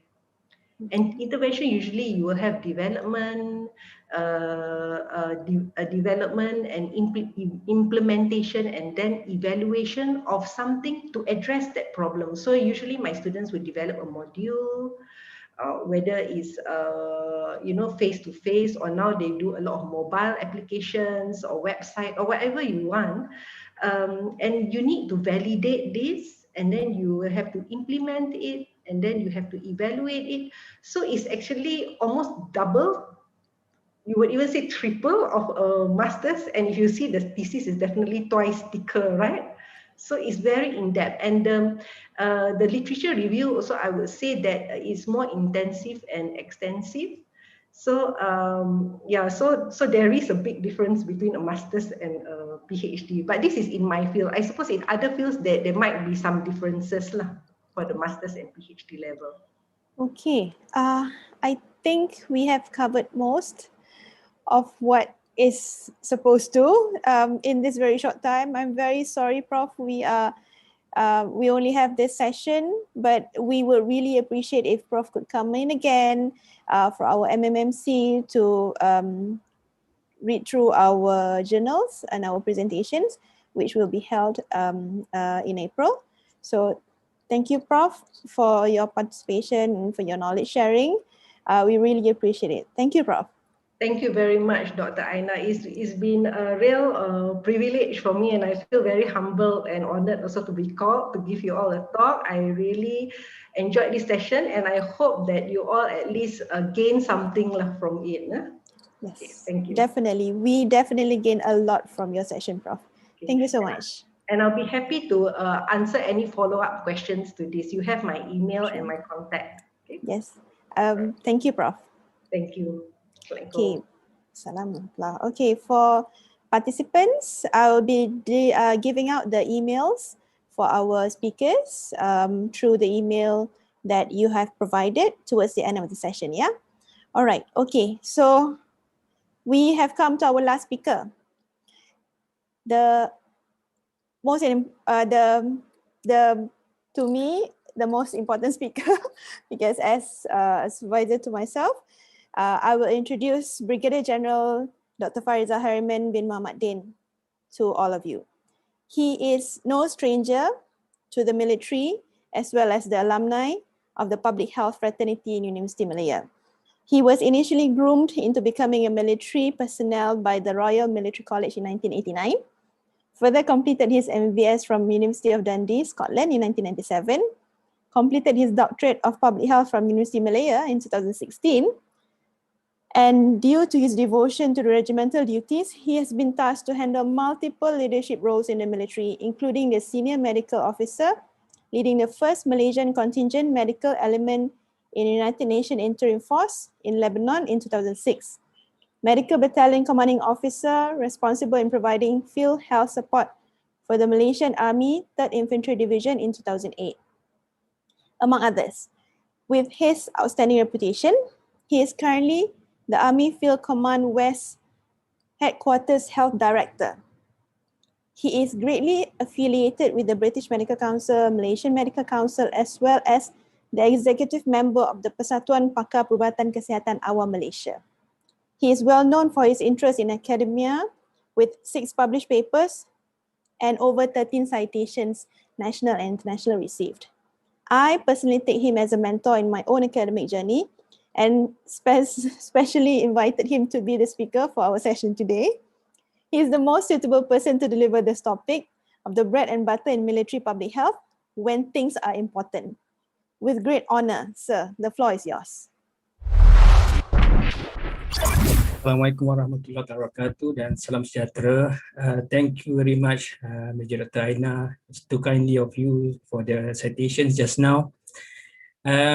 It's already almost 3 o'clock in the afternoon, and to me, it is a very long day for some of you. I believe most have attended the 4 previous lectures today pertaining to this series on research methodology. And I believe that everybody has gained something from the speakers. It is quite a good breadth of knowledge be given to everybody that listening to the series, and I applaud them. This lecture will try to provide ideas on how that those knowledge gained could be applied in military settings. This will not be the all, that means the two ends all, because I mean we still need to communicate, to discuss, to expand further our projects later on if need be. First, I would like to offer my thanks to the organizer for inviting me to give this short overview or perspective to support the previous lectures, especially in military settings.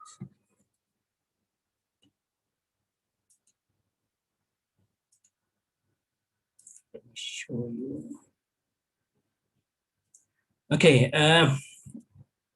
Ever wonder why military forces is considered unique and why it needs to have its own health services compared with other public organizations?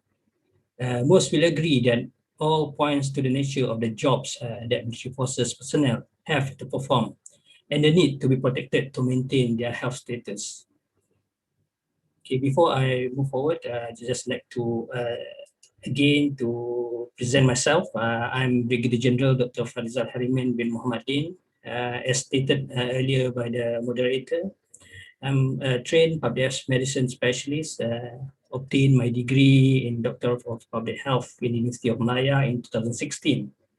I've been indoctrinated in military environment since I was in my teens, during my when I was 13 years old, and has served the military service for the past 21, 22 years old. Still young considering. Keen interest in occupational health, psychological health, as well as health informatics. Frankly, I like data and electronics. As what Dr. Shubash has lectured us in this morning, I mean, data is an important element in any research, and the data must be very, very well managed before that we can make any conclusions or obtain our results from our research project. As stated, I'm quite a keen hobbyist as well. Try to find precious time for the other interests to keep me sane actually. Been delving in 3D designs, painting, and also flying drones. So before I start the lecture, I will try to take about 1 minute in this part to gauge your mind in regards to our understanding on the word of military public health. If you can spend a bit of time, go to www.menti.com and type the code 79 82 67 and 4 and type what is your understanding of military public health. Later on, when I finish the lecture, I will reveal in some sort of visualizations of our thoughts for these topics. I'll let you be.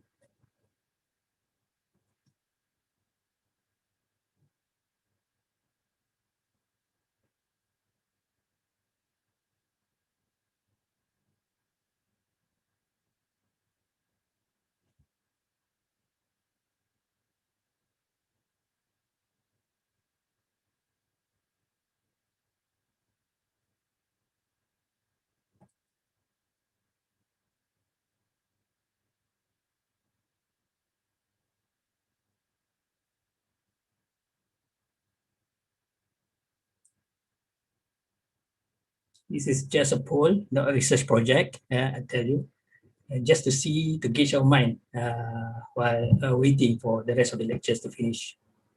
Definitely a regimental way of making people do things. To keep things interesting, I believe. Yes, sir. We have spread the poll. Okay, all right, I'll move forward. Thank you, sir. Okay, this is the topic title for today. First, being given this topic, it is quite hard for me to decipher the contents that need to be shared. Following another's journey of reflection, self-reflection, discussion, getting on the ground feedbacks, I hope that the contents given today will be sufficient enough for us to continue our journey in getting good research done, good questions answered to support our health services. I mean, the armed forces, military personnel per se. I still do not believe that this lecture will be all that ends all. It will be just a guide and our partner for the audience to find better projects in the future. So why bread and butter? Why not nasi lemak and kopi o? It's just more catchy, I think, more professionals. Digressing there.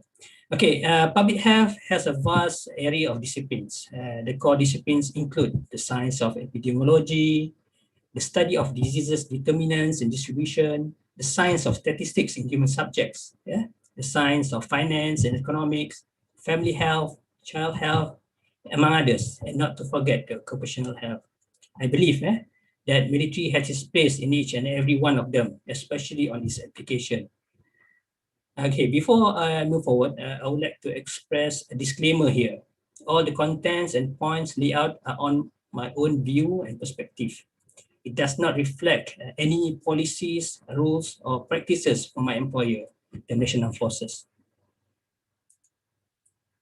Okay, The objective for this afternoon is to provide practical tips on the application of research methodology in daily work routines within our military settings. What this lecture won't cover is the depth of these examples. They need to be discussed, explored in person to ensure that the project is done properly. I will definitely start with the military profession of interest. Yeah.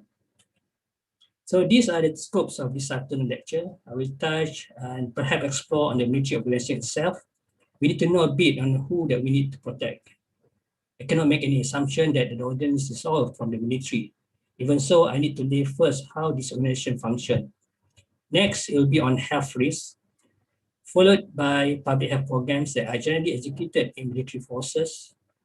I will also touch on the daily routines performed by military healthcare practitioners, especially on the ground, that are as always considered as mundane, but as ever very important. And lastly, how that those can be used as a platform to gain further knowledge on health threats, have for improvement towards our care. Okay. The military forces defense nations and its national interests. That is what their missions are. And there are lots of militaries around the world. And these militaries is a very unique organizations, and they have to prepare themselves ready for any eventualities. We as a Malaysian are not different from them. However, we are different in another way pertaining to the threats that we often encounters in our area, especially on the environmental side and as well as on other matters. So military operations occur both within countries and overseas. And for us, the recent global operations have included deployments to the Bosnia, to Lebanon, as well as missions that includes HADR to areas such as Indonesia, Pakistan, and Afghanistan. So, I mean, our job varies from one spectrum to another. And another thing, the military has also the needs to project its power. So, the health services needs to find ways, better ways, effective ways to ensure that the health side of their personnel is being taken care of properly. So this is why that there is need for us to exist. Yeah. So we always remember when we always see that when we say about military, it's about the hardware. However, we need to know that the most important assets in the military is the human asset. Okay, the military spends quite a lot of resources, money-wise, in raising them, in maintaining them, in training them. In actually fact, that is the most enormous part being spent in the military nowadays. If you look at maintaining this personnel in healthcare towards them, a lot is spent from the start when they enter the service until they left the service. Ever wonder the cost incurred towards the yearly screenings that we've done, that the military done, all with the same objective to ensure that the personnel always be maintained with an optimal health status. Okay, either the physical side, on the mental side, as well as the social side. This is very important pertaining to to maintain the state of health of our personnel. So, and to ensure that these soldiers' health are maintained well, we need to seek the best way of doing it effectively and efficiently. This is where ensuring that they kept themselves fit physically and mentally will assist us in maintaining and improving their health. People would say that this is just a matter between chicken and eggs. However, we have to remember the soldiers enter the service are fit, not generally, not majority. They are all fit coming into our service. Thus, keeping fit is supposedly a must, and there are programs in the military in place to do so. The issues that we always often encounter is about executing these programs to ensure that they are fit. By being fit, it's much easier for us to ensure that they are being healthy. Health-wise, maintaining their health will be taken care of these three principles of preventive care in public health.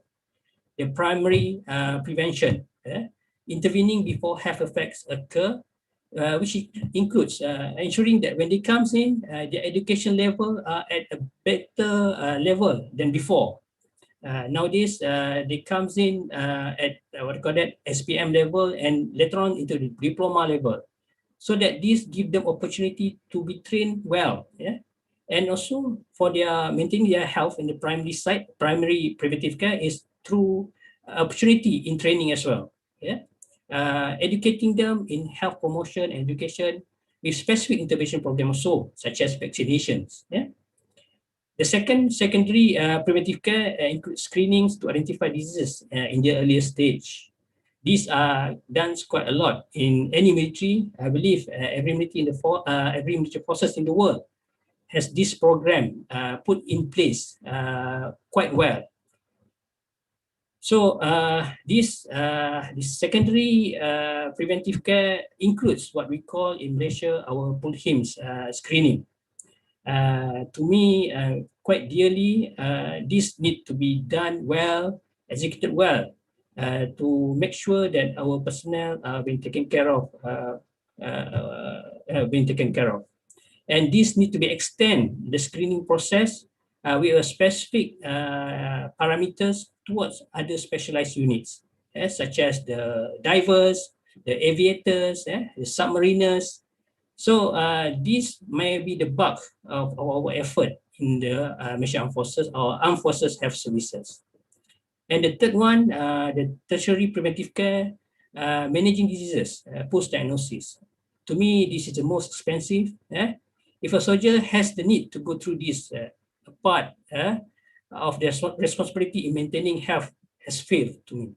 Acute and rehabilitative care is an expensive business which needs specialized care, specialized human resources, specialized equipments and infrastructures. So, I mean, even though the bulk of the job comes from the secondary preventive care, the amount of money spent actually goes towards the tertiary preventive care. So we really need to look into that. So any research project that needs to be done in the military setting, you can point into these three areas to get further knowledge to support our healthcare services. It may not need to be extensive, expensive. Even a small project that yields something beneficial for a change of practice, improvement in healthcare is very welcome. Okay. So next slide is about my audience for today. I stop for a short while. Okay, I move forward. If you can go back to the next slide. Okay, go back to www.menti.com and again, put in the code 798267 and 4 and just find out who you are from. Okay, and we'll see from this session how many that are actually listening to the two speakers in the afternoon actually.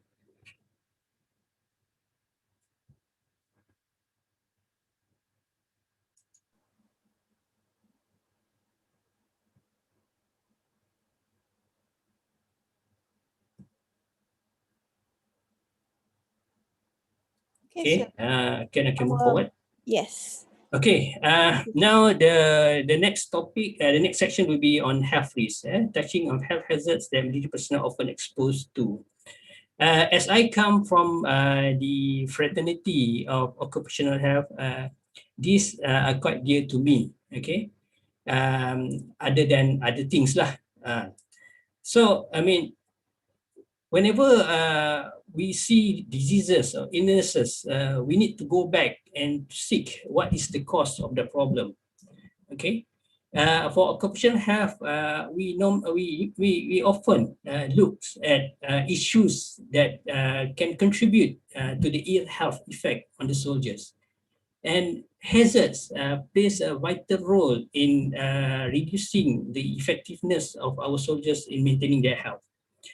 So when they work in their environments, there are lots of matters that affect them. In occupational health, we look at items such as the physical hazards. I believe that our soldiers are always involved in the arduous environments, okay, using quite many types of tools, the armaments. So they are exposed to issues like noise, okay, vibrations, pressures, heat. So these are the hazards that we can explore further later on when you are trying to look at what do you call that questions that needs to be answered to mitigate the health effects, to mitigate the risk, to improve the health status of our soldiers. So for example, one of our seniors have gone through what they call that research in our armored personnel carrier. He has delved into noise and vibrations while they were there. So in our forces, we spend quite a lot on our armored personnel carrier, on our main battle tanks. However, actually, we have not really go forward regards to that. I mean, they are being given protective equipment, the PPEs, while they operate in there. However, there are actually not many that looks into whether that being provided by the manufacturers or by the contractors are enough to protect our soldiers. So, I mean, this kind of what do you call that, thinking needs to be put in. I think we as a senior officers in the armed forces need to guide our youngsters to go into this what do you call it, this assessment of hazards in our workplace. And the next one is on biological, okay, bacteria, viruses, parasites.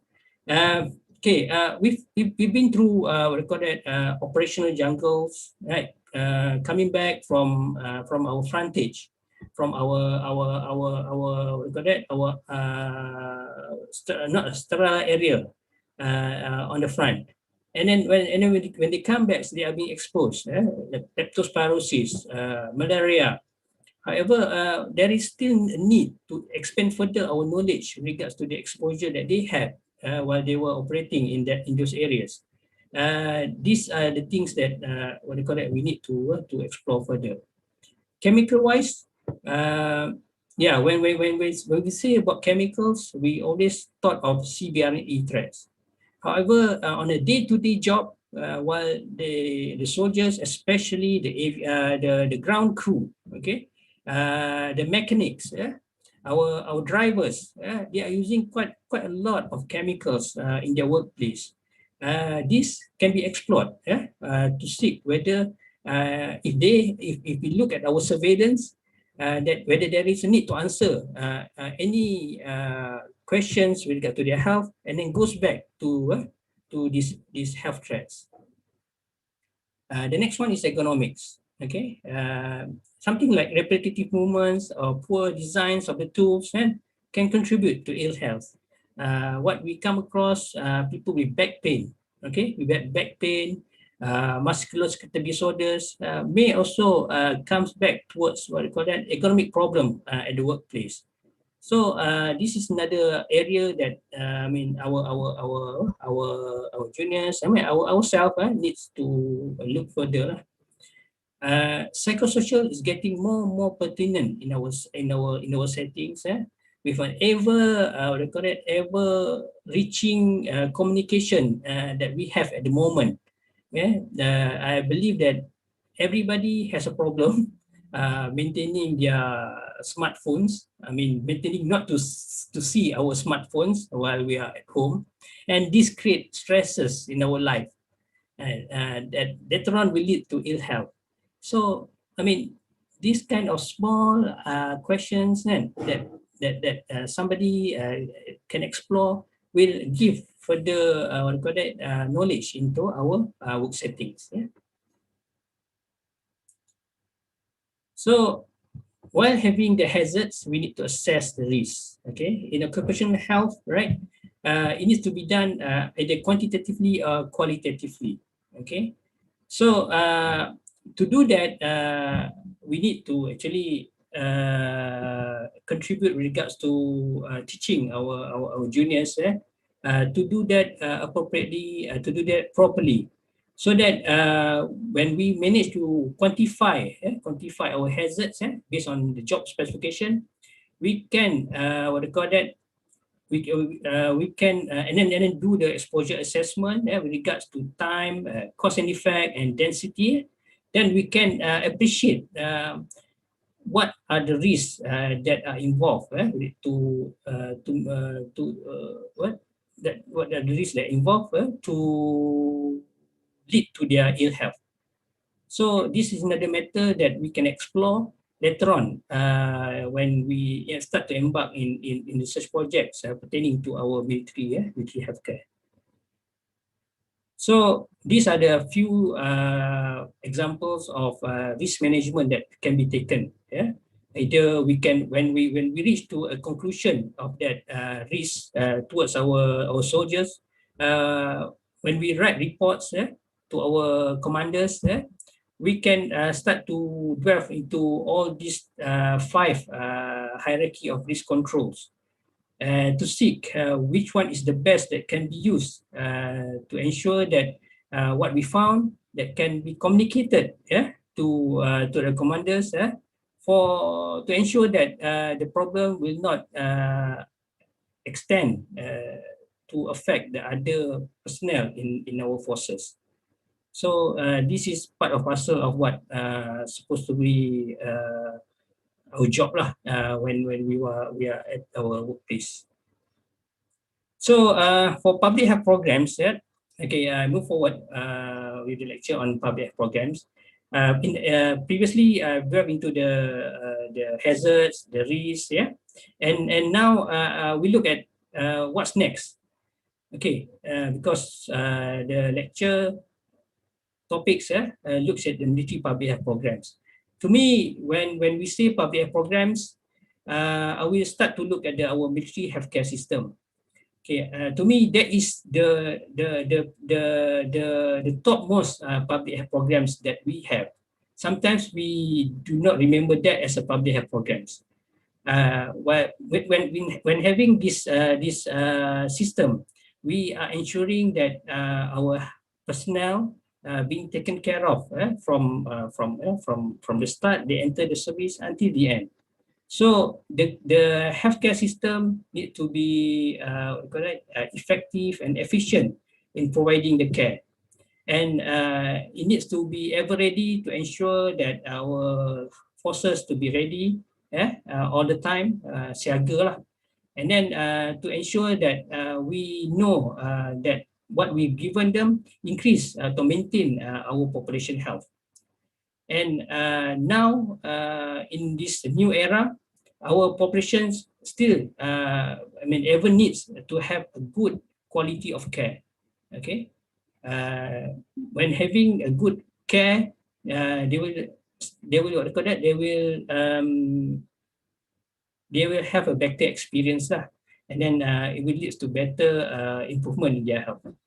So in our healthcare systems, what I laid out here, there are 4 sites, areas that we can go further. Okay, with regards to deployable health units from the battalion to the division level for our field health service support, and then in the garrison, our health centers, providing healthcare towards our base soldiers and their dependents.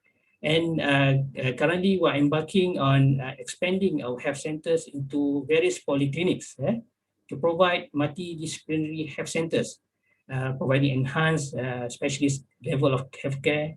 And we do have hospitals and in providing acute and rehabilitative care. So having this is actually, and then having these systems, these facilities, these services will ensure a good healthcare being provided lah to our soldiers.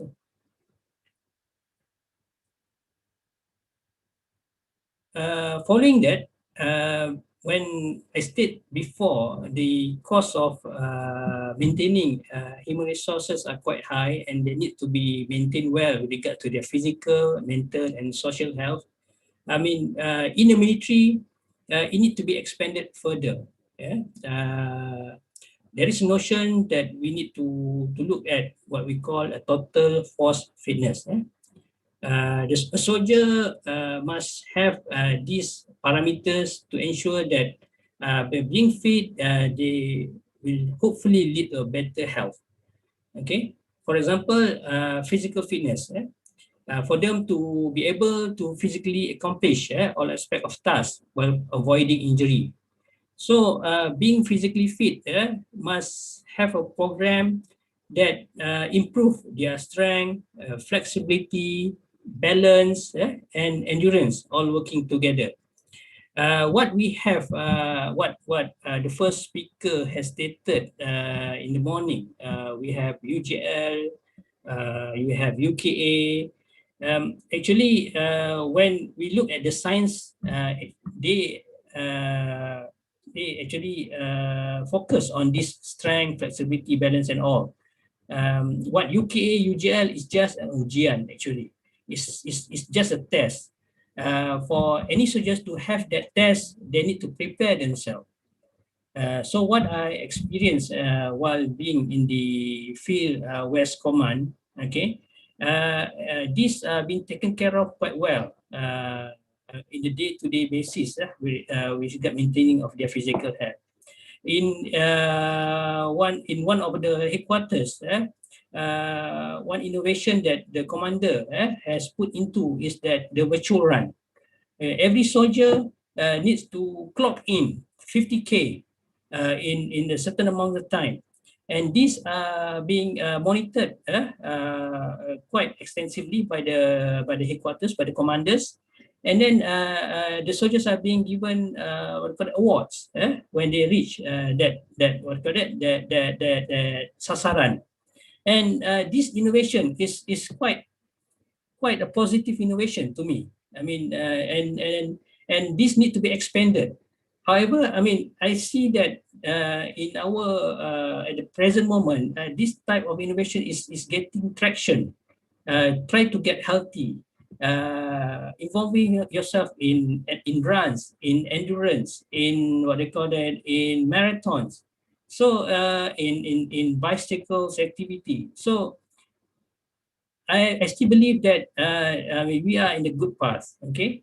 But we are, as a healthcare provider, need to ensure that while they're doing that, they are protected. They are being, protected with regards to threats in the environments where they run, the time that they run. Okay, this need to be, this need to be translated to them lah. For environmental fitness, ability to perform tasks in any operation environment, awareness of environmental challenges and limit to their threat to our health.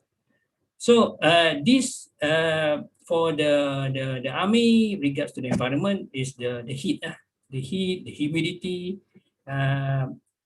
We need to ensure that the soldiers are protected from that or limit their exposure to that.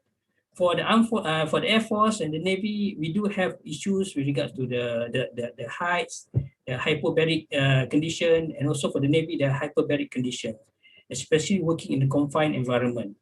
So there are lots of things that needs to be take into consideration when we are looking at these environmental fitness issues. And then the next one is the medical and dental preventive care fitness. So this is our bread and butter actually. To ensure that the soldiers are able to sustain their health and wellness and to facilitate their restoration to meet medical and dental standards. That's the word, to meet the medical dental standards.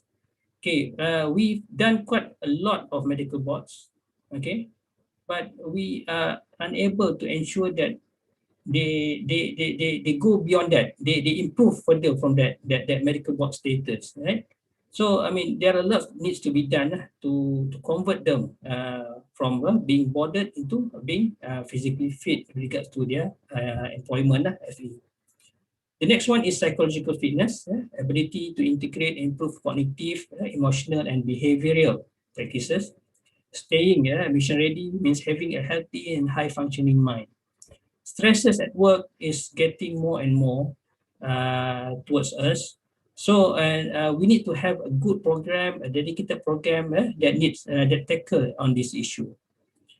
Okay, by having good physical fitness, good environmental fitness, good medical care, and good psychological fitness will not mean anything if we do not delve into these four areas, the nutritional side, the social side, and spiritual side, and financial side. So from this, from this slide itself, there are lots of areas that our medical practitioner can cover, can explore if they want to do their research. Okay. So other than that, we also have a good instructions that needs for us that give guidance. Our armed forces medical administration and technical instruction. This is another good public programs to me. Okay, it is a go-to reference for our personnel, to ensure that they have a clear term of reference on their task, function, and responsibility as a military healthcare practitioner, as a guidance, that these TOOMs, I call it TOOMs, provide standardization of healthcare and various disciplines within the military healthcare system. Okay. And then there are lots of works that are being done for our AFMATI in keeping it abreast with the new development in healthcare.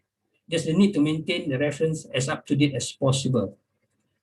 So if your research project, sound enough, good enough, okay, that improve our healthcare, improve the status of our health of the soldiers, right? The interventions proposed can be inserted, can be put along with other references that we had in this AFMATI. So this is another area that I feel is a good public programs available to us. The next one is about our PULHIM's employment standards, our PULHIM system. Okay, we cannot go away from that. Okay, while having this, our soldiers has the responsibility to maintain his physical and medical fitness, particularly with regards to preventable conditions and remedial effects. Okay, so this is another bread and butter in our day-to-day works at the unit formation. Our PULHIM system, and for the dental side, for the dental systems.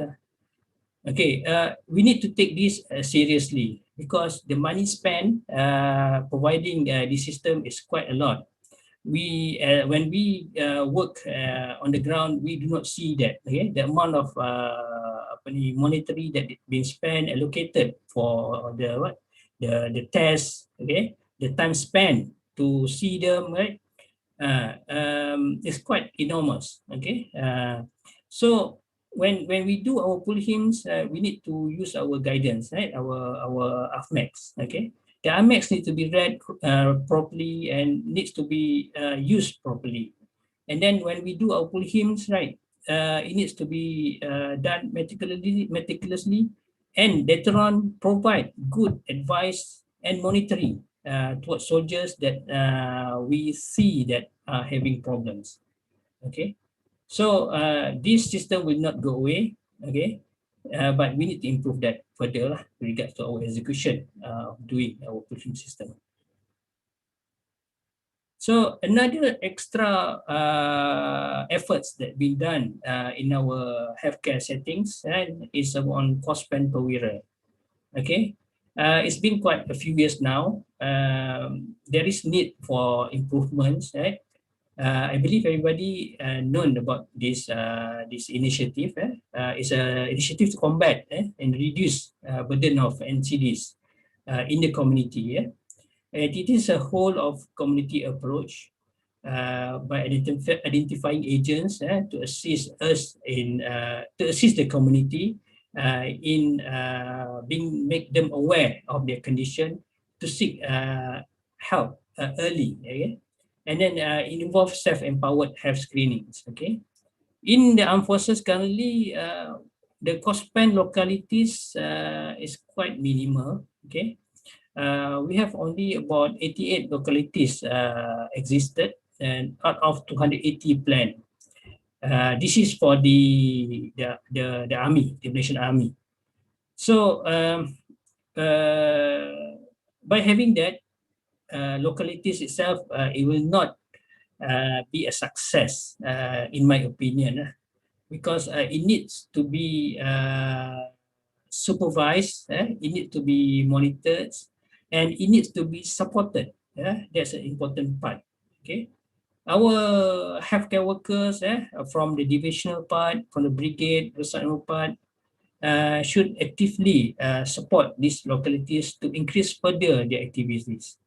This need to be supplemented later on with the NCD clinics or the COSPEN clinics in your area. So the next section, the previous section, I only gave a few public health programs. There are quite a lot of public health programs actually in the armed forces. If you browse through the AFMATI, there are various programs that are in place.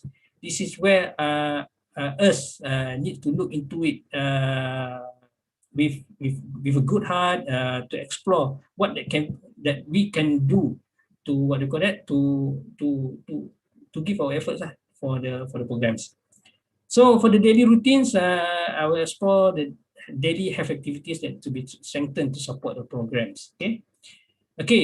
Again, we do have soldiers and family clinics at our place. Okay. These clinics, to me, is our bread and butter. Again, it needs to be run well. Okay, I'm not delving with the logistics side or the administrative side. It is most toward the clinical sides. Okay, about the pool HIMS, FFI, and pre-deployment. Actually, I've touched quite extensively on pool HIMS, but on the FFI deployment is almost the same. So what you do at your clinics, it needs to be pre-planned and it needs to be controllable. Okay, you need to set a good appointment. You need to set a good time that you need to spend with your what do you call that, with your personnel. And then we do have our patients. Okay, with quite a few clinics that have quite a number of patients. But those with little outpatient, it does not mean that it is not important. It is important because when you see them, it may reflect on what goes behind in the community, in the camp itself, in the family, or in the workplace. Okay, do not. I believe that you do not need to see them as a one-to-one with the patient, but you need to explore further what's behind that. I mean, most of the time, because of our what do you call that, our focus on the clinical sides, right? We forget about the other elements within the patient environments that affect how that it comes to you in the morning for a sick report. So this is another area that that can be explored further. For the NCD clinics, okay, you need to look at the directed sessions for those with risk factors that you've seen during pool HIMS or you've seen following a referral from the COSPEN. Okay, so and then what you do with that, you have to actually look at what intervention that you gave that can improve their health status temporarily. Maksudnya meaning looking at the trends rather than looking at a one-off. Normally, that's what we focus at the time at when we see the patients. But when we look at the serial serial encounters in the past, from there that we can support the patient and try to change their mind regards to their lifestyle, etc. Okay, and then the other most important part is the MCH activities to support family members regards to maternal and child healthcare, including visitations at their place at home, and also the compliance with regards to the vaccinations. Having a good family settings, okay, will give positive impact to the soldiers. Okay, they are less worried and they can focus their job well at their workplace. Especially so when they are out there doing their operations at the perbatasan. Okay. The next one, I will touch on the medical board session. Okay, medical board session has been done quite extensively in our settings. Try to create health improvements and opportunities in our weekly routines. In this slide, I do not, look at medical board as the process. I look at what the medical board session can give to the service actually. One is on the risk mitigation. The opportunity to assess risk, as what I mentioned earlier in the previous slides, with regards to the hazards, exposures, experience of personnel, and then to translate back to their workplace so that other people can be protected, can be defended from these health threats. Okay. Medical board also creates opportunities for health promotions.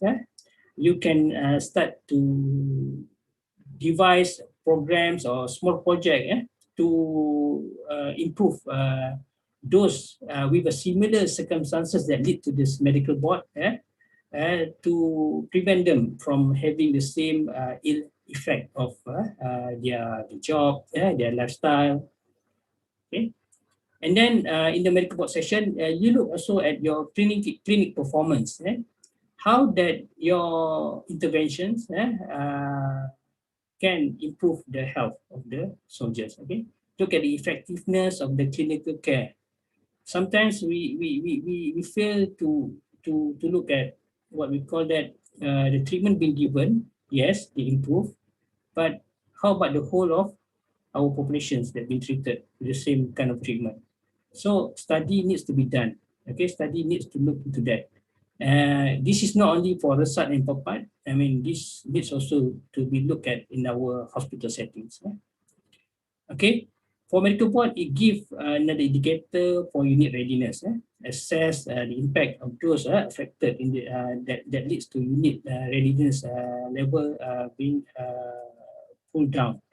So by improving people not to be medical boarded, okay, by having good health, it leads to better readiness. And then medical board give another indicators for disease surveillance in your area. Okay, another activities that we can explore is the garrison and operational sites, cleanliness, fitness, surveillance inspection. Environmental infectious related diseases are quite abound. Okay, risk assessments needs to be in place to assess these health threats within our garrison or within our encampments while where they are performing their operational duties at the front. Okay, and these must include environmental pollutions, biological, chemical noise, as well as other foodborne, waterborne, and vector-borne diseases.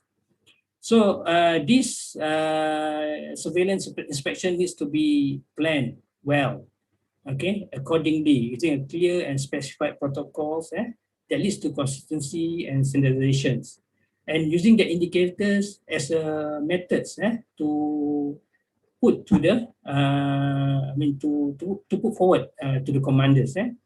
And the timetable that you set out must be cover sufficiently for the areas that you need to cover. And these inspections needs to be done as a combined effort as a team. It is not supposed to be done alone. You must involve units officers, not personnel. Their logistics even invites Ministry of Health inspectors to come along to give their ideas, their inputs with regards to that. And then at the end, you assess the improvements. Often the indicators given were assessed in silo. This is what I believe. It needs to lay out to include time and space to demonstrate the need for improvements.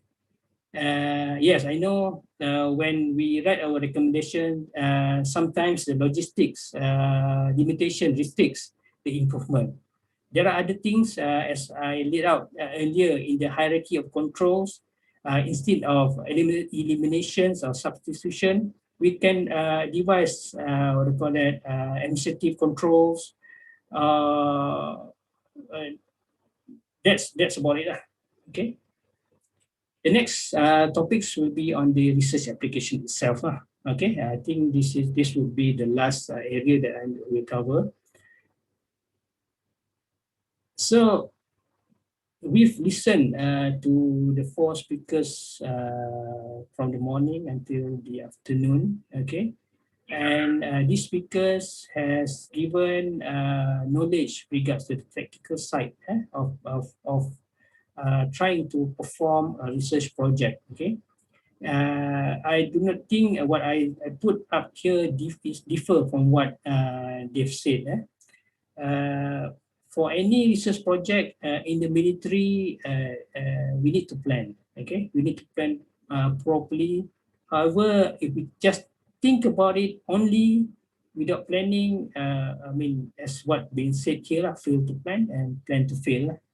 Okay, so I actually invite my fellow colleagues to explore that notions of starting a research project that will be beneficial to the service. Okay, and then do not, as what Professor mentioned earlier, we have to do this with regards to our projects. Right?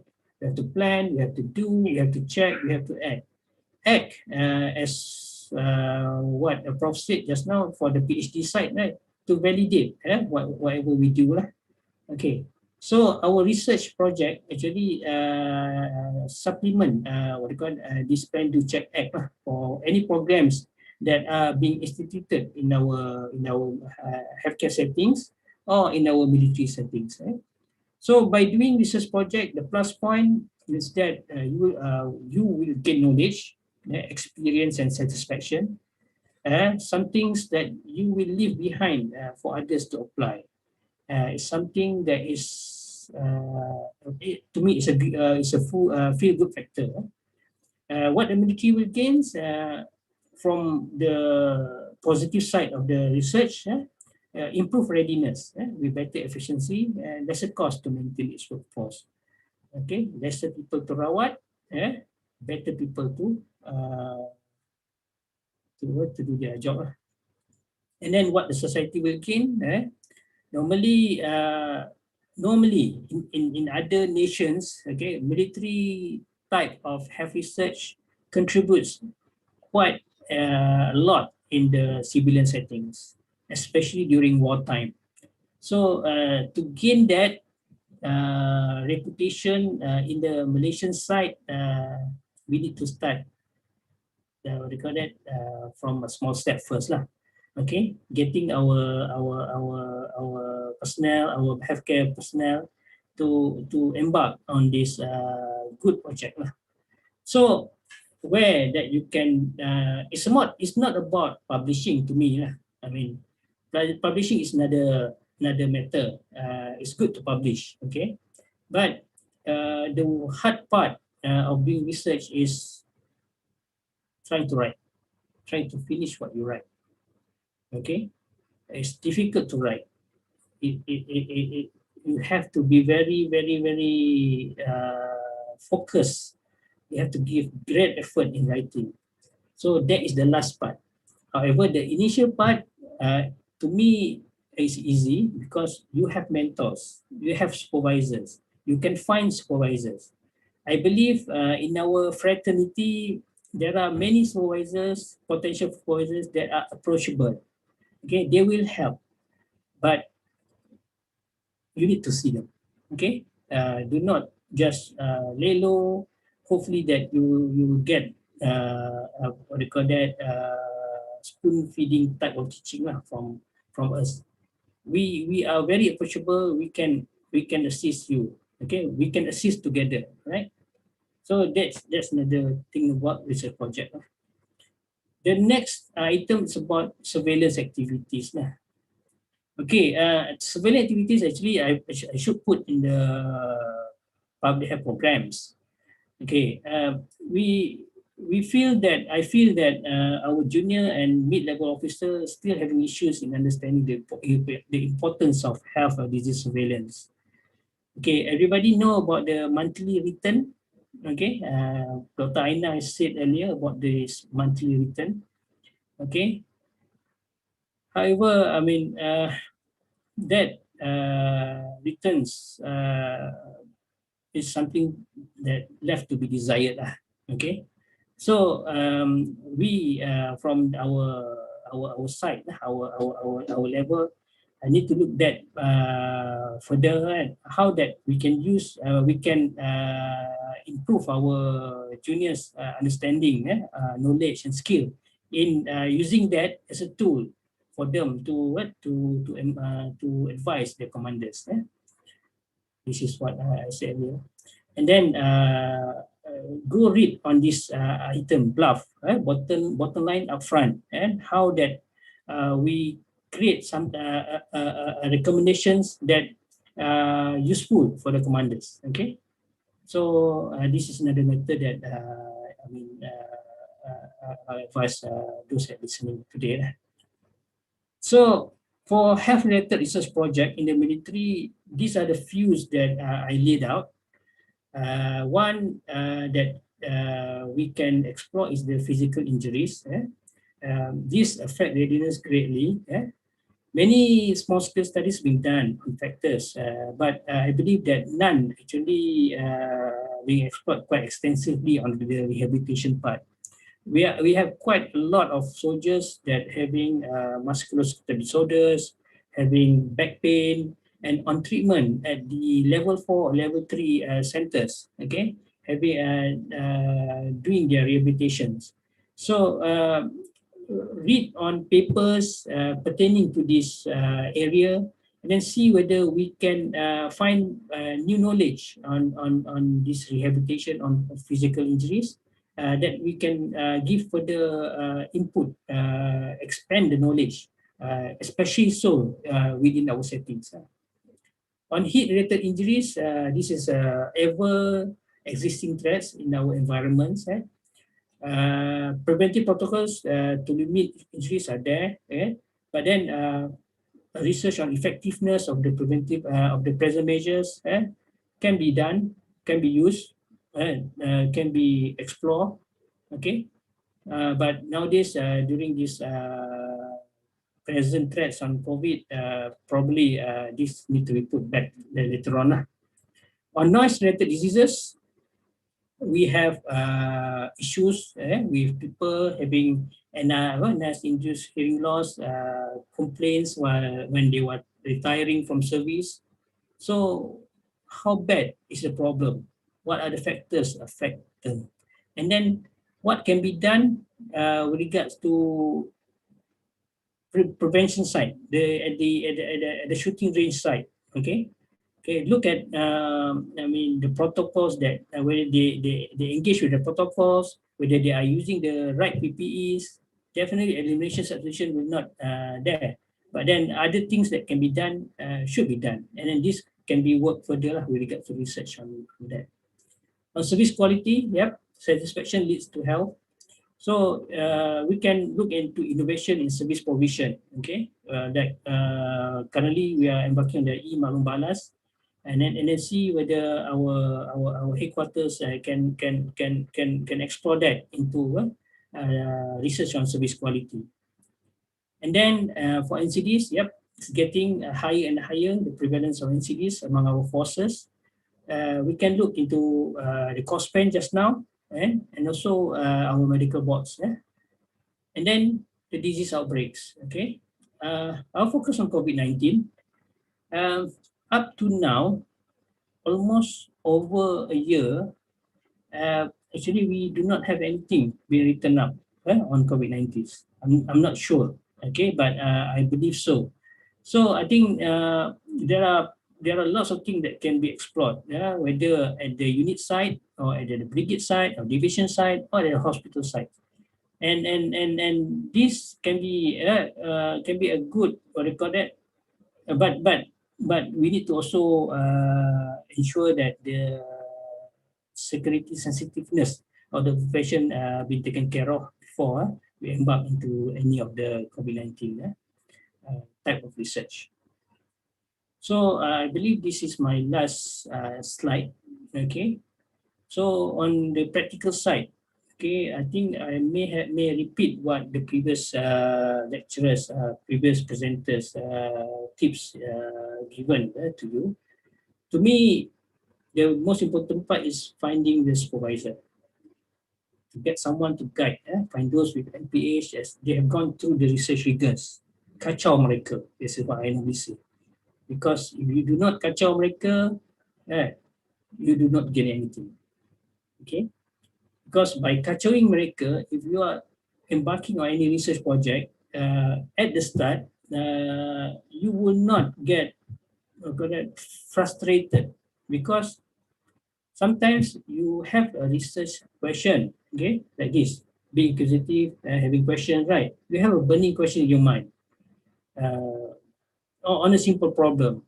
But by not discussing the problem, the question, by not limiting the question, you will want to answer anything in the world, which your research project will not be able to achieve that.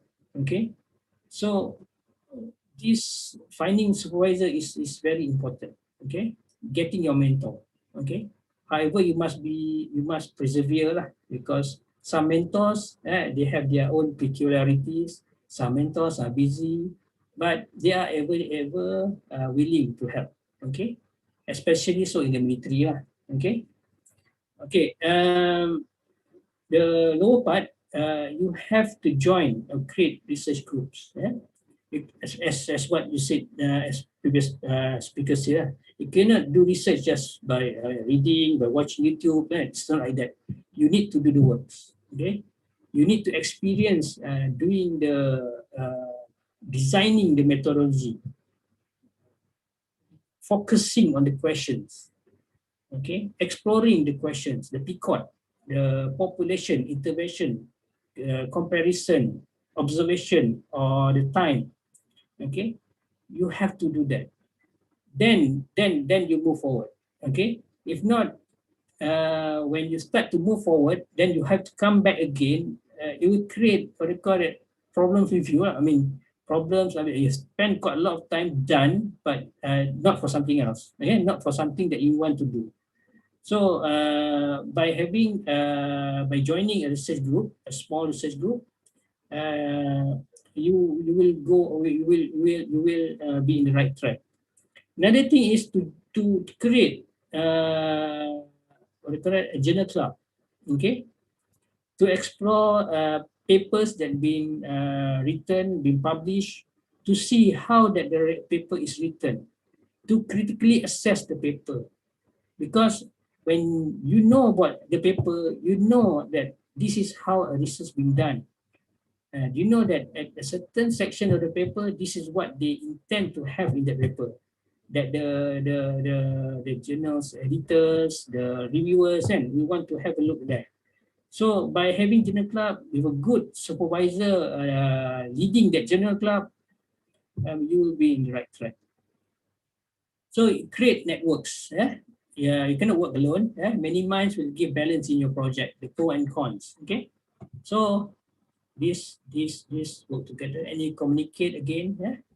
So people always comes to me also that they say that they have lots of data.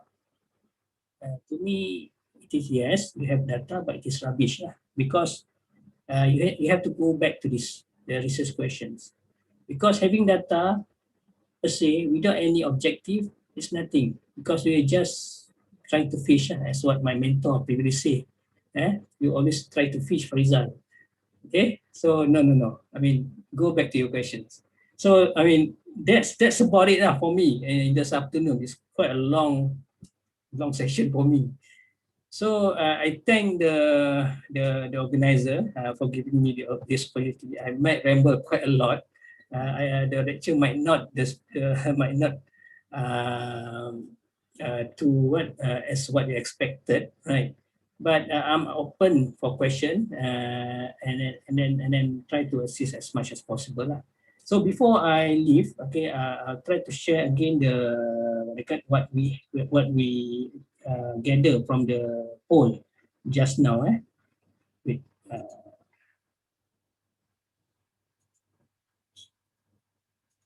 oops.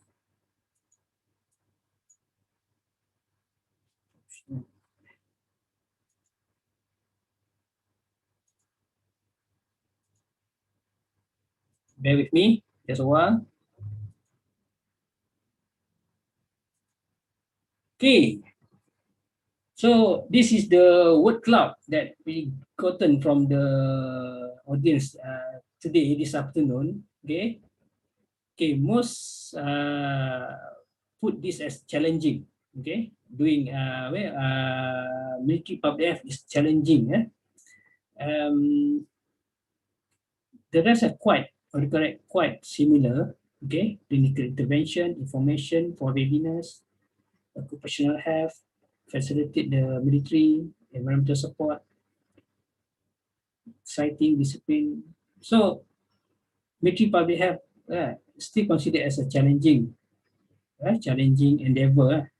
Okay, so if we succeed, we have a good military standings, good military force, ever ready force. Okay, but there are lots of work to be done. Okay, next, our audience. Okay, we have about 30 militaries, 2 civilians, and 2 students only. So they consider them as students. All right. Okay. So I think I end my my presentation for this afternoon. I'm open for questions. Sorry, too long. Okay. Thank you very much, sir. That was not too long. That was very, very good, very informative.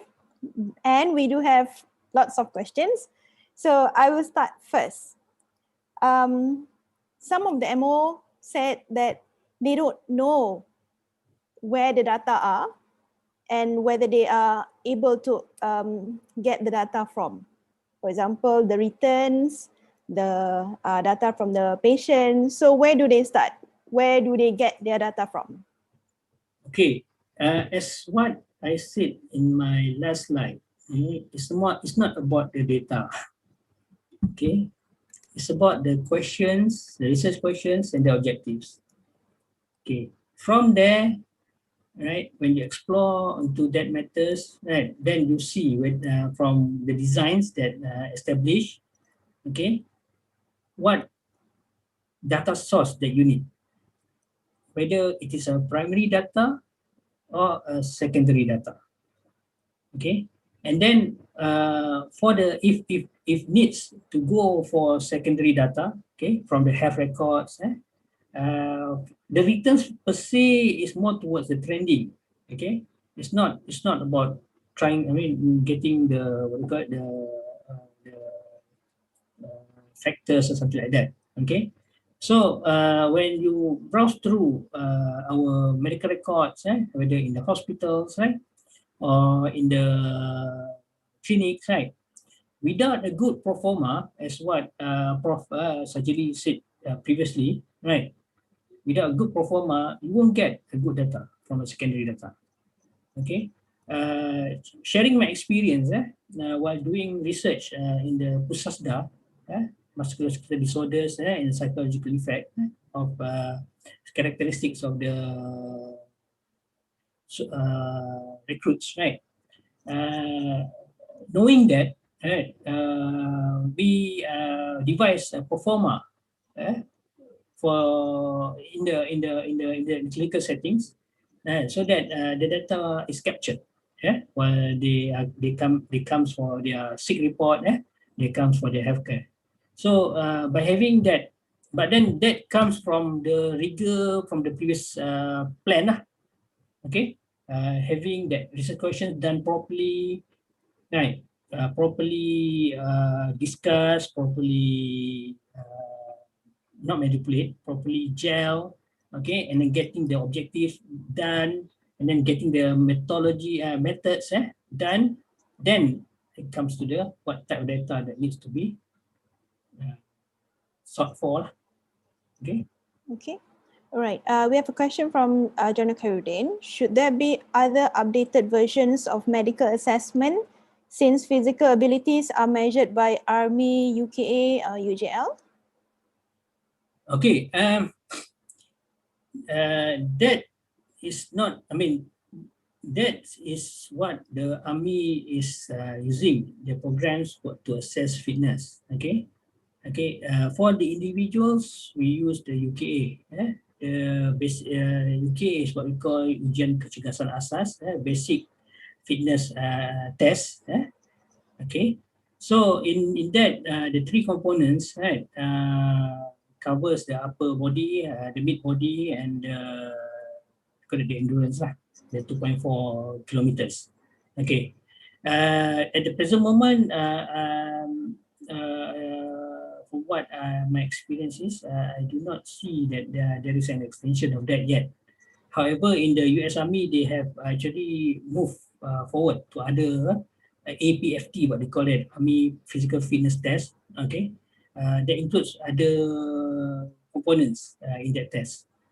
So when the military, whether the services, Army, Air Force, or Navy, embarking into new programs to assess fitness, to me, that's to assess fitness, but must commensurate with what supposed to be done by the soldiers before they comes to the assessment.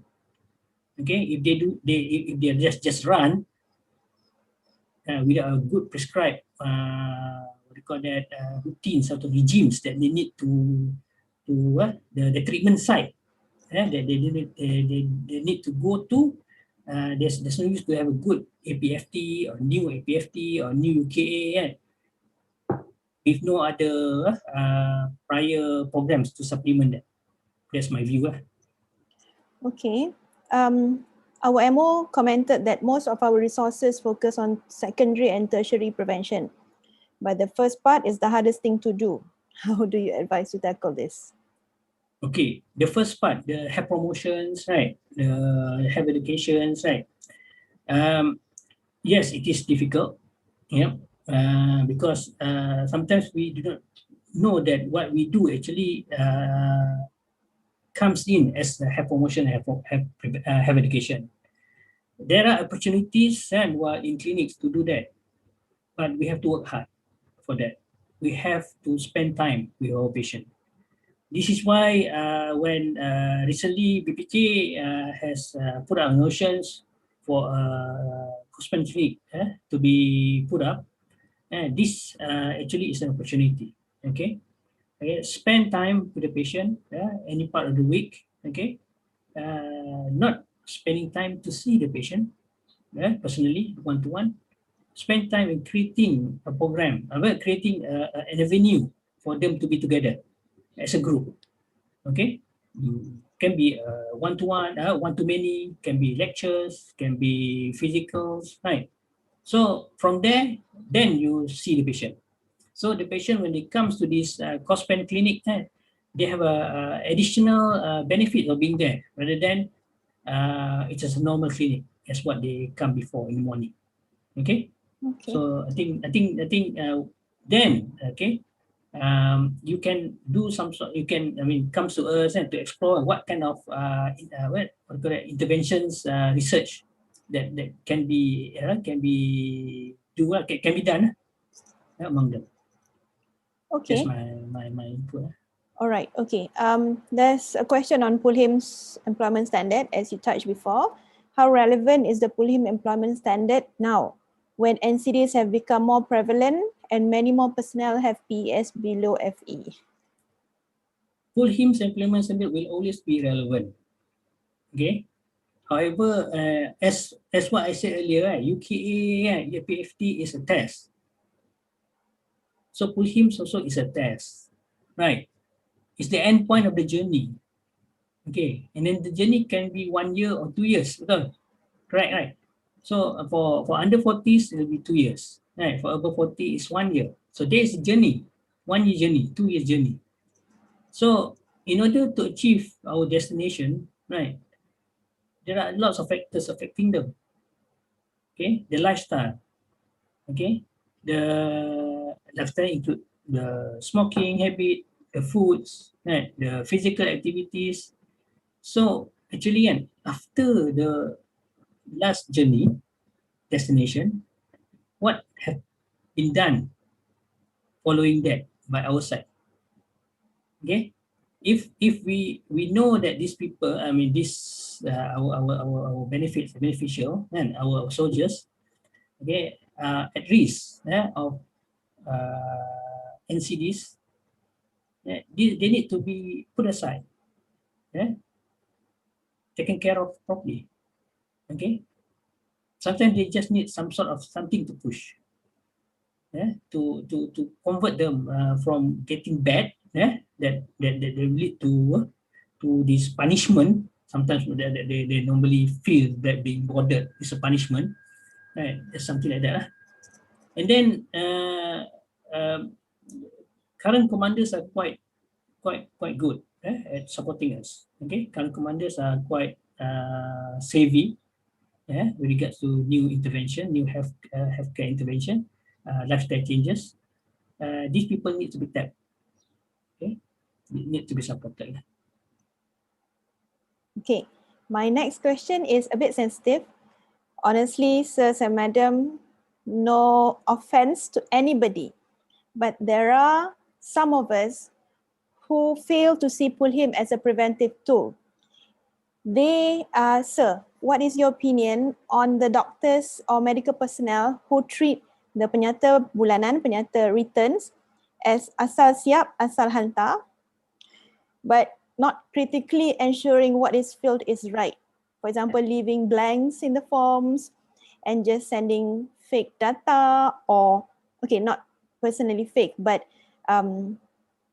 not correct data. What do you think, sir? Sometimes what I can say that this is towards the ignorant side. Okay, not that they are not clever. They are doctors. We are doctors. However, they do not see that these are important, because they do not see that as a bigger picture, a bigger perspective. Okay, because that's why I say bread and butter of our job day to day at the clinics is to see patient, do the screening, right? But at the end of the day, efforts need to be made by them to see that as a bigger picture. Okay, the encounter for that month, or encounter for that week, encounter for that previous weeks, previous months.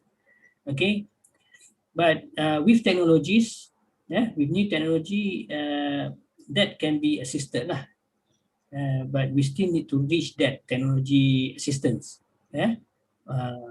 However, through in the future, improving their knowledge and skills, right?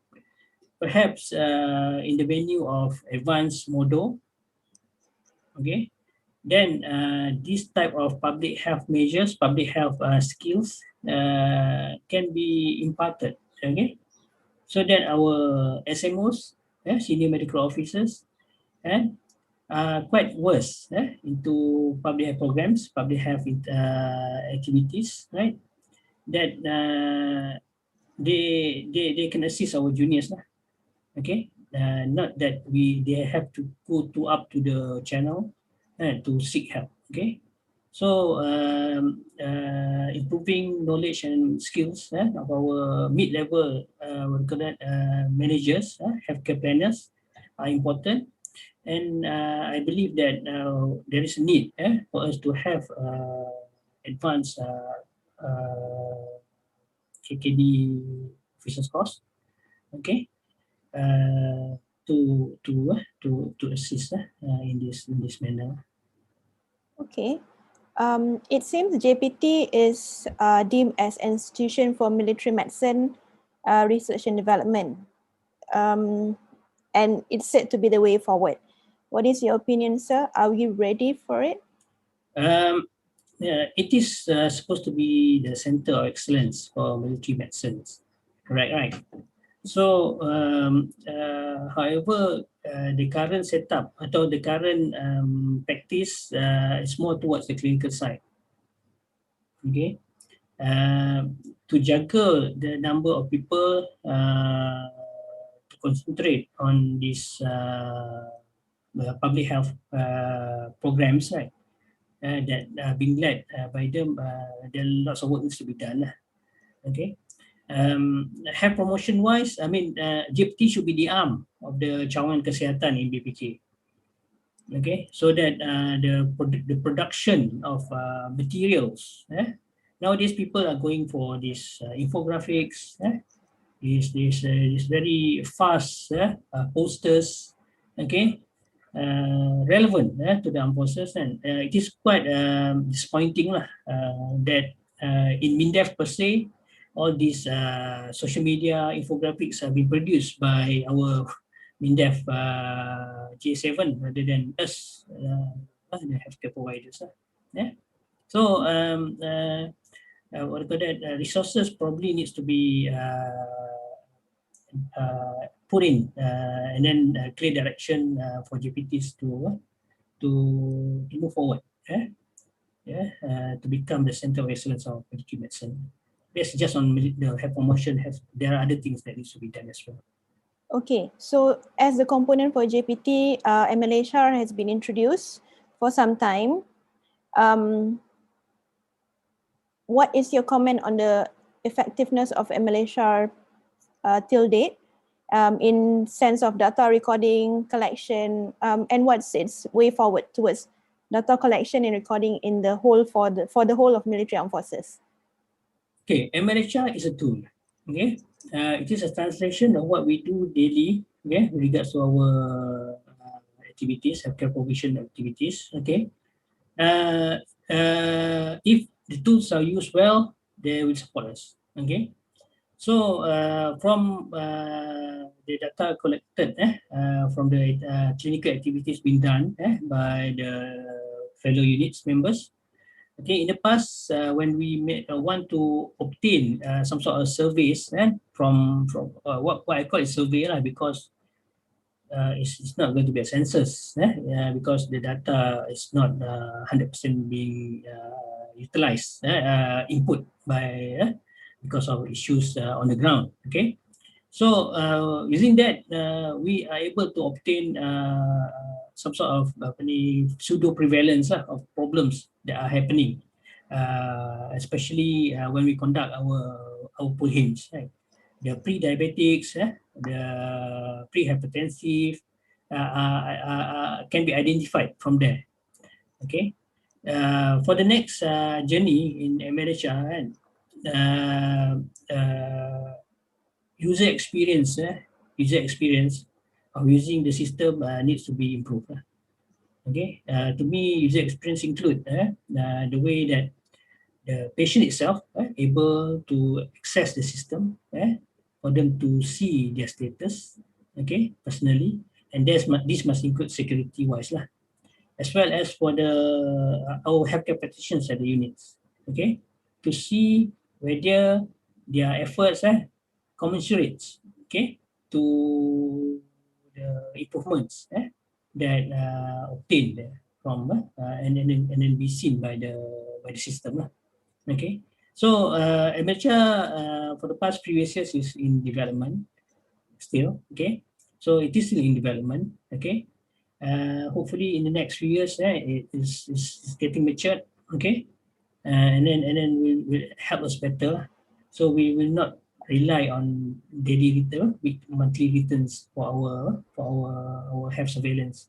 It will be more dynamic, more responsive. Okay, what is your opinion on ICD-10? For the hospitals, I know that it has been incorporated into our reportings, but NKKM does it too. But what's the enforcement in that? This is for what? For sick report? For all. day-to-day clinics? For standardized disease data collection, because in the medical boards, yes, we do have ICD-10 column there, but in LPS, we seem to get just thrown out codes out of nowhere. having thrown out quotes, I mean having miscoding lah. Okay, it is problems as well. Okay, knowledge yes. Okay, however, in hospital setting, there's supposed to be coders to assist the clinicians. Okay, giving clinicians at the units knowledge on ICD-10 is good. Okay, however, sometimes we know, most of the time we know that that is being conducted by our personnel. Okay, so what can we do to ensure that our personnel do it properly and do it well? Okay, other than we assist them with regards to using technologies. Okay, the same with monthly returns. Okay, changing of the process while having our sick report. Okay, can improve that recordings. Okay, by coding, not to the extent of ICD-10, and by ensuring that our 256 also being recorded with codes on the spot by the medical officer. Okay, so that at the end of the day, by the end of the day or by the end of the week, the personnel will use that as their data for recording and collection. Okay, and then there will not be like them interpreting what the doctor write in the diagnosis and then give the codes themselves, what so on and so ever. So in the field Command West, we are embarking onto that, and so that for the part F30A, and we are coding them, and then we hope that the code is being, but then I need to audit them from time to time. Okay. Auditing, it's important, sir. By just not getting anything from them, we have to really do counter check. Okay, now coming into the living military, coming into the research part. Do we have any website or way to access the Journal of Malaysian Armed Forces Royal Medical and Dental Corps? Oh, we do have. Wait. I expect that you ask this question. Good question from the floor. So you have this Journal RMDC, the online. Can you see that? Yes. Journal the RMDC, the online. Actually, in 2018, the last journal that we published, right? We have two journals on our current archive, right? 2017, 2018, because we have done it digitally. Okay. So we do have, but you need to give efforts to keluarkan, I mean to produce further journals from the previous journals that we have at 2018. So we do have website for journals. Okay, we do need to maintain that. Okay, I think JPT should be able to do that. Access for this website and then uploading. I believe that they are working on another journal before the MMMC 2020 the real conference start.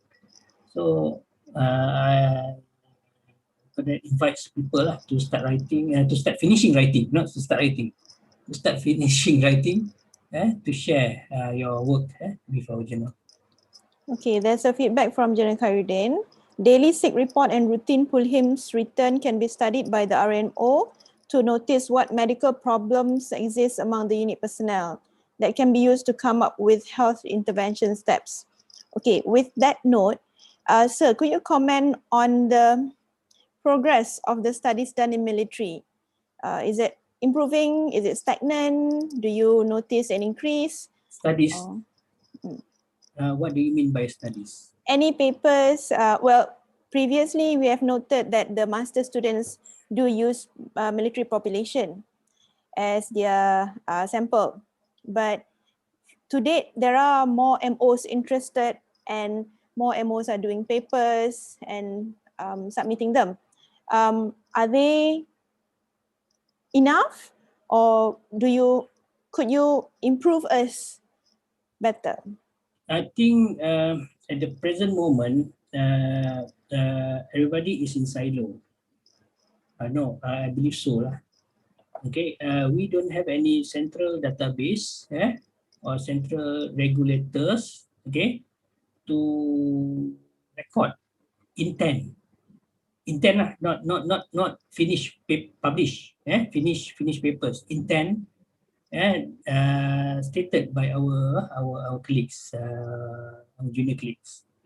Okay, if we do have that kind of mechanism process, right, then we can have a pool of research intents, okay, that can be tapped for what you call that, for exploration to further that kind of project. So the questions by Brigjen Dr. Karutin, how many is there many papers, right? Sadly, little because little in the sense that I personally I do not. I mean, I'm in the Field West Command for the past 3 months. Right, I do not have people coming up to me through brigades or through division asking about new research project yet. But I do have people from HTD Gemas. HTD Gemas is under my Field Command West. Okay, that comes to me. Okay, I do have people from postgraduate students that comes to me. Okay. However, I mean, that is very personal. I mean, it's a personal effort rather than it's an institutional effort. So perhaps that process can be further explored and improved. So that, Okay. but when people, I mean, like Dr. Karim have that question, that can be easily answered with evidence. And now I'm not answering per evidence. I don't like that. Okay, that's very academician of you. Okay, so any last notes, sir, for the whole workshop? I will try to wrap up in a while, but I just need your semangat for us. It's a good workshop. It needs to be continued. Okay. I mean, the technical side just now been shared by the respective speakers. We thank them very much. Okay. It's an eye opener to our juniors, how to conduct. But this is not one-off. It needs to be repeated, and then it needs to be put into practice. And to put into practice as an individual is difficult. Okay. I implore our ADMS, our SMOs, to gather their subordinates, to create this perhaps from my side we give directive, guidance, okay, in what area that you should look at, to explore. So this workshop should probably need to, when the COVID-19 has settled, okay, it needs to be done in the face-to-face manner, okay, with a hands-on experience, hands-on what we call that, hands-on activities, programs, so that our audience can appreciate that well. Okay. So thank you very much for inviting us towards this endeavor this afternoon. It's a long afternoon, but to me it is a good afternoon, morning and afternoon. Thank you. Okay. Thank you very much, sir. Okay. Participants, please bear with me just for 5 more minutes. We will try to end by 4:30. I will try to wrap up the whole day by these words. General Fariza mentioned that we should be having a physical workshop. We will try to have that once COVID settles and the SOPs allow us to have physical conferences, because we do have a lot of physical conferences due. Me personally, we have a few ongoing, planned for. So probably from that, we will be able to learn more on PICO, population, intervention, comparison or observation or outcome, as well as time. We will be able to apply the PDCA, plan, do, check and act. And for all this, for us to be able to attain a good issue, to do a research, to focus on a subject, focus on an objective, plan a research strategy within a basis of literature readings to back the current issues to tackle, invest in very good data analysis and management. We also need to learn how to analyze and write. And trust me, writing is not easy. It's not just easy to get 5,000 words on paper or even 100 words if you have no knowledge or whatsoever on what to write. And it's important to find mentors and supervisors, clinical and public health both. Well, we do have a green light from our General Faisal itself, and basically I think he speaks from the seniors that we should kacau them. We should be asking them to teach us and to embark us on knowledge that they have so that we can continue to improve the quality of knowledge that we have and the skills that we need to provide better health services to our military community. And how to do this? He gave us a hint. We have to do a journal club. And heads up, there's going to be advanced model, right? Okay, so with that closing, though concise but very well delivered by all our panelists today, I personally thank the speakers for their contribution to improve us in our academic pathways. We hope to become at par with the seniors in future, or at least strive to reach our level best. Thank you to all participants for staying towards the end of the session. We hope to be able to gather together again in future to bring our brilliant minds towards improving the quality of medical services through literature and medical knowledge advancement. With that, participants, I thank you for bearing with me for the whole day. And next will be the closing announcements. This was viewed free, no worries. However, if you're interested in receiving CPD points through the MyCPD system or get an e-certificate from this workshop, please log into the MMMC website, fill in your details in the webinar 4 section. Once payment is made, we will process your points and certificate will be then readily available within the next few days. For further questions, please get in touch with me, or the Secretariat for the Malaysia Military Medical Conference through the email and the flyers provided. With that, I thank you. Alhamdulillah. Thank you. Assalamualaikum.